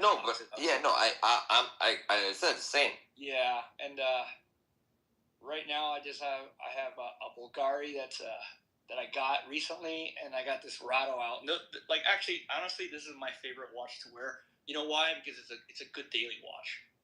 Yeah, I feel you. You don't want to wear like a Patek Philippe. You wouldn't want to wear around. Yeah, you did. That's for a special occasion. Yeah, and I couldn't justify spending. There's even cheap Pateks. You can get one for $20,000, but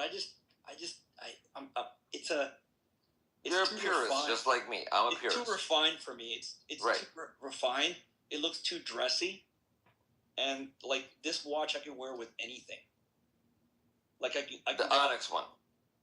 Yeah, or any of the 3 watches that I have out right now. Yeah, pretty much wear with anything. The Patek you can't wear like with jeans and a sweatshirt. Right. It looks way out of place. Right. Yeah, at least that's my opinion. You know. I literally just pictured it in my head, and I agree with you. And I'd probably get robbed because.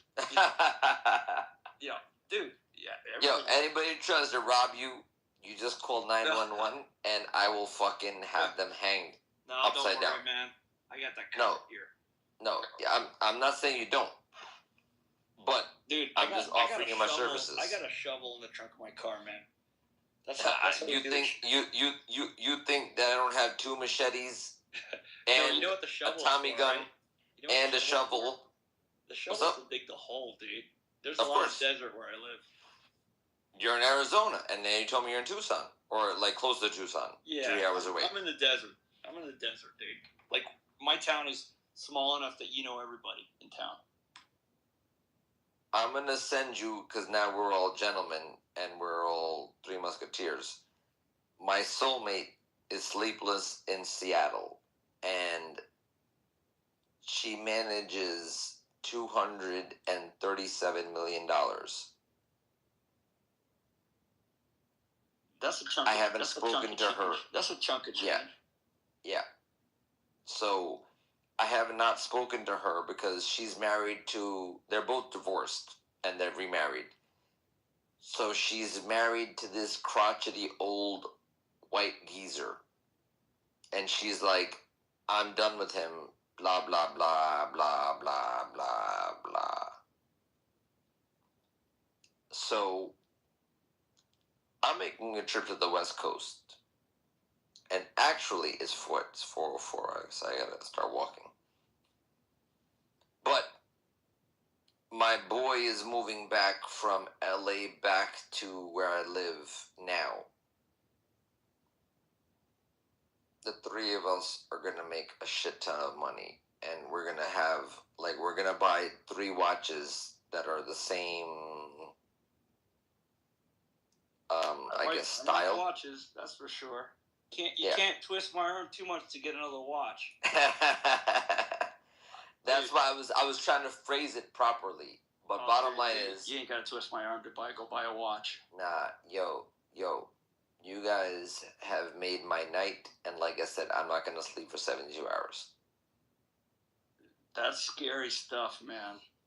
Nah, I'm Gucci. Yeah, I'm the baby of the 3 Musketeers, so we're Gucci. Yeah, you can handle it really well. Yeah. Yeah, not me. Oh fuck, there's an update. I'm checking my minors right now and just doing some more. Whatever you do, do not do the iOS 26.1 because I don't even know how to use my 14 phones right now. The what? Because this is crazy. I have that already. Oh, Jesus Christ. Are you able to operate it? Yeah, no problems. I don't know how to operate this goddamn phone. I'm like, I just literally just threw everything in the trash. I'm like, this is crazy. And then that's when I trim my hair, I shave my beard, I trimmed it up, and now I have to go to the train station because 422 is upon us. By the time I walk there, it's getting late, dude. I'm gonna. No, you guys can all pass out. That's fine. I'm gonna call it a night in a minute. But did you guys both get my number or no? Yeah, I did. I'll send you a text. Yeah. Yeah, you probably did. And like I said, I have all these phones so it's gonna be on one of my phones. So no worries. If there's a delay, I apologize. Like I said, all good. Big business meeting at 12 noon, which would be your time would be 9 a.m. Yeah, give or take. Yeah. 2 hours. We're 2 hours actually. So. Oh really? Yeah, because my mom's. I thought you were 3. No, we were until like about a couple of weeks ago when you. Yeah, all this bullshit with this fucking daylight saving. Well, you guys went back. In Arizona, we don't change time. I know that. I know that for a fact. Yeah, so the cool thing is that because I talk to my mom every day, and she's 2 hours ahead now. She's in Florida. I think it's the same as New York, same time. Yeah, that's the East Coast. Yeah. I'm just northeast, she's southeast. Yep. Having said that, it's funny you said that. My father said, don't call. I'm like, why? I want to speak to my mother every day, the same way you speak to your mother every day. Yeah. But this asshole, which is my father, doesn't allow me to speak to my mother every day. Well, ignore him. I know, but I have no way to reach her because I go, I'll give you a phone to give to her. And then, because his thing is, you can't call me every day because I'm a busy person. And I'm like, okay, so then let me give a phone to my mother and I can call her directly. And he goes, no. That sucks, dude. Yeah, I know. Yeah, I talk to my brother every day, and I talk to my mom every day, pretty much. You can go call my jackass brother. Yeah, like I said, I talk to him every day about something. I don't know what, but usually it's something. Like I feel you. Most of it's small talk, but yeah. My brother's trying to get into cars. I'm a car guy. That's another. Wait. I own 2 body shops and 3 mechanic shops. I do all my mechanic work, brother. I do everything myself. So I'm trying to get him. He wants to get a 1960s Corvette, like either a 64. He doesn't want the split window, the 63, but 64 or 67. I just bought, not to cut you off, I just bought a $105,000 Z06. Oh, a new one. Yeah, I'm not. I think those are great. Wait, right. You want the Stingray? Why didn't you? Well, I have a 1967 Corvette, a black one. Nice. A Resto mod. I don't know. You should have went with silver, but that's neither here nor there. It's black. I like it, and it's rowdy. Like I said, I'm not judging you by any means, but I'm just saying I would have went with the silver. I'll show you a picture. Let me see. Yeah. Let me see if I could. Yeah. So I like Corvettes, man. I'm a Corvette guy. So let me see. Picture in the. Here's. Wait, did we lose the third Musketeer again? He's gone. Everybody's gone. So. Again, I'm not looking at the phone, but my muscles are like. Yeah. My muscles are like priming themselves, and I have to start walking upstairs, which is annoying. I might even just call my driver and just go. Yeah, this Corvette I restored it, dude. It took me 5 years to restore. Nice. And by the way, when you said restore again, not to cut you off. It was a frame. We're doing a '68 Mustang, powder blue. Oh, nice. Yeah. Nice. That's my neighbor. That's like literally walking distance from my house. What engine are they? What engine is the original engine or? Yeah, original engine, original transmission. So we're doing the outside. Yeah. I did a frame off restoration on this vet, and I put a new chassis in it. Chassis cost me like $30,000. Okay. It's got Corvette brakes. Well, you got the money, so it doesn't matter. Well, it took me 5 years to do it, dude. The paint job cost me, more than the fucking chassis. If we had known each other 5 years ago, it would have been a done deal. Well, no. I would have paid for the whole thing. No, it took me 5 years to do, not because of money, because of the restoration. Right. If you see it and you saw it in the condition it was, and you saw it when I finished it. It's night and day, dude. Oh, it's a resto mod. You know what resto mods are, right? Of course. Yeah, this has an LS3 in it, T56, transmission, 6-speed. Yeah, nice. It's got a CTSV differential in the back. Nice. And the chassis. Yo, stop making me come right now because this is fucking crazy. Coilovers. Dude, this thing is rowdy as fuck, dude. Now you're gonna make me smoke a fucking cigar while I walk to the train station. I love rowdy. If I were to get a Corvette, the only Corvette I would get new would be the ZR1, dude. I would get the ZR1. Wait, I don't even know about the ZR1, and that shows you how humble I am. So I thought the Z06 was the shit. No, the ZR1's 1,000 horsepower. It's the first car in the world ever that's not electric, obviously, to exclude a Tesla, that will do under 9.6 seconds in a quarter mile from the dealership. Yo, by the way, fuck a Tesla. No, but it's a twin turbo. Yeah, twin turbo. Yes, I know that. ZR1 is 1,056 horsepower. It's a $230,000 vet, but that's notwithstanding, But 1,000 fucking horsepower from the factory, dude. That's insane. So as I just mentioned to you, fuck Tesla.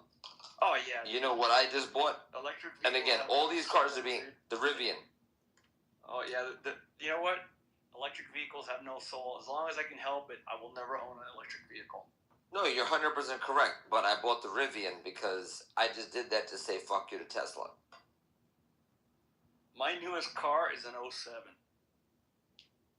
07 what? I have a Mazda Miata. That's 07. That's Oh shit.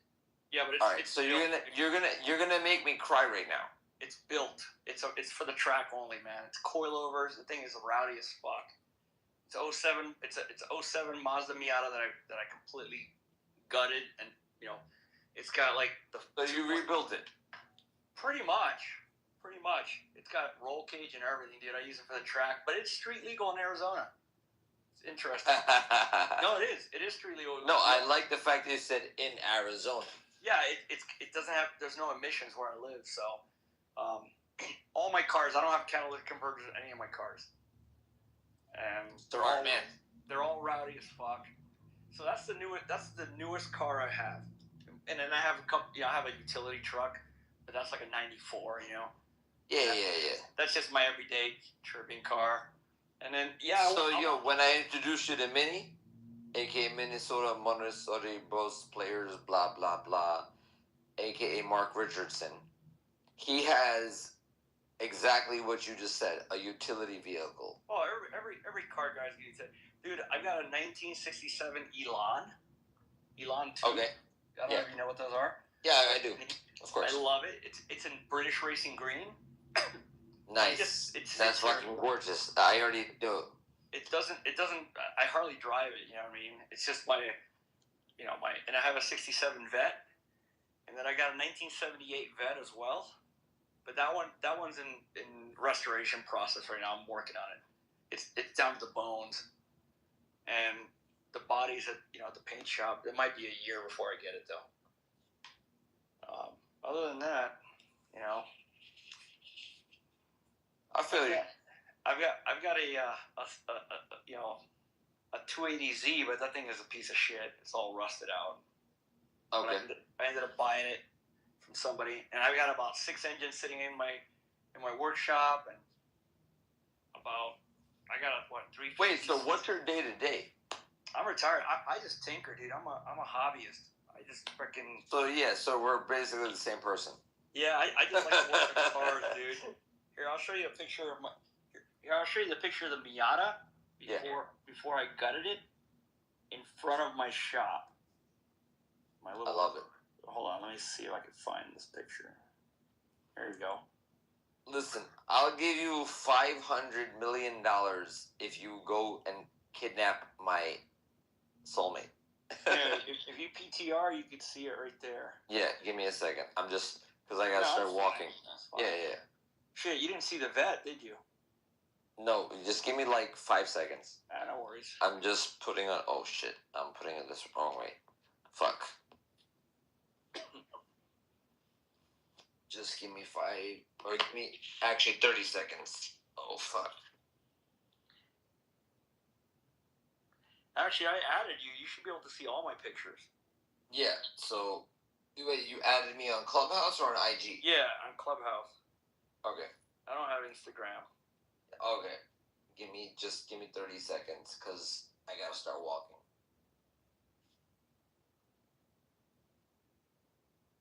And so I have to put on all my armor. Oh, it's cold as fuck out there, huh? Yeah. We don't get that dry heat in Arizona. Dude, I love it here. Wait, where did you grow up, though? Miami. Okay. I went to American High. You ever heard of it? Yes. Yeah, I went to American High like billion fucking years ago. You know what? This shit's not even zipping. I don't give a fuck. I'm just gonna walk. You don't freeze, bro. It's like 40 degrees here, and I'm fucking bitching like a bitch. Must be colder where you're at. Yeah, way colder. So here's a cool thing, dude.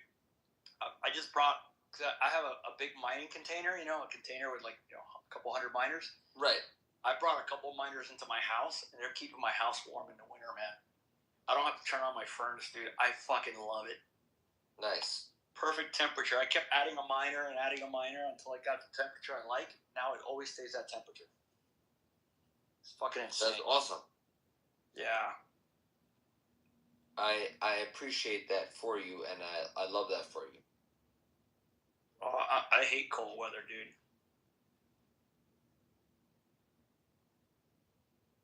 I'm trying to zip this one. You know what? Fuck it. I don't even care at this point. Wait, which phone am I on? I don't even know. Where the fuck is the other phone? Oh, goddamn. Zip. Wait, can you hear me? Yep. Okay, good. So then I'll put this one in this pocket. Because nothing wants to zip right now. So I don't care. I'm just putting on mad jackets.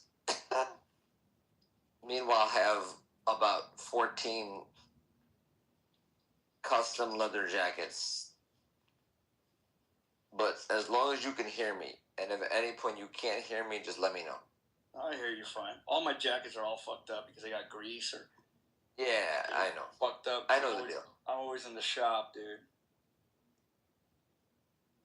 That's pretty much where I live. I was thinking about renting my house when my dog dies. Rent my house and live out in my shop. Because I have a 2,100 square foot home, and I only use the living room, the kitchen, and my bedroom. I swear to God, we're like twin brothers. Everything you're telling me right now is exactly the same. Yeah. I know it's a big deal to have 2,100 square feet in New York, but not here. Here, that's a small place, man. Correct. You can buy a 5,000 square foot home here in Arizona. It still doesn't look big. But I do have 5 acres of land. So. Well, sounds like we're going to be doing a lot of business together. Oh, I hope it's car business. Whatever you want. Car business, watch business, fucking business. I don't give a fuck. All I know, listen, I literally told the judge 4 years ago when my divorce was going down, I go, all I know is how to make money. And he goes, then why are you here? And I'm like, because of this bitch-ass ex-wife of mine. It's a principality of it all. Correct. Yep. I've been divorced twice, dude, and I'm never getting married again, ever. I'm never getting married again either. Yeah, you're once bitten, twice shy. I was stupid enough to do it twice. And that's literally before again, nothing's zipping up, but I do keep in contact with my second wife because we have strip malls.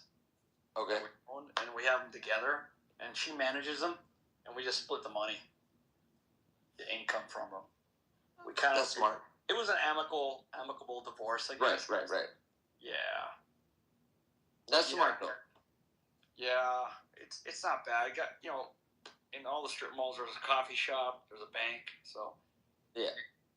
So it's you're a smart man. Oh, it's not smart. She was a smart person. I wouldn't have bought strip malls. She saw. But it's working out though. Yeah, because it's steady income, dude. Correct. Anytime you have a passive income on top of that. Oh yeah, it's steady. Right. It doesn't hurt, Other than that, I go to school part time just for fun. Taking an astronomy class next semester because I like astronomy. I don't know enough about it, so. Right. I'm just living a quiet life, bro. I couldn't live in New York City. You have my direct number now, yeah, so. Man, I got one. Yeah. Yeah, I'm gonna. Did you see the vet? You didn't get to see the vet, did you? No, hold on. I'm just gonna put on my last shoe. No, that's all right. And then I will check out the vet, and then we're gonna part our ways for the evening. Yeah, I gotta. Because, like I said, I'm not gonna go to sleep for the next 72 hours. So. Fucking tired, man.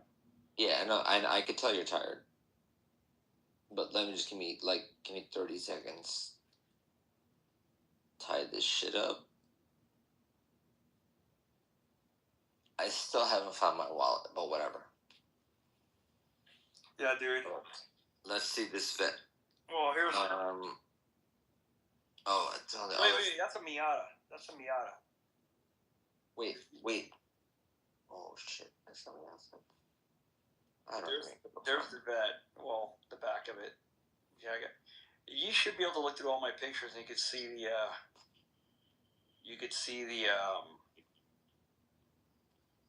The vet, the full vet.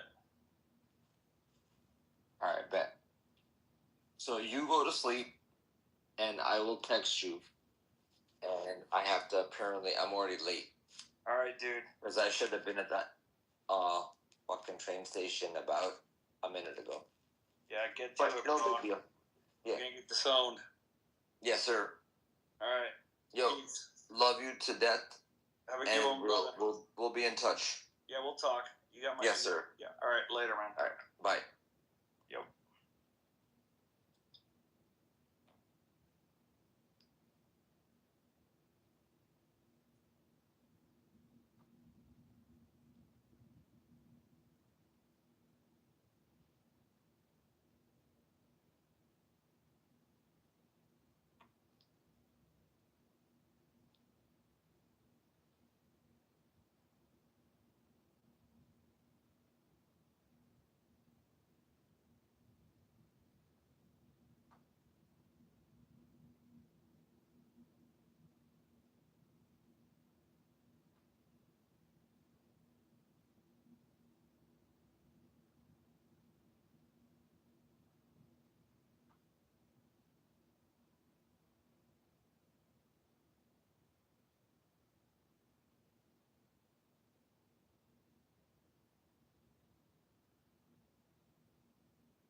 Is anyone here?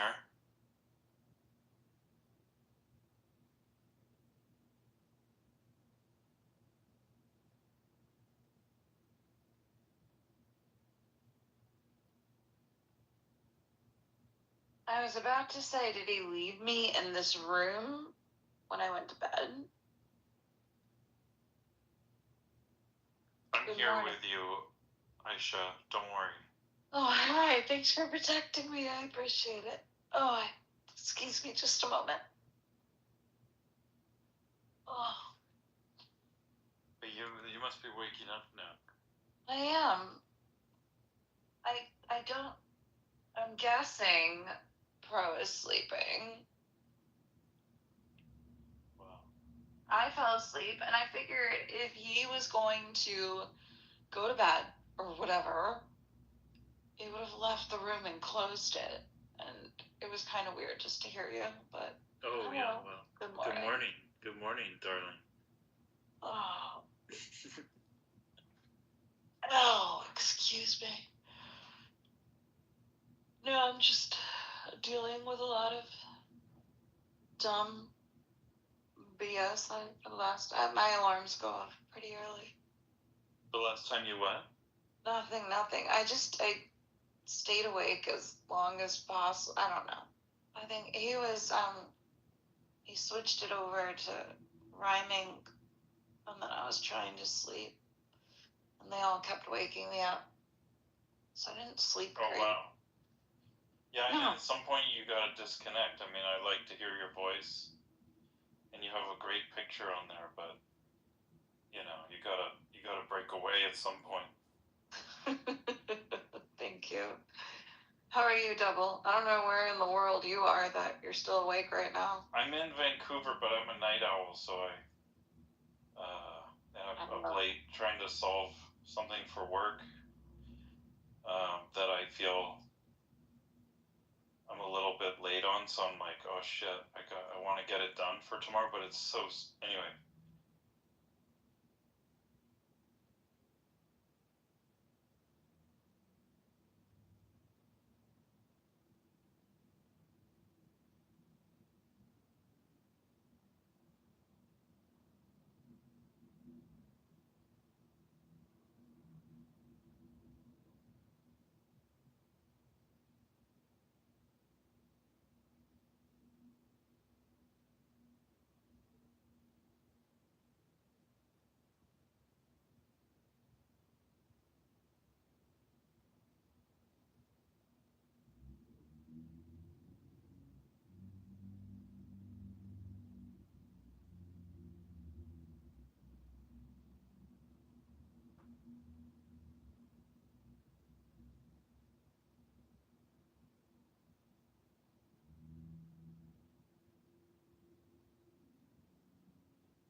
to, but I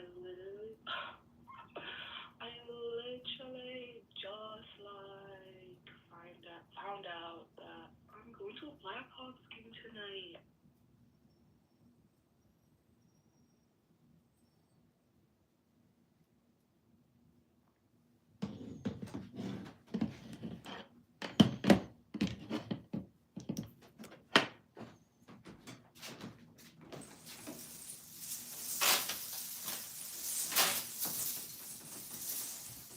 I got an ability that other people don't have. We might have to look at that script.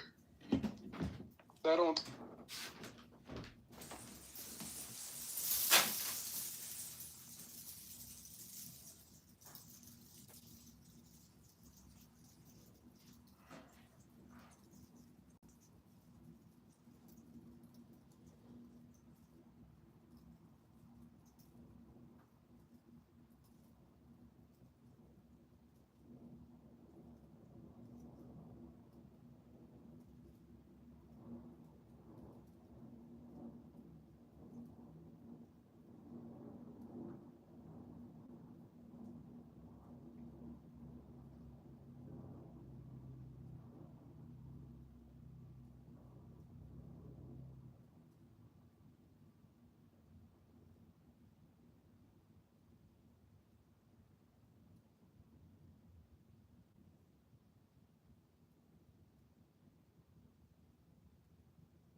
discipline. I get it.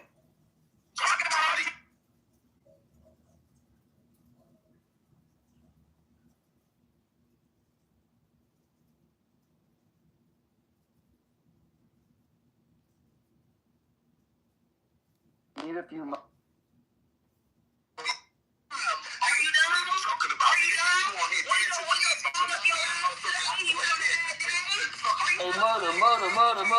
murder.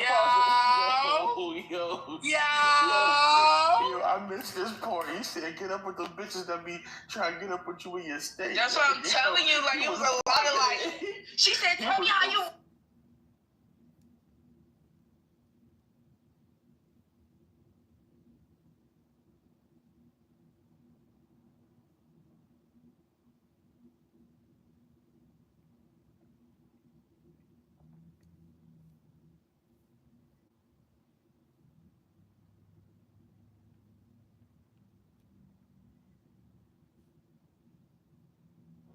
The highest excellence is like that water. The excellence of water appears in its benefiting all things, and in its occupying, without striving. The low place which all men dislike hence is near to the tail.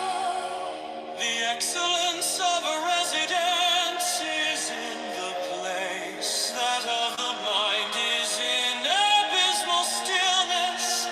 That of associations is in Their being with the virtuous, that of government is in its securing good order, that of affairs is in its ability.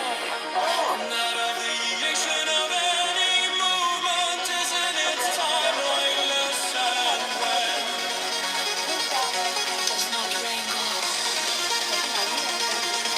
does not wrangle.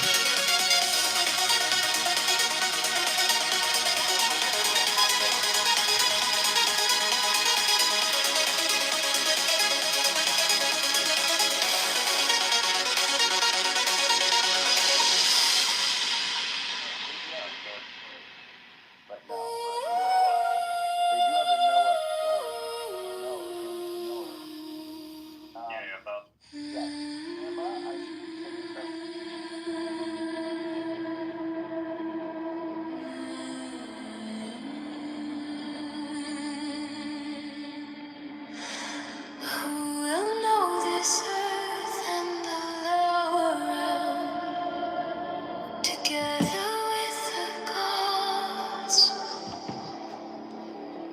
Who will try to reflect on the well-taught verse of Dharma, as a good man reflects on a flower?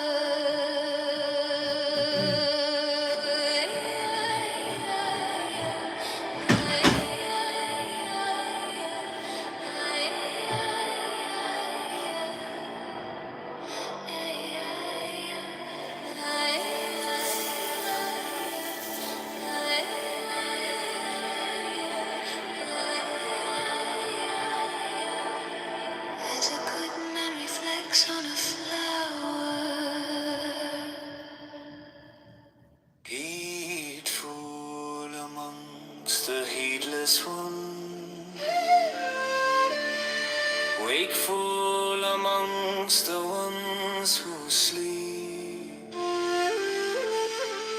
like a swift horse who abandons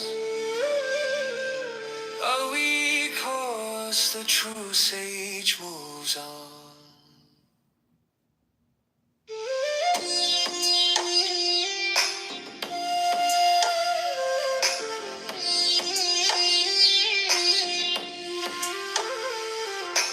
Heedful amongst the heedless ones,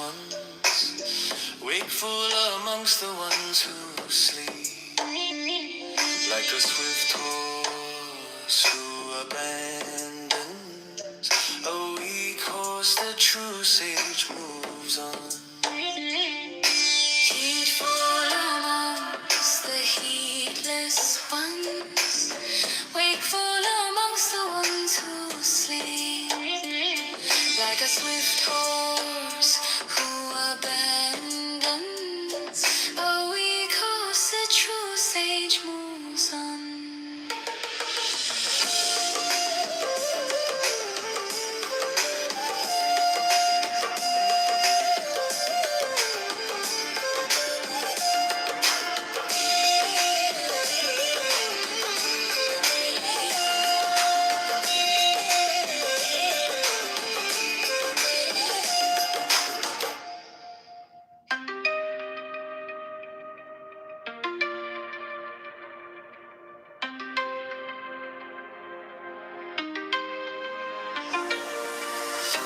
All the old worship in this land is broken, yet on my altar burns the ancient censer, frankincense, saffron, galbanum, intenser, ornaments glisten.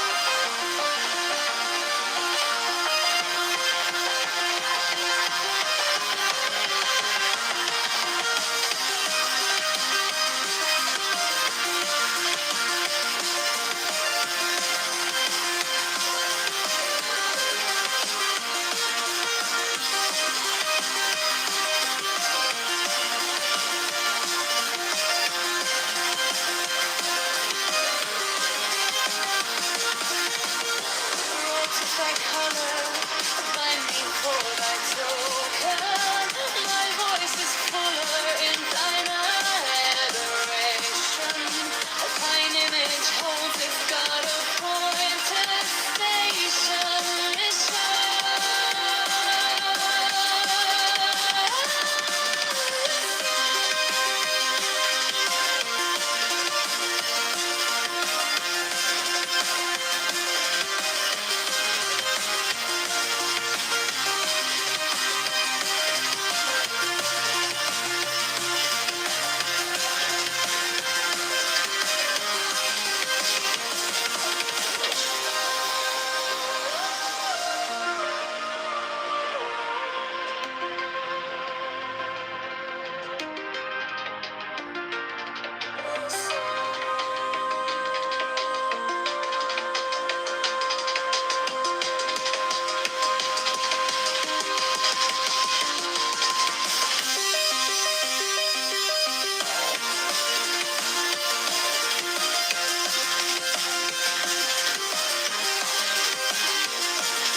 Yet is all this naught but words without the key supplied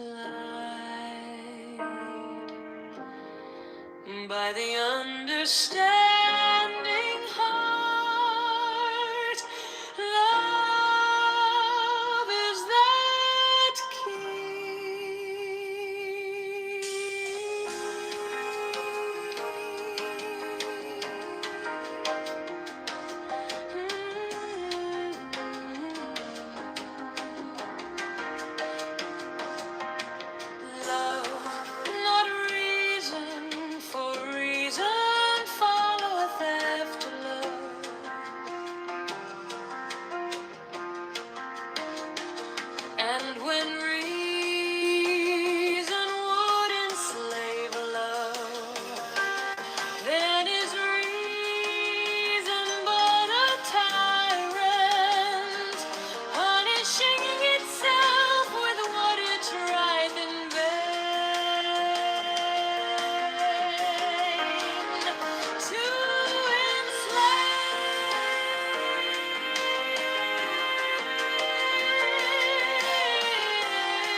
but the harvester weareth also.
All the old worship in this land is broken, yet on my altar burns the ancient censer.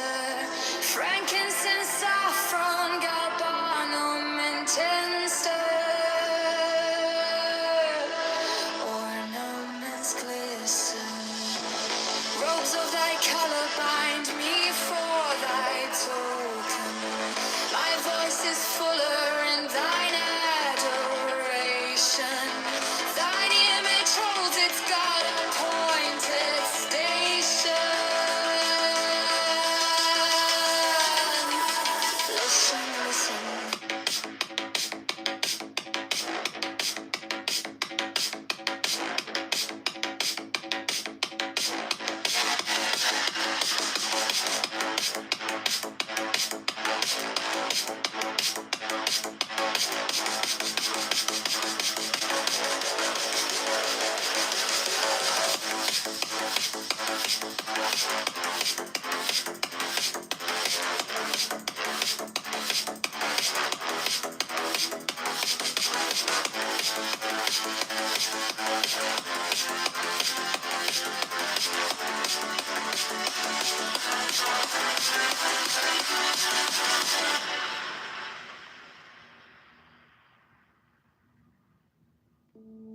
God of the golden face and fiery forehead,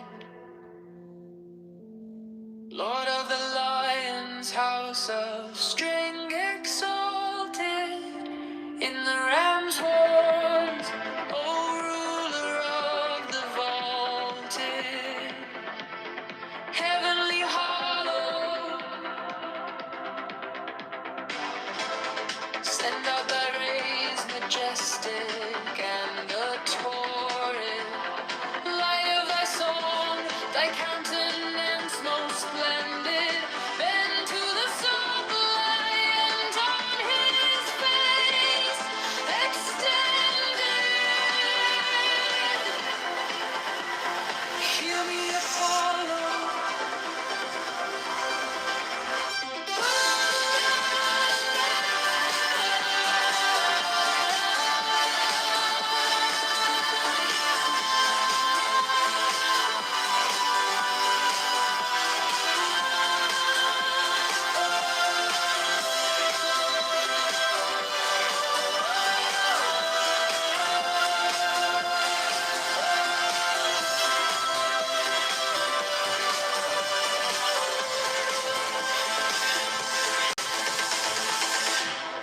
Let thy fierce fingers sweep the lyre forgotten. Recall the ancient glory of thy chanted music that thrill the hearts of men and haunted life to adore thee. Cleanse thou marketplaces misbegotten. Fire in my heart and music to my being. Lend that my soul thou past the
fields rise, the beams align. A fleeting frame for the grand design. Men bow to wood, to rope, to stone, forgetting the temple stands alone. Oh, don't mistake the work for the art, the shell for the soul, the skin for the heart. What's built will fade, but truth will bloom. His temple's light fills every room.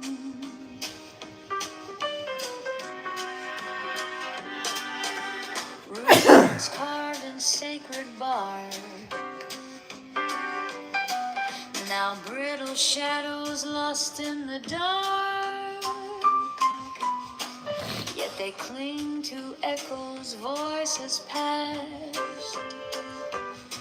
while the Lord's great work is built to last. The Lord's is the temple, the plan divine, not ours to claim, but His design.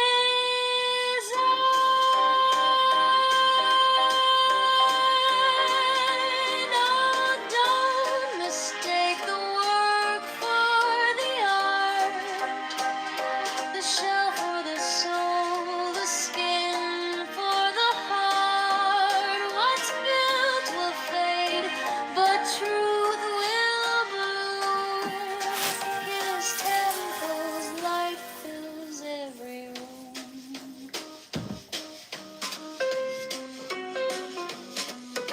The scaffold falls, the dust will clear,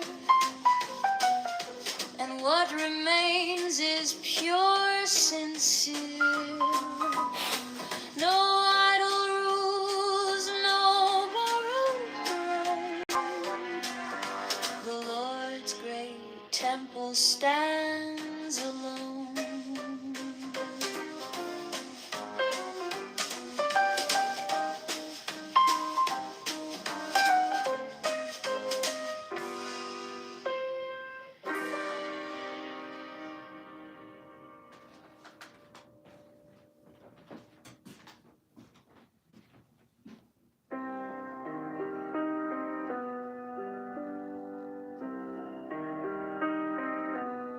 The scaffolds rise, the beams align,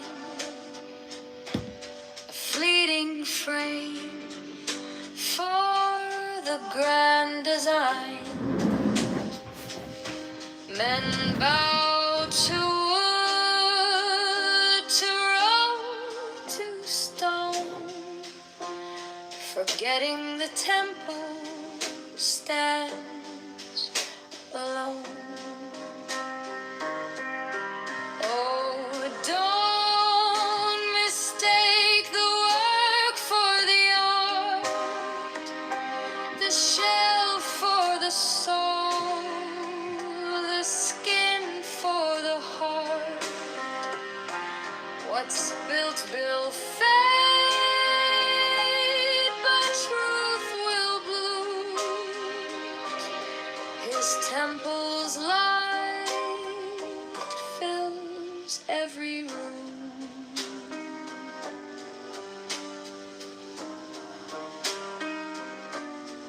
Rules once carved in sacred bark,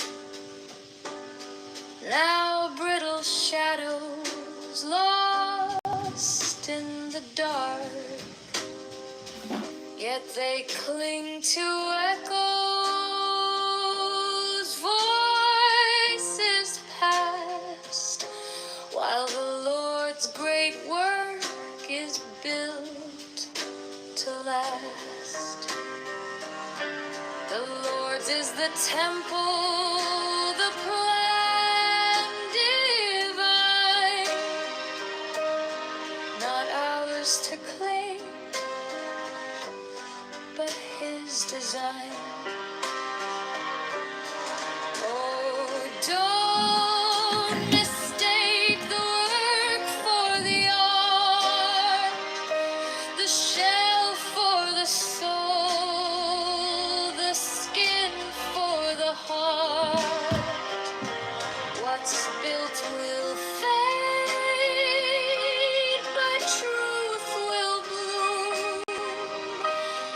This temple's light fills every room.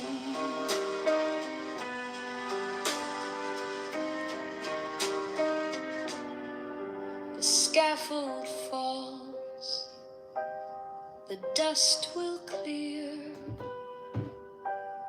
and what remains is pure, sincere.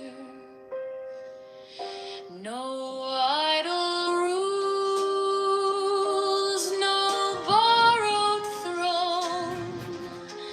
The Lord's great temple stands alone.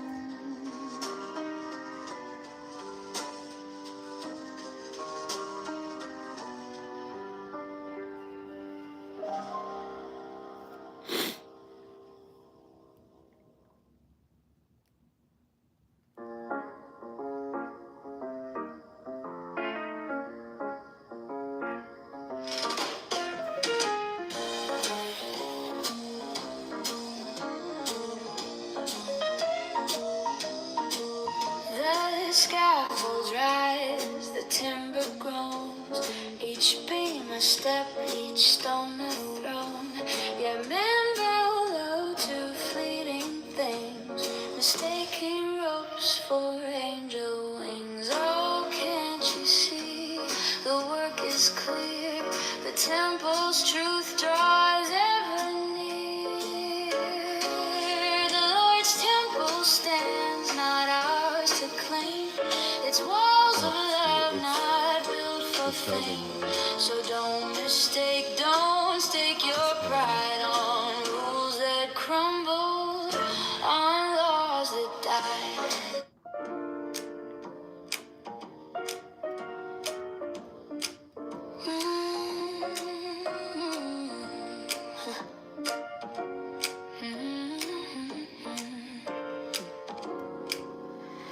The scaffolds rise, the timber groans, each beam a step, each stone a throne. Yet men bow low to fleeting things, mistaking ropes for angel wings. Oh, can't you see, the work is clear, the temple's truth draws ever near. The Lord's temple stands, not ours to claim. It's walls of love, not built for fame. So don't stake your pride on rules that crumble, on laws that die.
He said that he was there with his buddies and they gave him some drinks and he got so drunk. And then he said the pictures came out the next day. And he was over there to the equivalent to like AIT, right? After boot camp, you go into your individual training, he was over there. And the videos came out with him and a whole bunch of dudes. And he said he just woke up feeling sore. And he didn't know why his ass felt sore until he saw the videos, bro. That's the Navy. That shit only happens in the fucking Navy, bro. Alright, so I want to take two things from the story. Not only did he admit that the Army's a bunch of like macho sexual predators, like they just prey on people, because obviously that's the case. That was happening at. He was at the pool bar, and he was sitting on house. Is David Bobadilla struggling to form a sentence? I'm being told Russia sucks, but a bunch of people think New York City is the best city. Well, New York City is the best city. No, it's not. What? It's a shithole. Yeah, it's not the best. Well, you don't. Then you're going to the bad parts. New York City is literally a landfill. It's like there's homeless people everywhere. I don't like to agree with Rico, but he's right. You get lit on fire on the subway there, like. Well, that's one lady. That's one lady. There's rats everywhere. It's a shithole.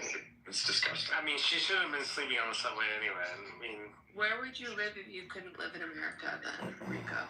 Where would I live if I couldn't live in America? Moscow? I think St. Petersburg's a beautiful city. They do have lower taxes than the U.S. He's going to Poland, Yasmin. That's where all normal white men are going, to Poland, where they've kept it pure. Kitover, how's the Budapest, Hungary seems like a nice place. How's the Congress race? It's going good. It's all in the courts right now. The objections, the petitions, the motions, it's all getting kicked back and forth. And I'm pretty sure we're going to be on that March 17, 26 ballot. Enough liquid cash to get through 2026. Well, that's why I'm here, Rico. Thanks for asking. I'm raising money to defeat the rhino vaccinologist debt fraudsters that are destroying America by borrowing and spending and taxing us to death from Congress. Did he help raise enough funds? Or? Roger Mayhem was my #1 fundraiser. He raised over $700 for the campaign, and Jay Breska, that mafia don from Brooklyn, was our #1 donor. All hail the Godfather, Jay Breska. let's go. So you in Congress yet? No, we will be in Congress next year. The election's November 7th, 2026, but the primary is March 17th, 2026. There's 2 elections coming up. That's right. Best of luck, Mr. Kitover. Thank you very little, Clown House users. You've all wasted your time many years having useless conversations about nothing. Meanwhile, I've been recording you all and running for Congress. Thank you all very little, and good luck, and God bless. You're all going to need it, especially you, David, you alcoholic. He drinks a lot of wine. He drinks a lot of fucking vodka. Let's be honest, this piece of shit can't even complete a sentence every single night. It's pathetic. He calls himself a man. He's a troll. I mean, I have a PhD. Oh, wow. Great. 80% proof is not a PhD, you fucking drunk.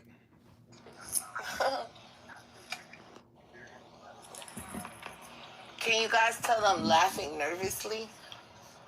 I'm nervous. What, do you got to go to the gym, go to your personal trainer, or the dentist? Both.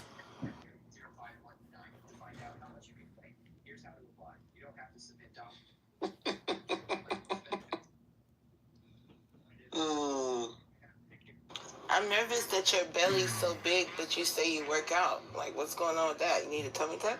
I don't know. Why do you carry pictures of me in my underpants in your cell phone? What's it like having a grown man's underpants in your cell phone with shit stains while he does yoga, listening to people scream and act like children on a Clown House chat app? Mothers, individual people who call themselves mothers coming on here to scream at people and act the fool. Play the fool. But with no kids. It makes no sense. I want to hear about Kitover's dating life. I feel like he's always... Like, yes, he loves fat Asian women. What's going on in your personal... Well, I've come up with the perfect Hinge text. I simply say, I would love to take you to dinner, and I would love to spoil you this Xmas with emojis. That's right. Spoil her with emojis? What's your go-to? What's your go-to emoji, John? I do a box as a present, then the Christmas tree, and then another box. Do you actually give her a gift? That's right. Rico, what are you gonna bring to Thanksgiving dinner? Probably ingredients to make a Negroni. How about that? That's okay. There you go. There's no Negroni without Campari. Send a picture to Rabbi. He's not going anywhere for Thanksgiving. Yes, I am. Where are you going? My girl's family invited me. She invited me to her family's Thanksgiving. Why are you laughing at him? What are they gonna cook? Burritos and tacos with avocado? Oh, man. Your new girlfriend doesn't talk about Israel 7 days a week, 80 hours a week, does she? I haven't seen a picture of his girlfriend yet, but he sent a picture. He sent a picture to Rabbi. It's not a good. Not a face picture, and not a naked picture either. Just a clear record. So what picture did you send? An ass picture? No. It was from behind, but she was fully clothed. And I asked Rico to send me the picture. He was fully clothed. He wouldn't send it. That's an ass pic if it's from behind. But she's wearing clothes, idiot.